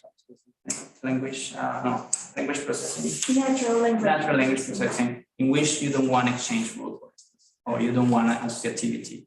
Yeah. But this is not a connective. But that's not This is connective. more structural. This is more structural. Yeah, so, I mean, really what I'm trying to figure out is like, what are the relationships between what you're doing and like quantitative type theory? Because this looks so similar to me, but which is a sort of, it's a non-contractive dependent type theory. But has all kinds of the vocabulary there is super rich, right? But it's counting resources and dealing with all these same connectives in very similar looking ways from the outside. So I'm trying to like piece together what are the connections, if anything. I mean, it could just be a purely surface level similarity. Maybe there's nothing deep going on, but. No, I'm not aware of this kind of thing. Okay. So what I know is that, so for this logic, you have a one-to-one connection to session type. It's kind of type system or concurrent system. Yeah. But that one that you This is I think a different, but maybe connected, maybe not. I don't know. Yeah. Another question, Fabian? Yeah, I think I'm going to feedback a little bit on the motivation behind our last question. So we know that the cut elimination thing gives us longer proofs. I was wondering whether it was possible here to have sort of a version of classical logic within the system that will give you the height of a proof of a cut. You're talking classical logic or classical linear logic? Classical logic. Yeah, I mean classical logic within linear logic, so expressed probably with exponential or something like that, so that you will know how much shorter a proof with cut would be than without cut. There is no such thing. So over there, people say that there is no, but this is something, I mean, I'm just saying some of this because we know a lot of like how long proofs get, but I think this, so your presentation inspired me to question, is this a way of also knowing how short things could be?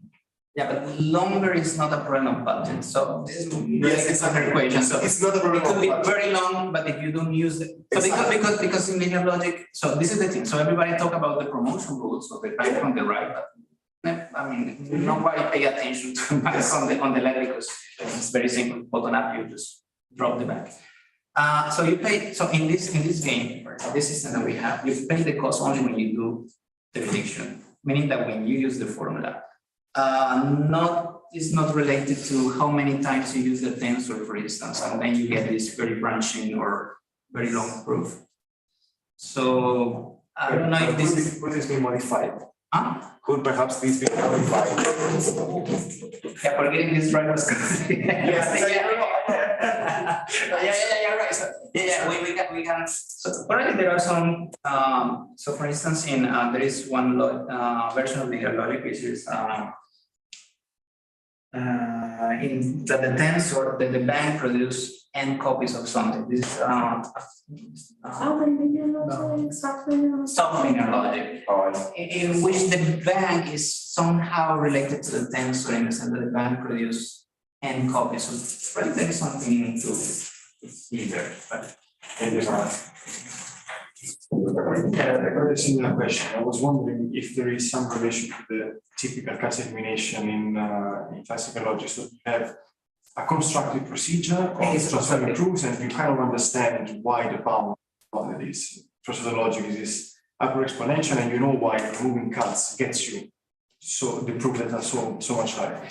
How does it in your case work? Like, can you also have an algorithmic procedure for transforming proof and understanding how the budget increases? This is not only a admissibility of cut, it's cut elimination procedure. So we have procedure.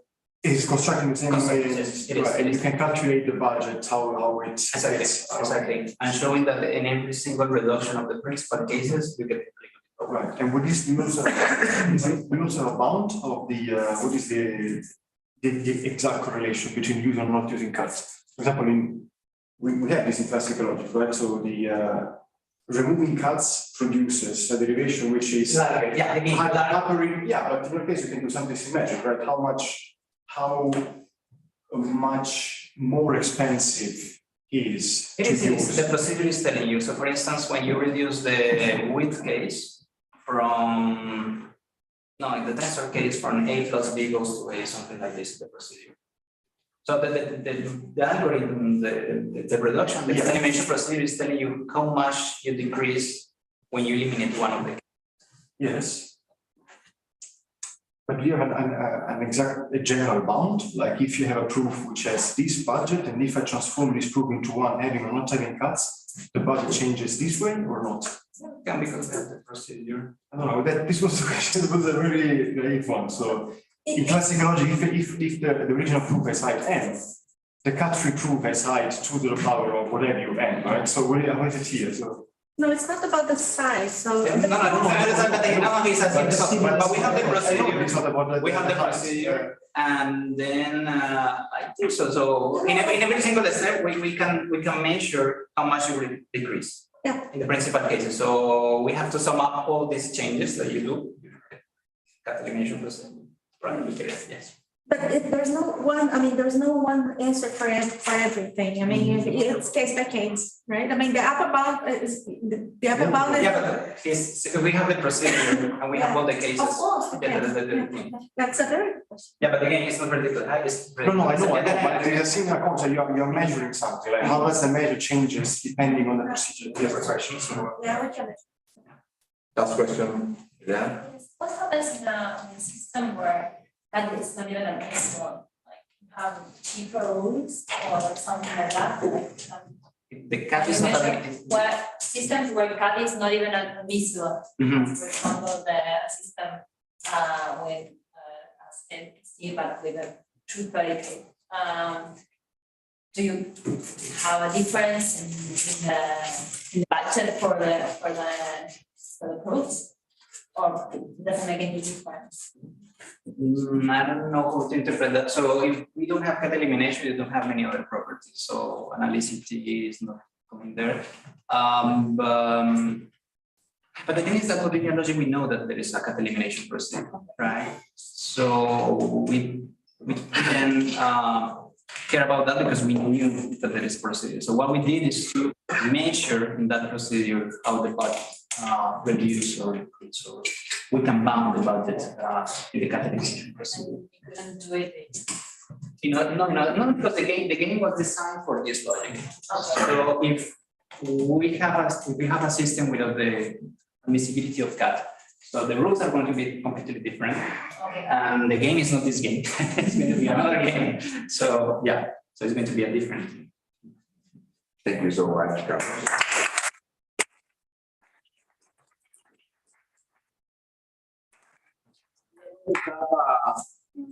Break, half hour break, so take coffee and relax.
Tenía agua. ¿Qué?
Thank you so much. You are so nice. That's what they Komodo dragon kids. That are people say to the Komodo dragon. Have you seen it?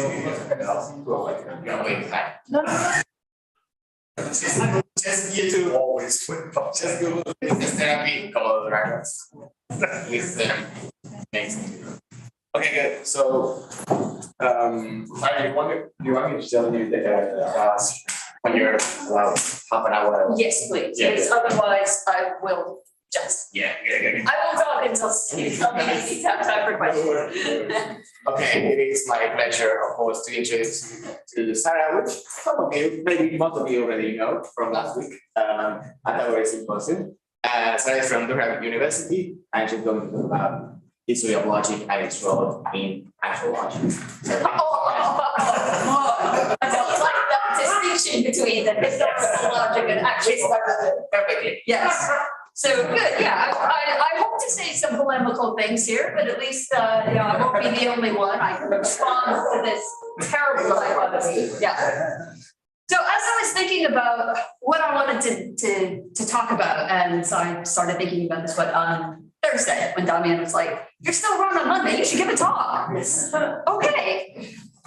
Given that I am not really a historian of logic, because that implies that I'm a historian and I'm not really a historian. My historian friends don't accept me as a historian, but I know a lot about the history of logic and work a lot with historical logic. I'll say something about that distinction between history of logic and historical logic and what it means to do both of those. I kind of feel like whenever I'm in the presence of lots of contemporary logicians, I feel a bit obliged to say something about the history of things. And so I thought, well, the thing to do in a room full of modern logicians is say, well, why should all of you guys care about these things that I do and think about? Why isn't this something that you can just leave to me? So I'm going to start from the premise that we all care about logic. I mean, we devote a lot of our time to it. We spend a lot of time thinking about it. We travel really long distances to think about logic and talk about it and to hear other people talk about it. It's something that matters. The fact that we were here for this workshop after an entire full week of logic, and we haven't had enough yet, we need to do more. So here we all are for this. And if you start thinking about like, why does logic matter or why do we do logic? There's a lot of different answers that can be given. So it satisfies kind of scientific curiosity and it's intellectually interesting. We get to do really neat things and really engaging things and tough things, things that involve a lot of work and involve a lot of thought. And when something works out, it's very satisfying. So there's that kind of aspect. We also do it because it's fun. And this is tied to the fact that, you know, once you prove something and it works out, this is very satisfying. But even when things don't work out, this can still be very fun. You feel like I'm learning something. There is something out there that I'm figuring out as I'm working through my proof or finding my counterexample. Some of us might even do logic because we think it might actually be useful, the things that we are doing, that there might be applied, you know, applications beyond the sorts of things that we are doing. We might be able to kind of dig our way out of the substructural basement, and somebody else, or maybe one of us, might be able to do something with what we have proven. So there's all sorts of reasons like this about why we think doing logic matters.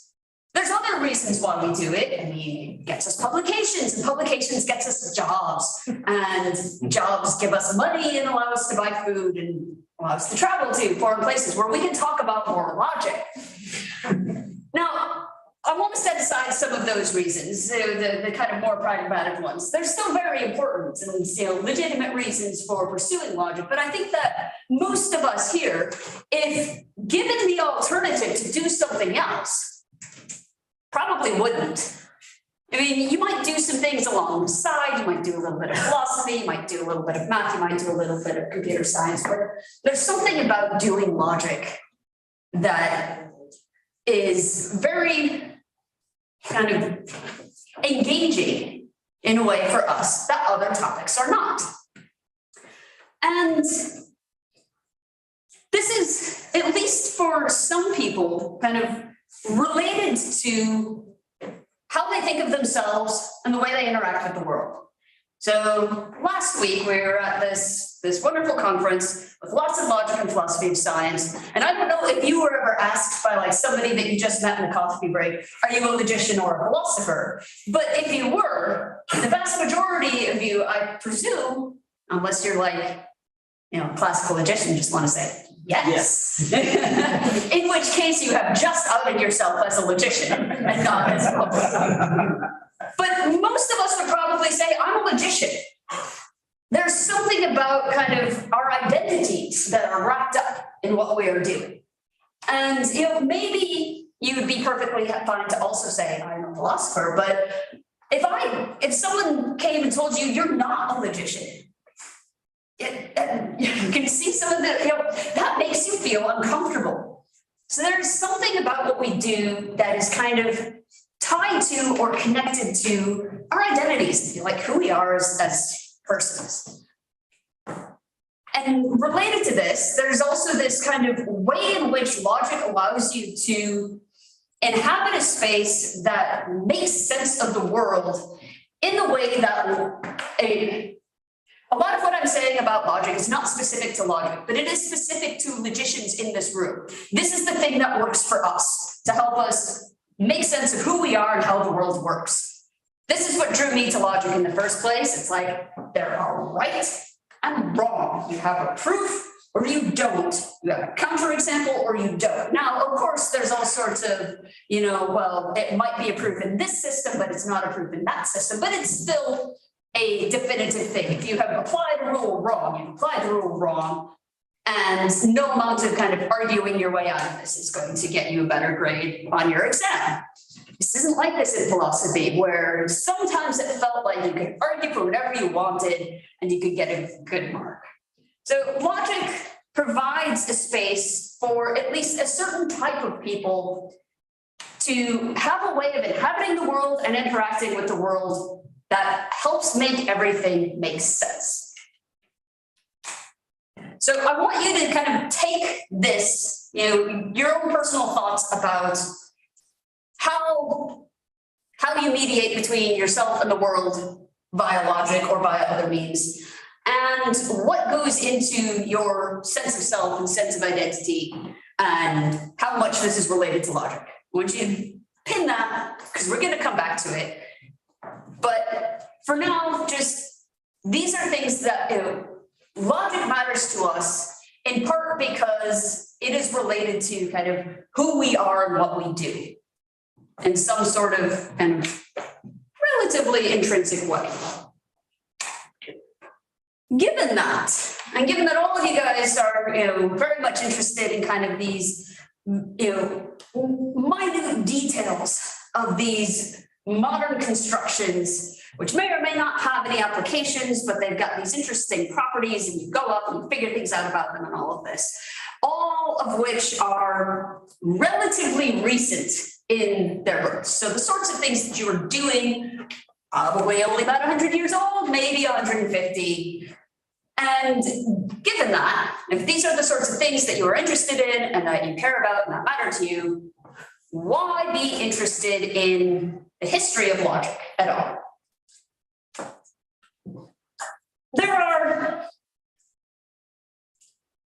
There's a number of different reasons why, as a modern logician, you might be interested in the history of logic. And I'm going to go through a bunch of them, and these are probably going to be the ones that you would expect. So, matters of priority claims or intellectual honesty. The fact that if we say so-and-so was the first person to have done this, well, we are logicians, we like saying true things. So knowing the history of our subject allows us to determine if such and such thing is true or not. I spent much of my PhD and kind of post-PhD years going to mathematical logic conferences with the sole purpose of being the person in the audience who, whenever somebody said so-and-so was the first person to do such and such, to raise my hand and say, no, actually it was so-and-so in the 13th century that did it first. And so there's kind of just, if we want to be good scientists, then we want to say true things about who did what. And this is going to be the case with things. So, priority claims, who's the first person to do something, but also who gets the credit for things. So you're all familiar with De Morgan's laws. Lots of you, hopefully by now, are familiar with the fact that they are not new to him, that this is something that has been discovered and talked about centuries earlier. You can find them articulated in William of Ockham in the 1330s, Walter Burley at the turn of the 14th century. And this is just one example. And an example that we were talking about during one of the coffee breaks is when you've got, say, like relevance logic, which has this tremendous tradition in this English-speaking context. But there's a paper, what was it, in German? Yeah, a paper in German that was doing basically the same thing, but about a year earlier. And so, and even if you might know kind of like the relatively recent history of whatever you were working on in the language that you normally work on, this doesn't necessarily mean that you've got the whole picture. So having an understanding of history will allow you to kind of go that one step further and be like, okay, maybe the ternary semantics weren't first developed by such and such, but by so-and-so. So priority claims are a fairly obvious sort of thing. We like to say true things, so let's make sure that we know our history so that we can say true things about who is the first person to do what. But that's, you might think, okay, we sort out all of our priority claims and then we're good. Why else would I care about this? And also, why would this be something that like you guys should be doing it, or that maybe just historians or archivists, they can go and look in the archives and be like, aha, this person wrote about this thing 2 months before this other person. Now you know this, fix your history books, you're fine. Another reason for doing history of logic or historical logic, and I will make that, I told you I would say what I meant by that distinction, it's because you might actually learn something. So I don't often say that I'm a historian of logic because that involves a body of work that focuses on things like who were these people and when did they live and where did they live and who did they learn from and who did they teach and what was their social circle and what were their spheres and patterns of influence. And these are all important questions, and often they can be important questions to understand the sorts of things that they were writing. You know, is this piece being written in response to something else? Did this person study in the nominalist tradition of logic or the realist tradition? But what I'm generally more interested in is not the history of logic, but the historical logic. So logic, it's the same sorts of stuff that we are doing contemporarily, just kind of picked up and moved to a different historical context. And of course, this context is going to bring with it a number of different complexities and different details. So a lot of the logic that I read is written in Latin, not in English. It doesn't have any symbols, or it has very few symbols. You can see in the 14th century the development of dummy names. So they're not quite propositional variables or anything like that, but you will get puzzles and logical puzzles to solve where you'll say, I have this sentence, let's call it A. And now I'm going to refer to A in my reasoning going on. So immediately you can get into really complicated and complex sorts of self-referential reasoning. You get interesting kind of shifts between whether you are kind of binding that name to that sentence or whether it is kind of whether this thing could potentially be naming multiple different things. You know, if I say let A be either this sentence or that sentence, do I only have one A or do I have many A's? Now I can start working with all of these things. So these sorts of things might be different, but one of the things that's really interesting about studying historical logic is how much it just is what we do today. You might not be able to read Latin, but you can pick up a translation of an introduction to logic textbook from the middle of the 13th century and read through it. And yes, there will be some bits that are weird and unfamiliar, but lots of it are going to be familiar because it is talking about validity, it is talking about truth, it is talking about inference, it is talking about argument, it's talking about equivalence, it's talking about conversion, it's talking about rules, it's talking about propositions, it's talking about quantifiers, modality, quantification, all of these things, but from a slightly different point of view, so that if you go back and you read these things, some of the things that they just take completely for granted are the sorts of things that like contemporary logicians of certain types are, going to kind of shy away from or think is really complicated. I was reading for my PhD a number of 13th century texts that were looking at kind of the interaction between quantification, time, and modality. This is a completely normal thing to do when the base thing that you're studying is natural language. Natural language sentences always have tense in them. They usually have some sort of quantification in them. And if you're doing interesting things, for instance, theology, it's going to involve modality. And I was like, okay, I clearly need to know more about quantified modal logic than I currently do. I'm at the ILLC. There's a whole bunch of old logicians down the hall. I wander into their office and ask them for some references. And weirdly, they were all like, oh, well, we don't do any of the quantified stuff. And so I started looking around, if you read like philosophical, not necessarily logical, but philosophical literature on quantified modal logic, especially from like the Quine era, you're going to come away with this feeling like, this is just like nonsensical. Why are you even trying to do this? This the borderline nonsense. And, if you've read Quine, but you haven't read Ruth Barkin, you might think that that's, true. And lots of philosophers in the second half of the 20th century read Quine and not Barkin and have repeated this, that, quantified modal logic is not something that you can do coherently.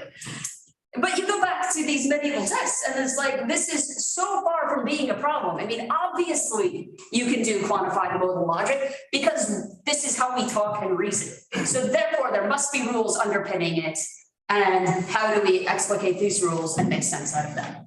So the fact that these historical texts inhabit this very different space allows you to, and if you start from the starting point that obviously we can do this, then the question is how, as opposed to starting from the starting point of can we do this and ending up saying no. There's there's other examples where just whatever topic you're interested in nowadays, you can ask yourself, what are the potential ancestors of this? And it might not be ancestors in the sense of there is a direct path from this point to this point, or they are working with the same concepts, even if maybe there were breaks in the transmission along the way. That isn't necessarily the case, but anything that you do modernly, you can always kind of lift up and kind of move your gaze over history and be like, what that I do has a correlate in what they did. So a couple weeks ago, I was in Barcelona at the Proof Theory Summer School where I was asked to give a seminar on proof theory in the Middle Ages. It's like, okay, when you don't have a syntax semantics distinction, because you are doing everything in Latin and you don't have object languages and you don't have meta languages, does proof theory even make sense in this concept, in this context? And so then I started thinking about, well, what do proof theorists nowadays do? And what are they interested in? Where can I find these sorts of things in the medieval texts? And then all of a sudden, like 20 pages of notes later, I have far more than 3 hours worth of things to say. And I learned quite a bit about kind of the syntactical, in the sense of like a Latin grammar way of approaching reasoning that doesn't necessarily have as much semantics in it as I had always, medieval logic is very, very semantic. And yet, once you started kind of pushing on this boundary that they didn't have, but we do, I was able to find that actually there are a bunch of rules where, no, these rules are being constructed not on the basis of meaning or truth conditions or validity or anything like that, but purely on the basis of the Latin syntax. If you have a negation here, you are allowed to move it here unless your quantifier is of this type. These are all very structural. So this was super interesting. And then another reason why you might think that it's worthwhile studying the history of logic has to do, it kind of goes back to the first point of just being intellectually honest and getting our attributions right, but thinking about kind of the canon and who is it that we teach nowadays, what gets to count as logic, who gets to count as logicians, who are the people that we are studying, that we are including, because I'm assuming it's probably similar in Argentina as it is in England, the US, the Netherlands, Germany, places I've worked in around the world, that logic has a gender problem. I mean, actually, it's probably not as bad here as in some places. It's been really nice how many times I had to take photos for the Women in Logic Twitter feed at this conference. But we all know that this is an issue. And given that, go back to that point I told you to hold, we care about logic and think it matters that we get to do it. We also should think that it matters that other people get to do it too. And if there is something about the way in which our discipline is set up that is making it difficult for certain people to have access to logic, whether this is through financial structures, prior to university educational structures, whether it's to gender imbalances, whether it's access to any of the sorts of resources that you need. If we think that it's good that we get to study logic, we should also think that it's good that other people get to. And if there's a gender problem, one way that we can deal with this is to kind of look back into our history and make sure that we aren't making things worse by erasing the women who have worked there. And this is a particularly interesting thing to do, to start kind of looking back into the history of logic to find out who were the women working in logic? What were they doing? Do we remember their work? Nowadays, people who read Quine also presumably read Ruth Barkin. If they don't, they should. And this is now well enough known that you can go up to somebody who like works on quantified modal logic. It's like, and if you haven't read Barkin, this is a failure on your part and you need to fix this. And there are other kind of women who are becoming more and more better known. So another person I've worked on is Christine Ladd Franklin, who was a very interesting case because she was like, people had heard of her and knew that she was the first woman to complete all of the requirements for the degree of a PhD at Johns Hopkins University. Of course, it took her another like 50 years before they actually gave it to her. But yes, but people knew about her name and knew that she did the antilogism and something with syllogism. And I was in a workshop once on feminist philosophy and formal logic, and one of the speakers was like, Christine Ladd Franklin solved this open problem due to Aristotle that had plagued logicians for 2,500 years. And I'm like, wait a minute. I'm a historian of logic, and I've done a bunch of things in the Middle Ages. And I don't know what this problem is. I feel terribly embarrassed. So the appropriate thing to do is to actually go back and look at what she read. Now, she was writing in the end of the 19th century. This is not writing in Latin, using all sorts of symbols. This is the sort of thing where I thought, aha, I will just go back and I will read this. And wow, reading 19th century mathematical logic is way harder than reading 13th century non-mathematical logic. Because again, the cultural context that they were working in was entirely different. They also didn't have a syntax semantics distinction.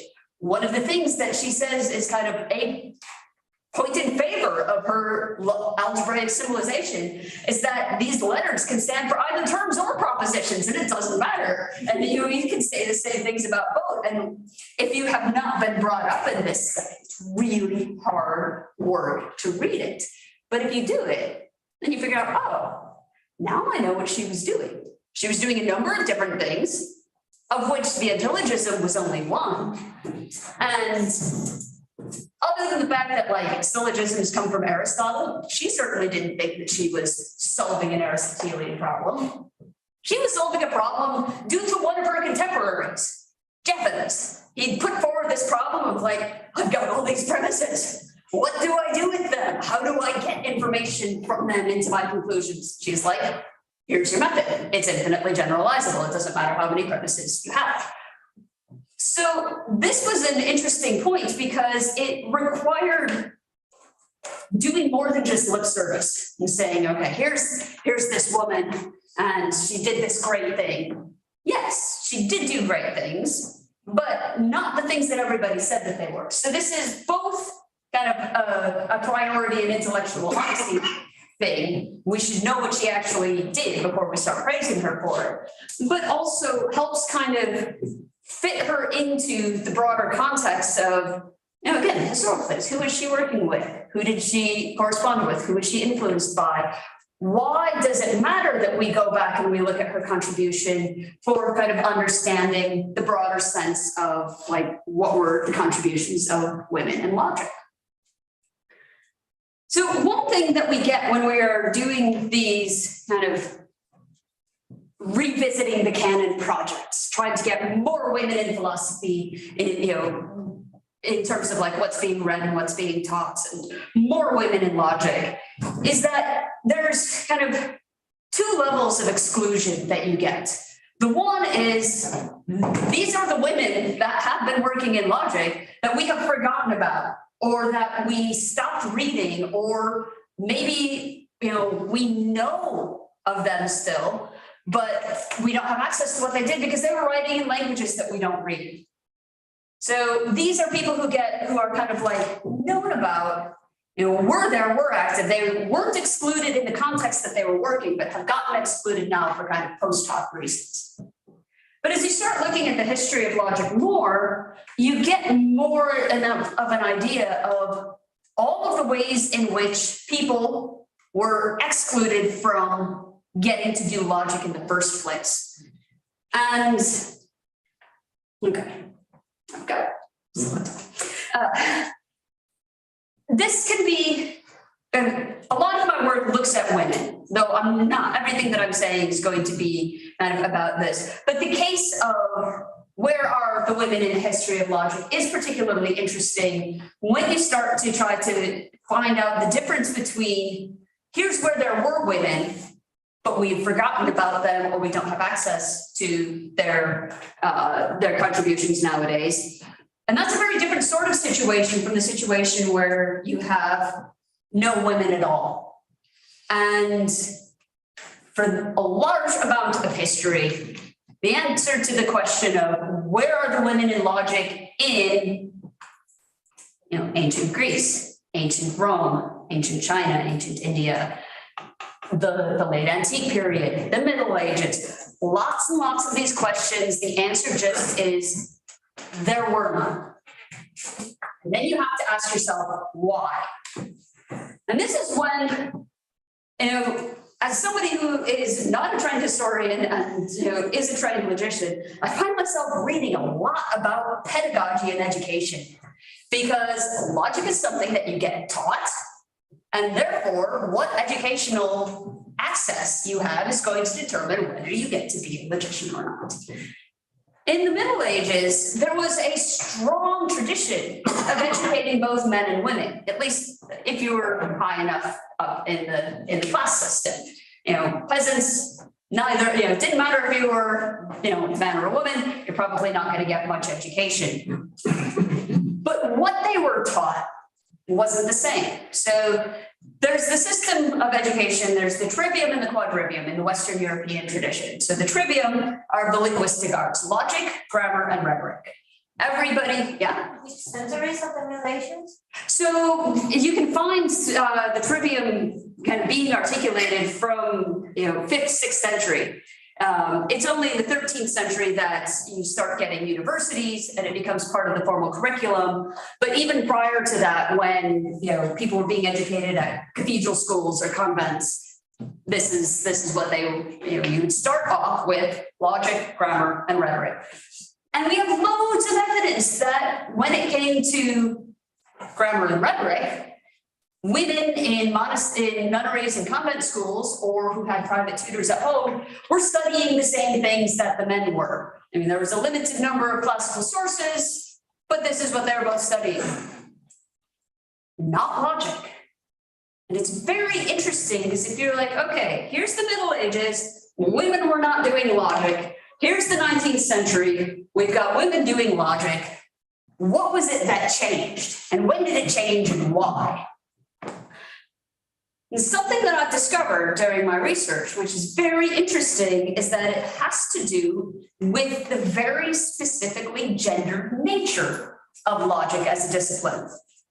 Logic was founded in ancient Greece in a context where you have robust public political systems, educational systems, and there was these were tools for inhabiting public life. Guess who doesn't get to participate in public life? Why bother teaching our women how to reason? All they need to do, at least kind of in the Middle Ages, is be at home and run their household and teach their children and their household staff good Christian virtues, which they can do if they know grammar and rhetoric.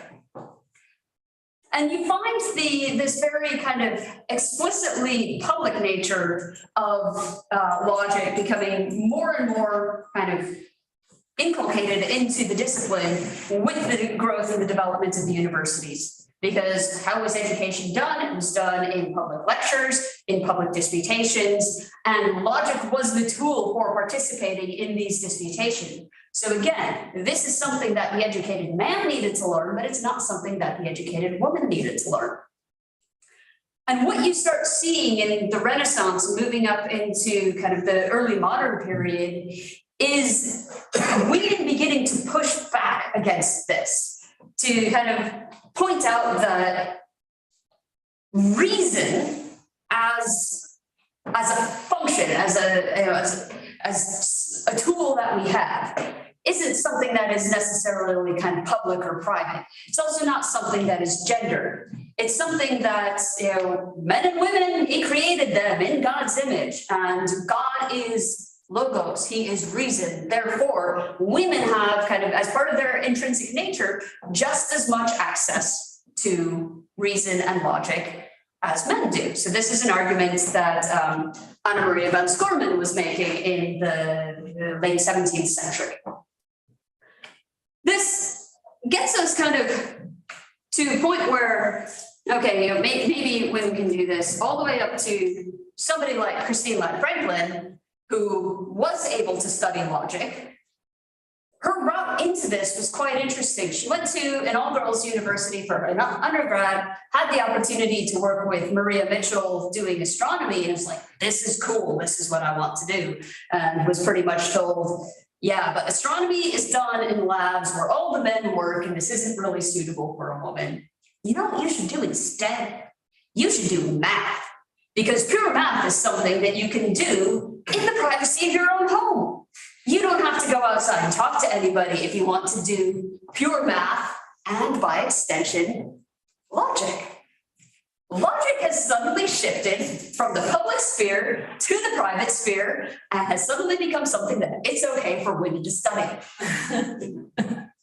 So this is one facet. Another facet that plays into this is kind of the thing that underlies logic, which is this notion of reason or of rationality, that logic is this kind of externalization or explicification of this type of reason, this tool of reason. And this plays out more than in just gender contexts, but also in kind of racial and cultural contexts. So a text that I worked on recently from the 1660s was, this is the interlinear text I was mentioning during the break. I was, looking through a bibliography of logic written in the sort of the 20th century, jotting down all the interesting titles, plugging them into Google Books, getting the PDFs up, opened one of them and it was like, this is an interlinear textbook where the two languages are English, which is kind of surprising in the 17th century. They were still writing a lot in Latin. And the other, I have no idea what this language is because I've never seen it written in print before. Given the context that it's published in, it's one of the East Coast indigenous languages of the US. And so the next thing I did was try to find out, who was the guy who wrote this? Why did he write it? What language is it? It's one of the Massachusetts languages. And the person who wrote it was a Puritan missionary who, first of all, translated the entire Bible into this language, wrote a bunch of prayers and sermons and things, but is like, the thing that I need as part of my conversion practice is I need to teach the indigenous people logic, because this is how you understand the Bible. So I'm going to tell you your basic logical vocabulary and how to form syllogisms so that you can answer theological questions. And that's what this book is. Yeah, it's this weird intersection of kind of logic being something that you teach to other, and here's how you can get access to logic, combined with this really awkward proselytizing and colonialism, stamp on top of it. And it's quite interesting because the language in this book was one of the Massachusetts, one of the Algonquian dialects, and it's the only one in its family that is still spoken nowadays, because John Eliot translated a whole bunch of stuff into this language. And so we have a huge amount of written documentary evidence. In addition to writing a logic textbook, he also wrote a grammar of the language, which means that as there was kind of this, as there was more and more oppression and a bunch of the other languages were dying off, this one, I think it may have even died at some point, but was able to be revived. So on the one hand, it's like, isn't this amazing that, you've got this logic textbook that is founded in this kind of cultural context. That means that of all of the languages that died during this period, this one didn't, and it's still alive. And on the other hand, you're like, yes, but if people like Eliot hadn't come in the first place, they wouldn't have died. So this is kind of terrible. And when you start looking more closely at the way that logic or reasoning or rationality is used in colonial settings, it starts getting very uncomfortable. So if you read Henry T. Colebrook's presentation to the Royal Asiatic Society in like the 1820s or so, he's like, look, we've now been to India and we've gotten access to all of these texts. And there's some really interesting kind of philosophical sort of stuff going on. In fact, there's stuff that sort of looks like logic, but it's okay. This isn't a problem. Because if they were trying to do Aristotelian syllogisms, they did it really badly. So it doesn't matter that, part of our purpose in invading India and colonizing it was so that we can bring the Western intellectual tradition that has its roots in Greece, that we can civilize these uncivil people through our kind of foundation in and the inheritance of Aristotle. I mean, they tried, bless them, they tried, but they didn't do it very well. Reading this is really hard because, if you actually go back and read the Indian texts, which some do exist in translation, so you can go and do this, they're just not doing the same thing. Western logic is very much interested in these kind of abstract relations between independently existing universal truths. I mean, you don't have to be a Platonist to recognize that like logical consequence is this thing that kind of holds whether or not we're engaging with it in a lot of Western logical systems. The whole point of the development of the notion of anumana in the Indian and Tibetan Buddhist and Hindu systems is that it is one of the pramana, one of the instruments of knowledge. This is how we know things. It's not about what's actually out there in the world. So it is fundamentally about providing evidential justification for knowledge claims, which can be mistaken. So sometimes we have to revise them. They're just doing a fundamentally different thing. But this use of logic as a tool of oppression, of dividing up kind of like who gets to do it and not. There's the public sphere that men get to inhabit, and so they get to study logic. Or whether you have mastered logic is an expression of your capacity to be a rational, reason-using person. And so, these people, this they were trying, but they didn't get there. So we can bring this, we can make them into persons by teaching them logic.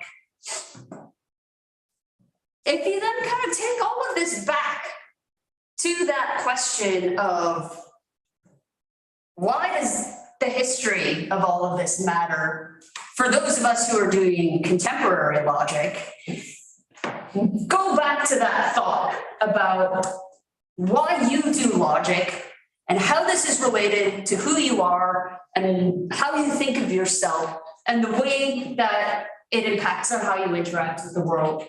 And as I've said, if we care about these things for ourselves, we should also care about having other people have access to them. And so this is where understanding the ways in which people have been given or have not been given access to logic in the past matters for access issues nowadays, because 50 years from now, we will be history of logic. So it's not like there's now and there's history and these are radically different things. No, the same sorts of things, the same sorts of patterns of exclusion that you see in the history of logic, you can still see nowadays if you know to look for them. So think about how logic or reason or rationality gets used in the media and how it is connected to who gets to have a voice, who gets to have a say, who gets to count as a person. Rationality can often be weaponized in a very problematic way, in a very gendered way, in a very kind of cultural superiority way. And I had to ask my logic students in one of the lectures if they felt comfortable saying so, how many had ever been told as a means of shutting them down, be more rational, don't be so emotional. Of course, lots of women put their hands up. I was surprised at the number of men who also did too, which is kind of depressing. I mean, you kind of expect that women get, rationality and logicality used against them as a woman, but that, other people were using this as a means of silencing people was surprising.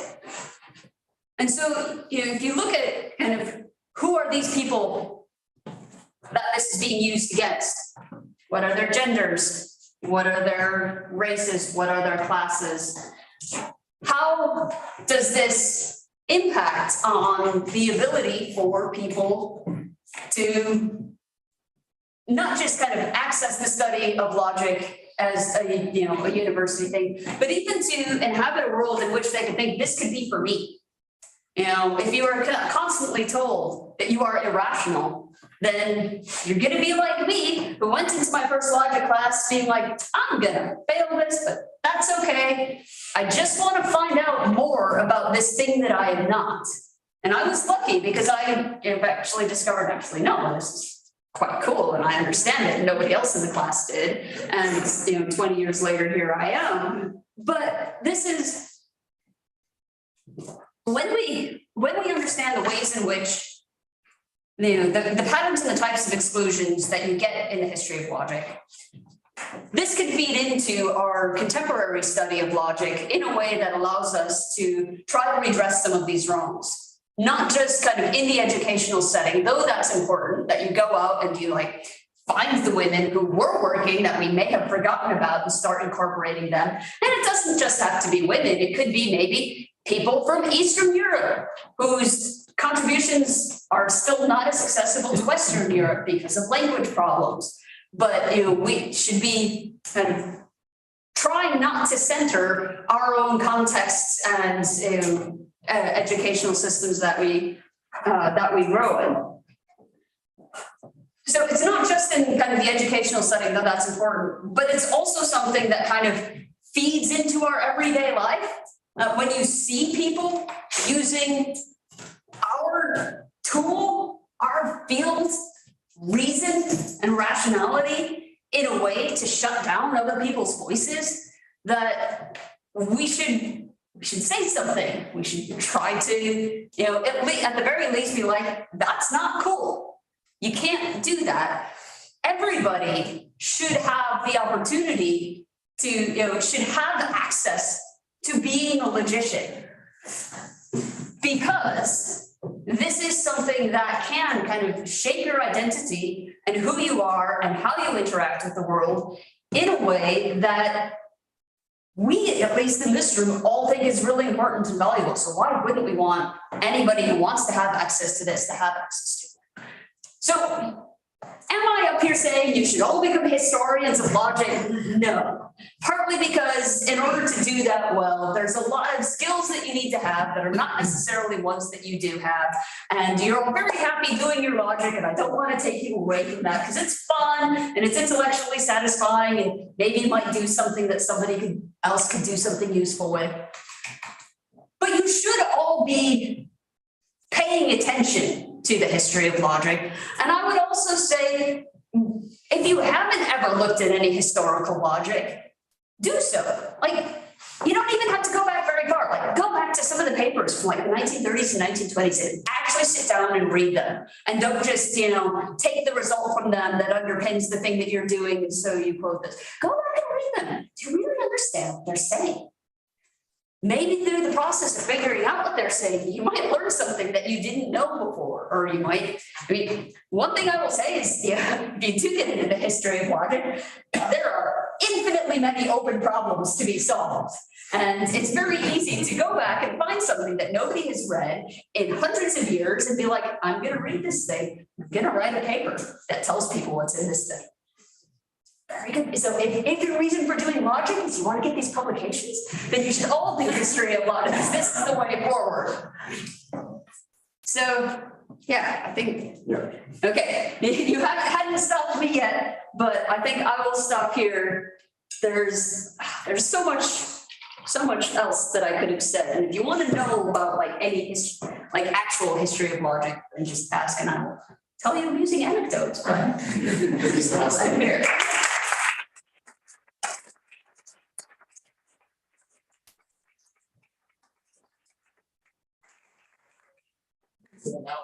Question, comments, discussion, let's start with Dave.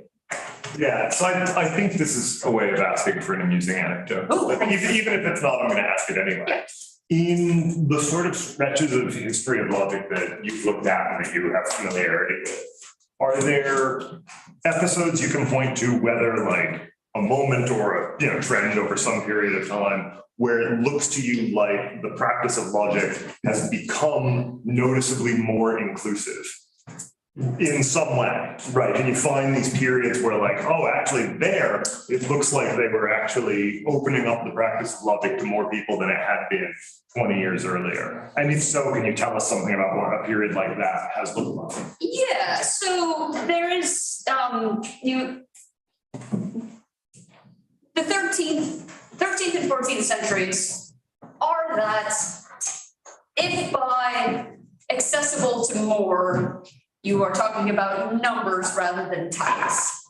I guess I'm talking about types. Yeah. But maybe just along some dimension, right? Yeah, but I think kind of pointing to the rise of the universities and the fact that everybody studied logic as part of their undergraduate is an important thing, because this is going to then, these are the people who are going to become the educated elite. These are your cultural ambassadors. These are, the people who are going to be working in parliament. So having this access for all of these people, you can't really point and say this changed the way that people interacted or thought or engaged with each other. But it had to. When you have a relatively stable universal platform of shared knowledge that any other university educated person that you spoke to, would know these things, that's going to change how society works. And one of my biggest complaints when I go to medievalist conferences is the biggest medievalist conference in the world is the International Medieval Congress in Leeds. And it's Monday through Thursday. There's generally when I last went, which was maybe 5-6 years ago, there was about 35 parallel sessions. I think they might be up to about 40. Thousands and thousands of people and papers. You try to find anything on logic. If I haven't organized the session, it doesn't exist. You try to find anything on philosophy, there's like some theology stuff. And I don't understand how all of the people who are doing like straight up history or literature or can study this period without having an understanding of what the main actors they're looking at were educated in. I don't understand this. So that's one. I think that in kind of the end of the 19th century into the 20th century, things definitely got better for women.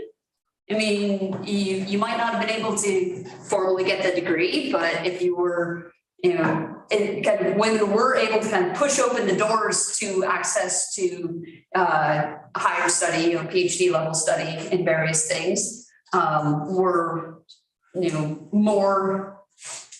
more or less supported, and we're also more or less integrated into the field. Because one of the areas that I'm also interested in is women in the foundations of math between about 1870 and 1920. There's actually a lot in there when you start pushing it, and they were part of the community. They were not on the fringes, and we've forgotten this to a large extent. And I do think that it is getting better now.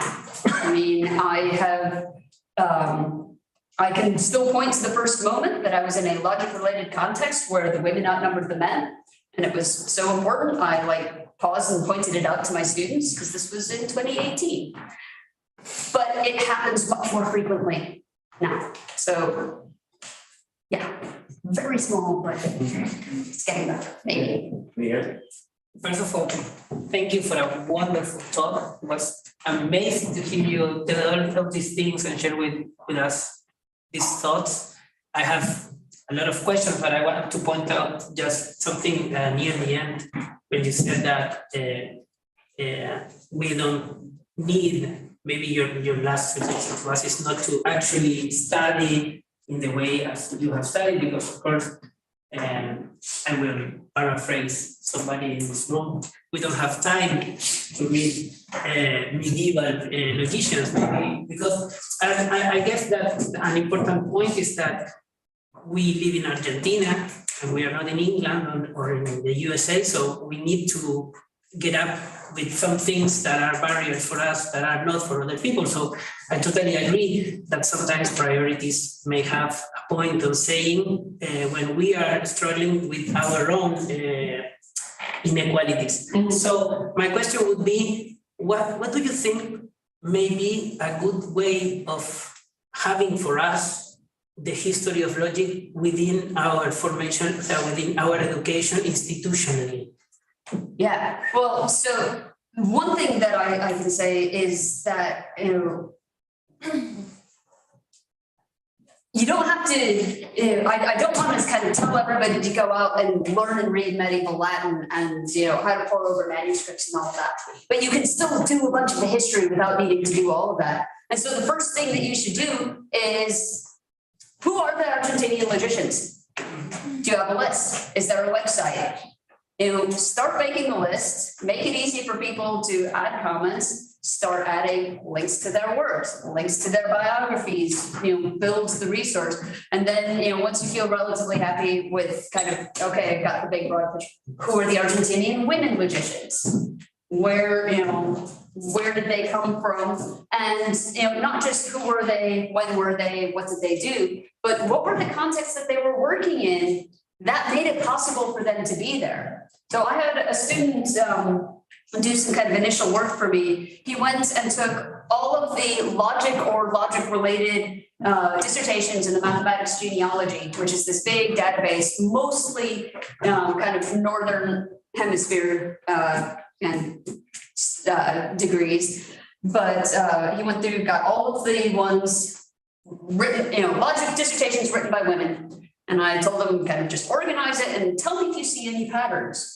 And there were like 3 clusters where it's like all of a sudden there's a whole bunch of women doing logic in this place in this period. And you can see in this the influence of individual supervisors.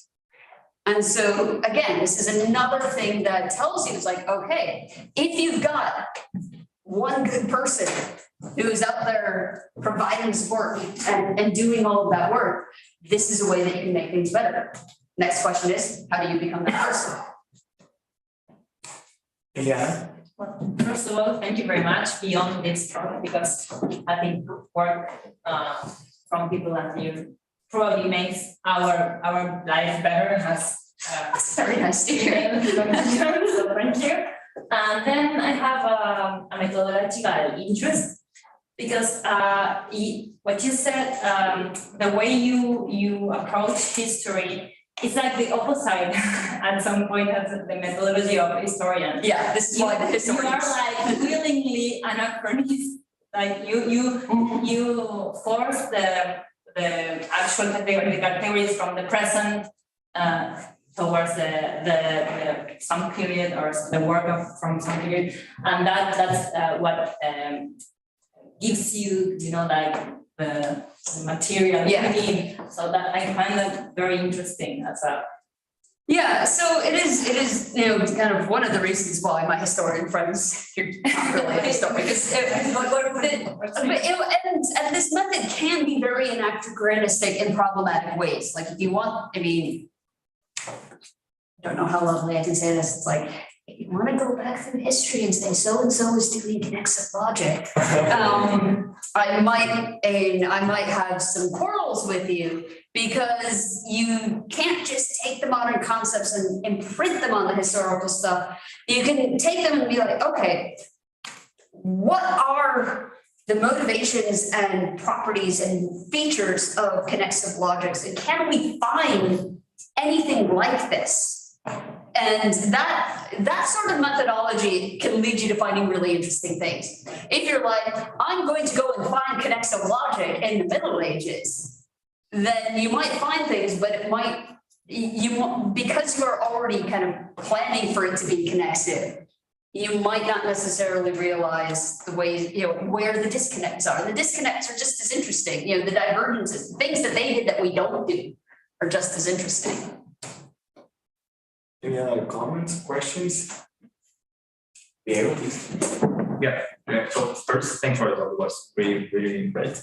The second, so I have a question similar to Miguel's one. So regarding the education about the history of logic for people who are really not familiar. So I checked like the handbook of history of logic has like 15 volumes. They just keep coming. History keeps happening. Do you think there's a like textbook or like a more concise way of educating ourselves about the? Short answer is no. Medium answer is everybody keeps asking me when I'm going to write it. Got a bunch of other books in the queue first. The longer answer is that what you can learn from a textbook is always going to be an idealization, and it's always going to gloss over things and leave things out. And this is partly why I am kind of in favor of kind of doing historical logic rather than history of logic, which is, pick a particular piece or a particular person or a particular time or a particular topic and learn about it by reading the things that were written. And this is, going to be more or less difficult depending on what language are the texts in, have they been translated, have they been edited, and some things are still going to be harder to access. But if you're going to put in the work to kind of learn about this stuff, I think it's much more valuable to kind of put in the work to read one of the original texts or read it in translation, and then read the relevant secondary literature around it to figure out the context, than to like read a history of logic book. And you'll get more logic out of it. Certainly. I have a short one, which is first of all, thank you for correcting my mistake in choice. And that was real logic versus historical. Yes. And no, I wanted to ask you, so you mentioned this very interesting thing about logic being like kind of in the public discourse or in the private sphere. And I was wondering, in these different times, to which other disciplines was logic sort of paired? Like, for example, today we will pair it to math. But so what was paired back then, for example? So at least in the Middle Ages, in the Western European tradition, it was one of the linguistic arts. So logic, grammar, rhetoric, that was the trivium. And then once you completed that, you went on to the mathematical ones, arithmetic, geometry, astronomy, and music. And you would so that was the undergraduate. And then if you went on to you could do a master in arts, or you could get a doctorate in theology, law, or medicine. That was basically the trajectories that you had. And so logic was very much kind of a tool that propagated into the other disciplines. You get a lot more kind of evidence of the logical training in the theological texts and the law texts, so I'm not so familiar with them, than you do actually even in the mathematical ones. All of the languages that is being developed in logical treatises, you don't really find that vocabulary so much in the mathematical stuff.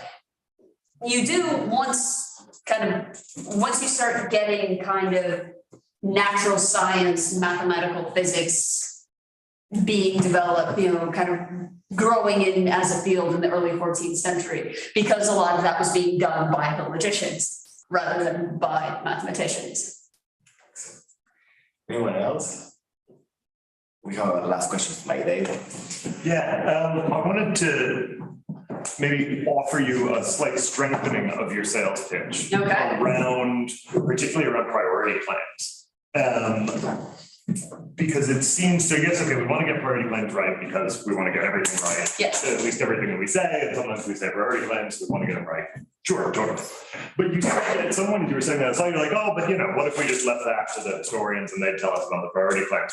But like, they won't and they can't. Well, yeah, Right, that's very true. They don't care. Yeah. And if they were to look, they don't have the necessary logical expertise, right? So thinking about your work on that Franklin, for example, you were able to do that work because you know enough logic, right? Someone who's interested in like the role of women in the intellectual life of Johns Hopkins at that era, here's a Vlad Franklin, goes to check it out. So, well, this is a bunch of fucking gobbledygook. Yeah, right. and totally right. Right. So it seems like there's a strengthening of the sales pitch here, right? It's not just that, we might care, but it's in fact like no one else can do it. And even if they could, they wouldn't. Yeah. Right. We're the only ones with the combination of interest and skill to actually take up these questions about priority. That is definitely, and even like while I was saying that, I was thinking, precisely what you said.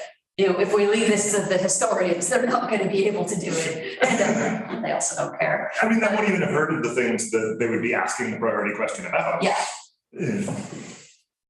Yeah, so it would have to be like really well logically trained historians. Why aren't they doing logic then? Thank you so much again, Sarah.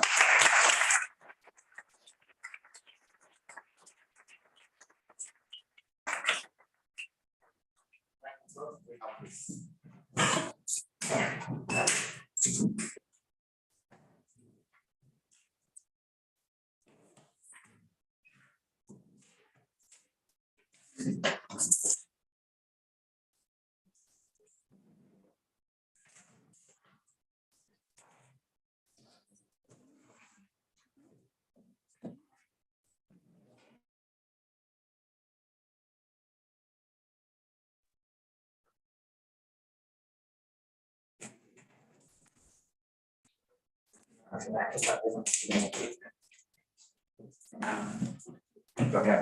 I believe No. I just wanted to see if everything was technically okay. Please, cuando pasa un tiempo o lo preferimos.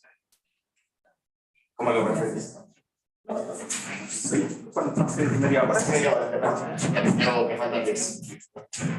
Okay, so for the final talk of the day, we're going to have Luis Estrada Gonzalez. Let me first say that it is a pleasure to have Luis here, not for the first time and not for the second time, but for the third time. I hope this keeps getting as a regular thing. It's always a pleasure to have our friends from Mexico here to strengthen our bonds with the Latin American countries and the Lusitian community. So thank you so much, Luis, for this talk. Luis is going to talk about connective logic, probably, and finally you can get no cancellation. Thank you so much, Luis. And some misattributions. Yes. Why not? Yeah. No, thank you. I'm very pleased to be here. I enjoy very much the company and the close interaction with my Argentinian colleagues, and especially now because there are not only Argentinian people here. So I'm really happy to be here. I'm not that happy about giving a talk after Sarah. This very talk, and just want to go home and do more logic and but yes, let's see what happens. Yes, I will say some things about connective logic, but the focus of talk will be in this notion of negation as cancellation. When I suggested this topic for the symposium, I thought of giving the full theory with all the details and the logical machinery. But then I saw that this was going to be the last talk of the first day, and I said, no, just I will sketch the first part of our strategy, because I must say that this is a joint work with Fernando Canajorge. Yes, I will provide only some hints of the general idea. Maybe the slogan is this: hybrid balancing and Daniel Scott were too pessimistic about cancellation negation. No, cancellation negation is not that bad. Okay. So, what is this idea of negation as cancellation? You have here some quotes from relevant logics and rivals, and I have adjusted the notation. And the rough idea is this. In negation as cancellation, you have a positive proposition A conjoined with its negative, not A. And this is seen as giving zero content, or at least zero A content.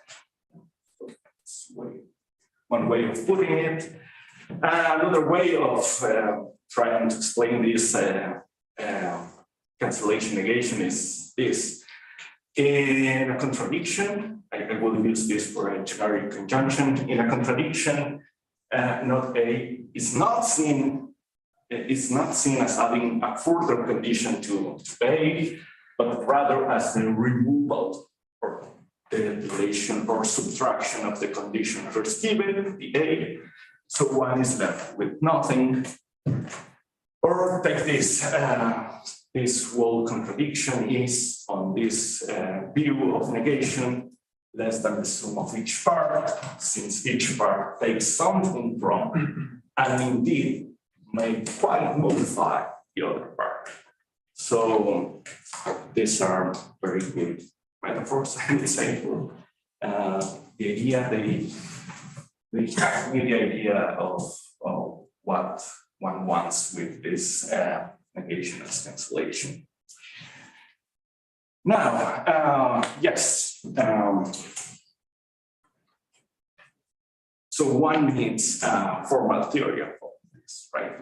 This is just not nothing. This is pointing towards some phenomenon that maybe should be formalized in some way. And as I have said, Bansi and Spurt are very skeptical about the prospects of getting good theory of this negation as cancellation thing.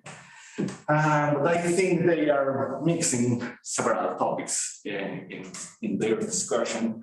So most of the talk will be about drawing some of the right distinctions to get clear on the issue.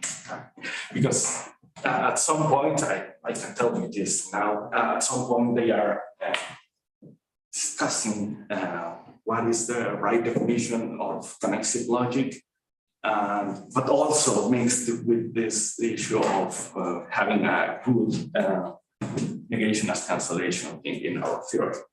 Okay, so they say many things in this paper from 2018. I will isolate two of their criticisms. The first one is this one. Actually, they ask questions, but they are intended as rhetorical questions. They say, this is not going to happen, but let's put it in question form. So they ask, suppose that A has no content, suppose that A is a contradiction, some contradiction, P and not P, and according to the cancellation negation view, it has no content because one of the contents just cancels the other and the whole contradiction has no content.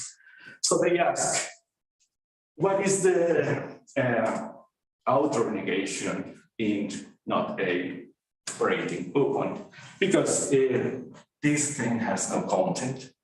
So this is supposed to cancel some content, but there is no content to cancel, so what's this doing? And the answer is there's nothing to do because there's no content, so this doesn't make sense. And the second sort of objection towards the idea of negation as cancellation is this. Well, if A has no content, suppose once more this is some contradiction, both the contradiction and the negation of the contradiction are contentless, right? And if equality of contents is a sufficient condition for mutual implication, as maybe Richard Huxley thought at some point in describing this theory of negation as cancellation, then you're going to have these two things. And this is bad. And this is bad especially because all this is put forward in the context that you, in the context of an exit theory. And those are precisely the things that you negate in an exit law. So, and as I say, they have other criticisms, but I think these two are the stronger ones in their paper. So, yes, I think this is a problem. There are too many problems with their objections. Let me say something about that. Here is a nice quote, once more from relevance logics and rivals. There the authors say, this sort of connexivism, which invalidates simplification and related principles, is based on a subtraction account of negation and incompatibility. This line of connexivistic development, even if it is historically important and well motivated in some intuitions, has, however, as yet not received any clear formal expression, and there may be some difficulties in doing so. Yes, and I take this rather as a challenge instead of a full development of the theory. There is no such thing in the relevant parts of the book. It's just the sketch of idea. It's a raw presentation of something that should be done, right? And especially I like this part. There may be some difficulties, and that's good, that's nice, they paid us for it. Right. And I had the same feeling when I read this line by Bansen and Skurt. The concept of negation as cancellation is highly problematic. Good. And therefore, within that negation as cancellation shouldn't be taken as a conceptual basis of anything. Okay, it's even better. You know me. If people say tribalism is a weird thing, you can do anything with that. Oh, I will try to do something in that vicinity. So I take this rather as an invitation to do the thing instead of looking with suspicion at negation and cancellation and do something else. So, yes, this is an invitation to do something fun, but look, there is another important thing here. The route list and Brady and all the people involved in writing this book say this sort of connexivism. This is important because we are not talking about connexive logic, actually. this is a view, very particular view, which involves connected principles, but it's something else. It's a theory mixing this idea of negation as cancellation with connected principles, with relevance intuitions, all of them mixed. So it's not just connected logic, it's something else. And as you can read here, Lansing and School think that this is about connected logic. It is not. It is about a very particular theory of implications with a funny negation, doing funny things with contradictions, right? So I think that these three things must be separated clearly. They haven't done that. So, okay. In fact, when you read these pages from the book, I will refer to this as the red book. It's the usual cover of Alexander Rivals. When you read the relevant pages of the red book, you can see that the authors are presenting in motivating the theory of negation as cancellation and connexivist. They are putting here and there some desiderata for things, right? So you can see, I will present some of those desiderata right now, but I need some notation before that. I will use this to speak about the content of A. And this will be the sense or meaning of A. This distinction will be important in what follows. And the term style with the L will indicate the target logic, which we don't know what it is. So we have among those desiderata this 3 or 4. And yes, I will not present the quotations, but go to the text and you will find them. They ask that the content of A is different from the meaning of A, right? Let me give you an example. 2 arbitrary contradictions. Both of them are contentless, yes, according to the theory. Nonetheless, they have different meanings because one contradiction can be about, say, God or something like that, and another contradiction might be about numbers or whatnot, right? So they want to keep these notions as separate. Content are meaning and meaning. And second, this is a very strange principle, and maybe I failed miserably in representing what they are asking for. But basically, you can read the logic as they want a way of working with double negation. And that's the intricate way in which they ask for it. This other condition is Sorry. yes. I thought it was a form of contraposition. BR1, isn't it? It's double negation.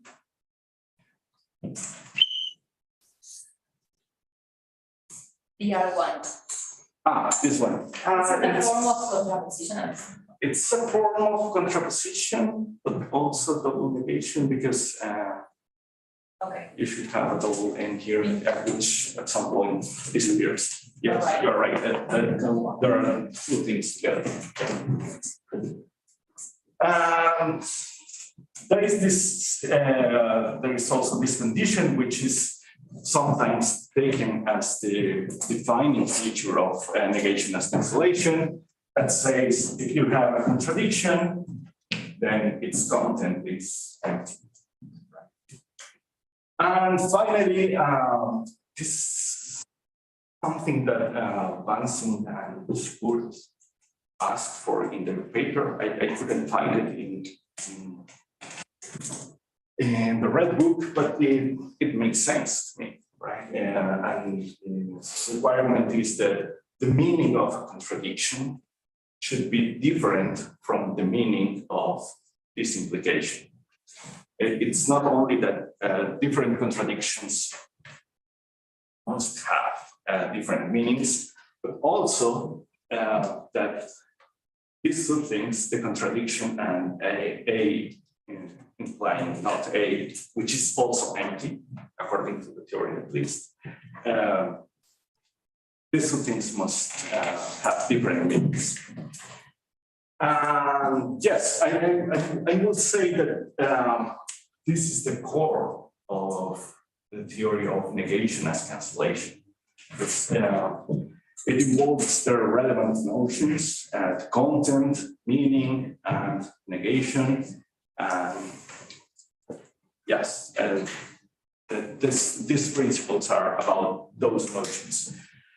And then you have some extra conditions for, not for negation as cancellation, but for connectivism, which is, as I say, a different thing. It's a theory mixing negation as cancellation, connexive intuitions, and relevance logic stuff.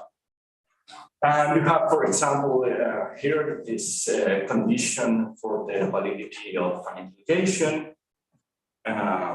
Maybe we are not sure that we are reconstructing, right, the Red Book, but it says something like, look, if the antecedent has content, then the content of the consequent must be included in the content of the antecedent, or they have the same meaning, right? And maybe this is this captures well what Brownlee says about the connexive understanding of the implication in those factors. For sure, the authors demand this thing that the variable sharing principle, which is going to cause a lot of problems, as we will see. And yes, this is something like the core, as I have said. This is about negation as cancellation. Then you have the relevance bit. As they write, some expected or desirable consequences are mentioned. And one of them is this, that it is sometimes also thought of as as a defining feature of negation as cancellation. But they clearly say, oh, if you have a negation as cancellation account, then this is going to happen. And what is this? The failure of simplification of contradictions, right? If you have contradiction, and the contradiction doesn't imply any of the conjuncts. Also, Aristotle's thesis is considered as a consequence of the view. You have there surprisingly what is usually called Abelard's principle, that two things do not imply contradictory things. And they also require Boisi's thesis. And also, yes, I have mentioned this, given two arbitrary contradictions, one doesn't negate the other, right? So, but those are taken as consequences of these things.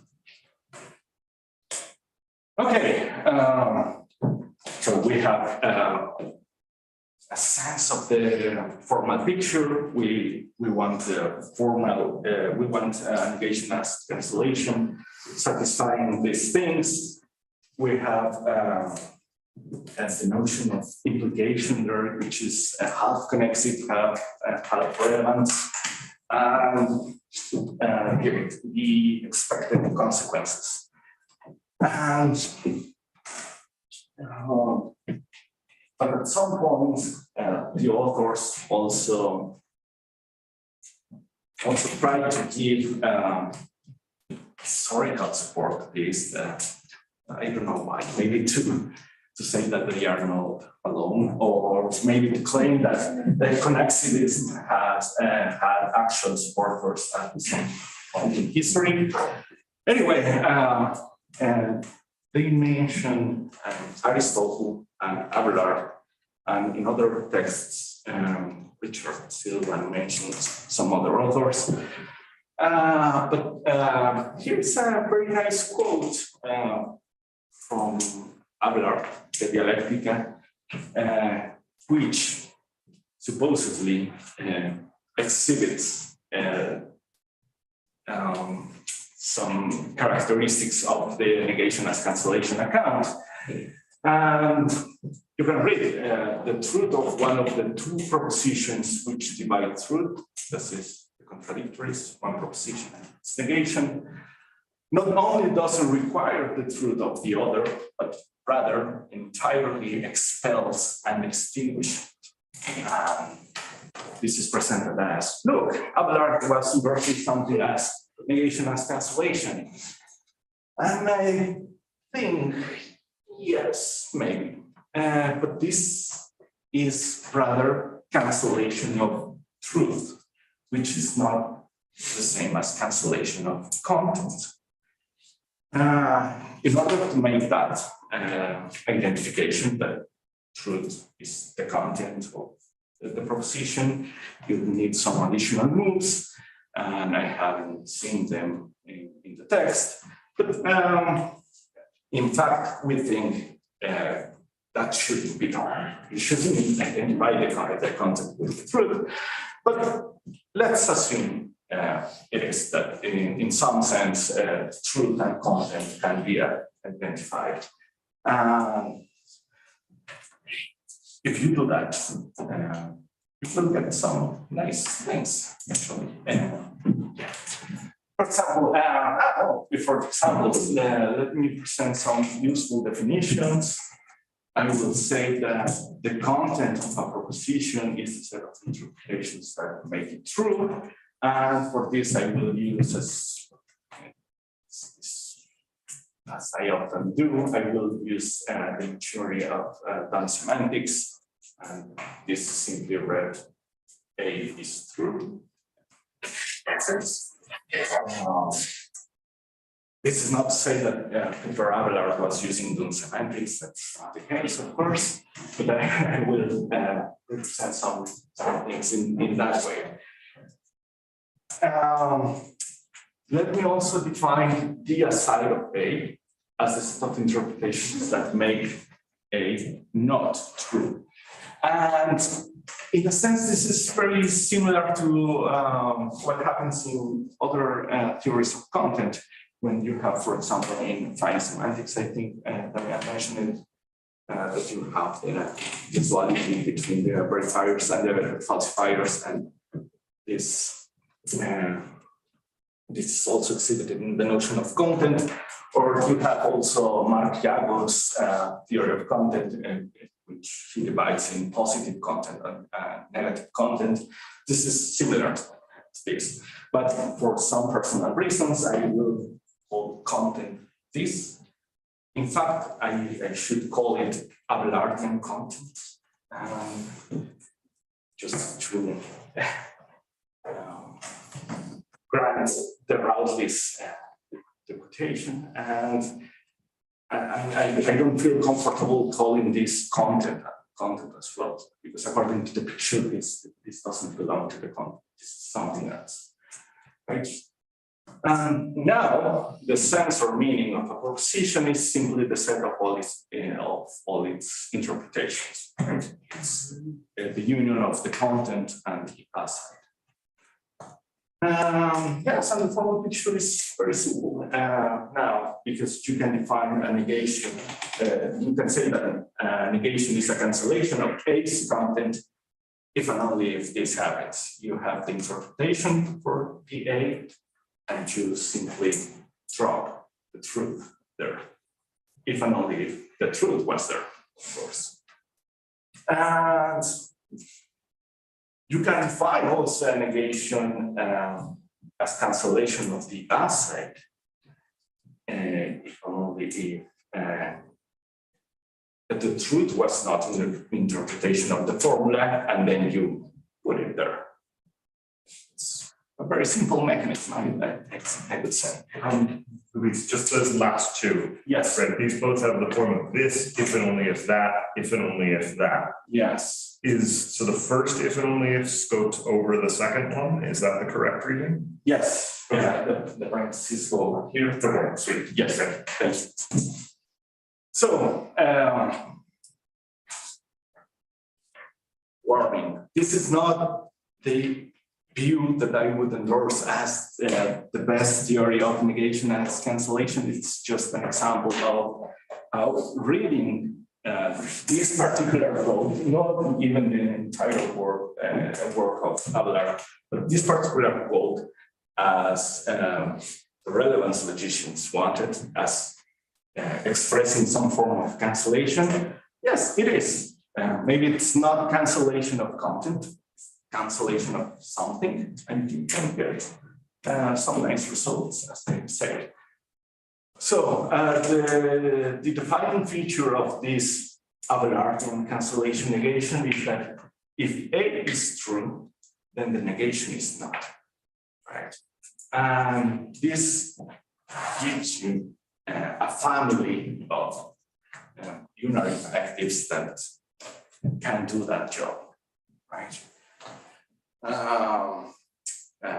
So you have the usual four admissible interpretations in the general done semantics, and then you have plenty of options to satisfy this. For example, here, the proposition is just true, and this Abelardian cancellation negation eliminates the truth. So you have this option that the negation is neither true nor false, or it might actually put a falsity there. In any case, the truth is eliminated or cancellated, whatever you want to say.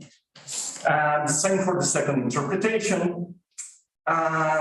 Note that since the defining condition is only about the truth, you have full freedom about removing or canceling things when the proposition is not true. You can do whatever you want. Yes. Yeah. Yes. As I say, this is a family of unary connectives that can do the job that you can find, for example, Boolean negation that's doing the job, not the Morgan negation. The Morgan negation is cannot be seen as an Abelardian cancellation. You can find also the constants there, the constant false, and the constant either true or false can do the job of as cancellation here. Okay, so yes, I repeat, this is not the view of negation of cancellation that I would endorse. This is just an example of a sort of negation as cancellation, the cancellation of truth, as inspired by the quotation by Abelard. But here is an important remark, I think. Sorry, you have that one. Yeah, good. From the fact that this negation cancels the content of A, and the fact that this contradiction has no content, one cannot conclude that the negation of A has no content. Maybe that the negation actually introduces some content. All this is compatible with that. For example, if the family of Abelian cancellation negations, you choose this. You can see that since content is just the presence of truth, this negation is doing the expected job. It just eliminates the truth. But when there is no truth, it simply puts it there, right? And these two processes are compatible. And you can see that this is a sort of cyclical negation. And I talk about this, but it's not important in this context. What is important is that here is that when you plug this particular Abelian negation in a theory with the extensional conjunction, and this guy, which is a form of the definition or transplication of definition conditional or transplication, you actually can meet many of the desiderata in the previous slides. Not all of them. For example, you cannot get Ulysses' thesis from this because of this last part. But you can have Aristotle's thesis, you can have contentless contradictions and many, many other things. Not the whole thing, but you can have a bunch of them with these simple truth tables. And yes, as I have said, yes, you can do that. I have very few minutes left. So the summary and conclusion of the talk will be this: negation as cancellation is not that problematic. Thank you.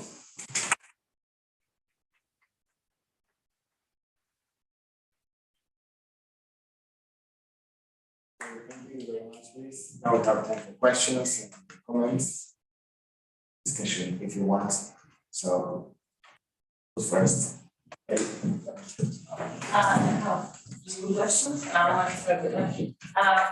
So why can you move the slide when you have like the different options for like building and Abelian negation? No, that's different. Before.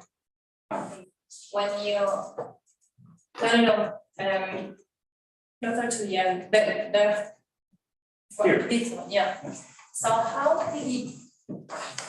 and why did you choose the one you choose? It was in order to fulfill the data.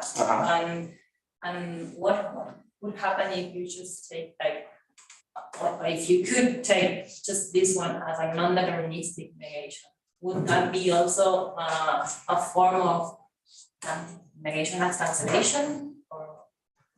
Yes, in fact, you could do that, yes, instead of thinking of this. Instead of choosing, just.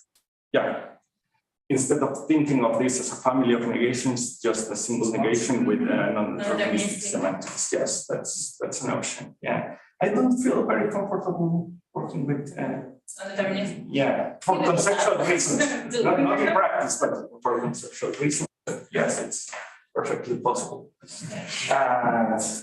Yeah, why? How do you choose?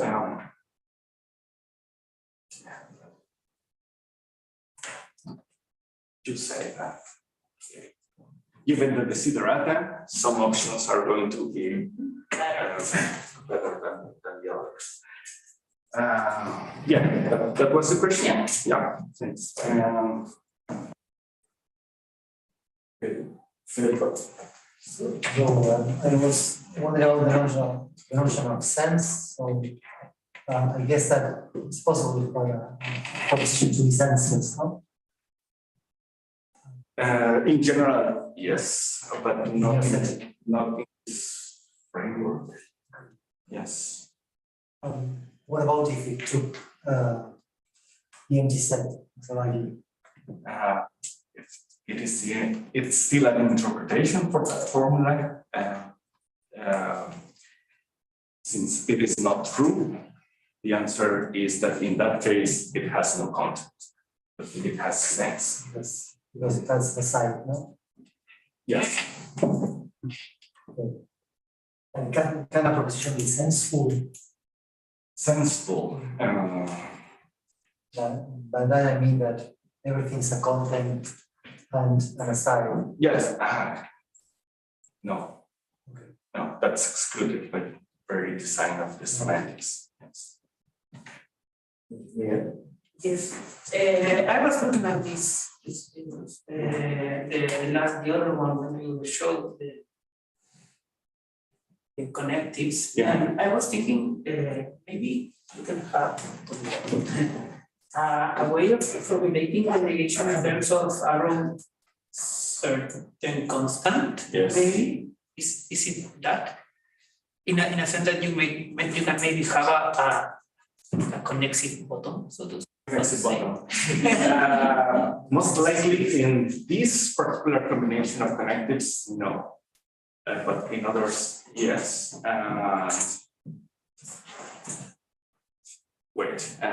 For this, the bonus would be helpful. Yes. We have a preferred option. Because we want to think of content in the, I would say, most common way that is in this kind of sense, right? That is the Popperian content. I would say, what is the Popperian content? It is a set of interpretations that make a proposition false, right? It's the sort of dual of the Abelardian stuff. But since we are trying to model not only negation as cancellation, but all the whole connexivism thing.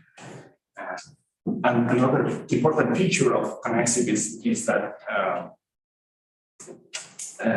in slogan, once more, all the connectives are weird. So you have negation as cancellation, conjunction doing funny things as well, and implication, well, implication because connexive things. And if you mix all those things, you can, there is a version of this in which you can define all the constants. Indeed. Not in this setting, in our preferred setting, we are able to define only two of them, but in some combination of these things, you might, and you can have a connexive bottom, yes, as well. But for that, you need a slightly different arrow. Slightly. Okay. Just a follow-up on Fred's question. Yeah. In the way you define sense, doesn't everything have the same sense?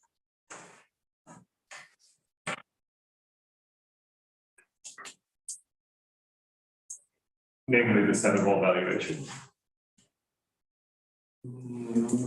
I hope no. It's, for example, take an arbitrary conjunction. But just have your definition of sense. Yeah, maybe in that way it's a bit slow. Yeah, it's having. Maybe that you are excluding the cases where a proposition receives the value empty. I understood the definition. Well, no, because that would be in the aside, right? Those would be part of the aside, and so included. That would be aside. Yeah, it's the union of the contents of the aside. Yeah, but isn't the aside just the complement of the content? So the union of the content of the aside is the whole space of valuation. Yes. No. No, it is. Yeah. Yeah, it's not expressed correctly here because what we want to say is, for example, in here, these two things have different senses, and because they differ in some of their interpretations. But you're right. Yes, you were right in the way we put it. If you define the sense as no repair. Yes, yes, that's the way I would see, yeah. Yeah. I mean, wow. Well, but since the aside is determined by the content, right, it's just the complement of the content. The ordered pair doesn't carry any more information than the content itself. So you may as well just identify the sense with the content. You will be able to discriminate. To nothing that isn't already discriminated by content. Which, you know, maybe that's okay, but that was one of the desiderata was to not do that, but. No, but one of the desiderata was to keep It's some content that sings, yeah, but maybe that's some relevance poking its head. Yeah. No, thank you. Lucas? Yeah, it's also been mentioned, but okay. Sense is not doing much work in the final picture, so we can focus only on content for the purposes of responding to objections. Since I brought that up, so this is a kind of question / objection, not sure. So why are you identifying the content with a set of interpretations that make the sentence true? I mean, doesn't that go against the whole idea? Talking about the content, shouldn't at least the interpretations that make it false be part of the content as well? Yeah.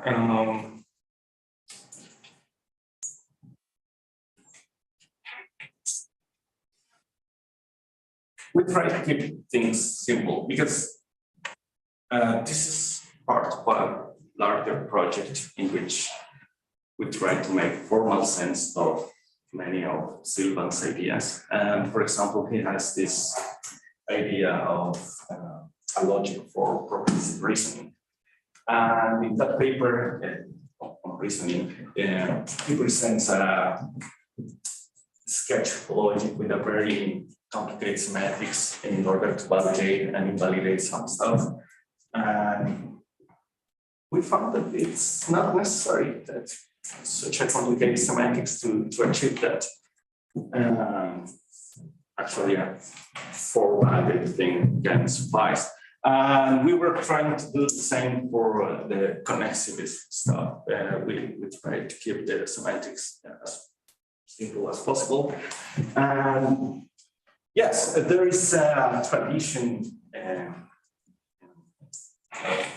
thinkers about content that don't want to relate content and meaning and related notions as much with truth values or constructions of truth values or anything like that. But there is another tradition, which is Popper and the like, that say, well, meaning is our content and related notions are just relations of this stuff. So we're exploring that part. Fair enough. Thanks. How are you? I just wanted to ask you, could you say a bit about the differences or similarities between your approach and Priest's formalization of negation as cancellation? Yes. Yes, I have a slide about this, but fundamental characteristic of his approach is that contradiction doesn't entail anything, right? Yes. And I think you don't have that, or you do.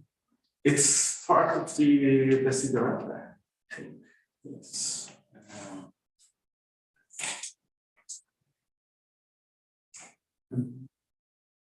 No, okay. Yeah, in a sense, because you can distinguish two ways of understanding this idea of the inferential ineffectiveness of contradictions. One way is to say, well, contradictions entail nothing.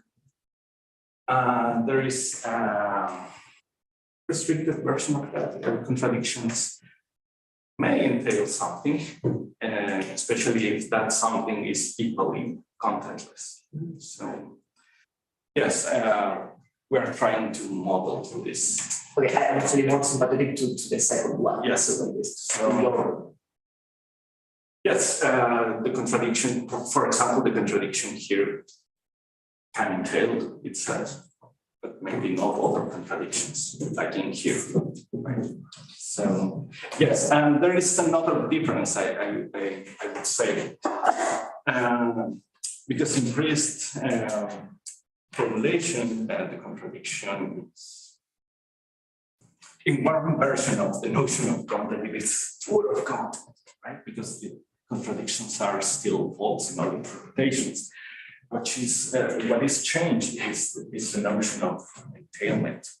So that it requires that there is at least one interpretation in which that thing is true in order to be inferentially effective. But yeah, I would say that it's not cheating, but it's the inferential ineffectiveness of contradictions is not exactly due to the contentless of the contradiction.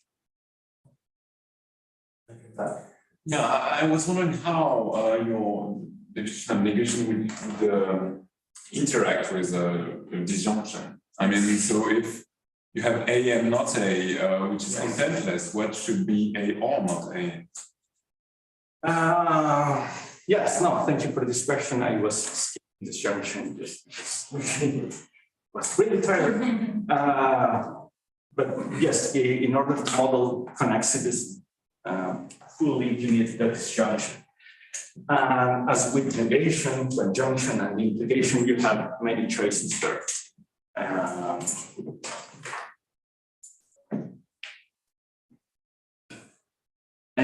as an exegetical point, maybe we should choose a disjunction that makes exclude middle true. And that could also invalidate addition, some other things. So yes, in our proposal, the disjunction is also funny. It's just not True in content or without content? sorry, True in content or without content? In this picture, since it is true in all interpretations, remember this is the appropriate. Our preferred option is the appropriate. So in that sense, logical truths have no content. Yeah. But in the Abelardian picture, it will be full of content. Logical truths. So since we are 8 p.m., thank you so much.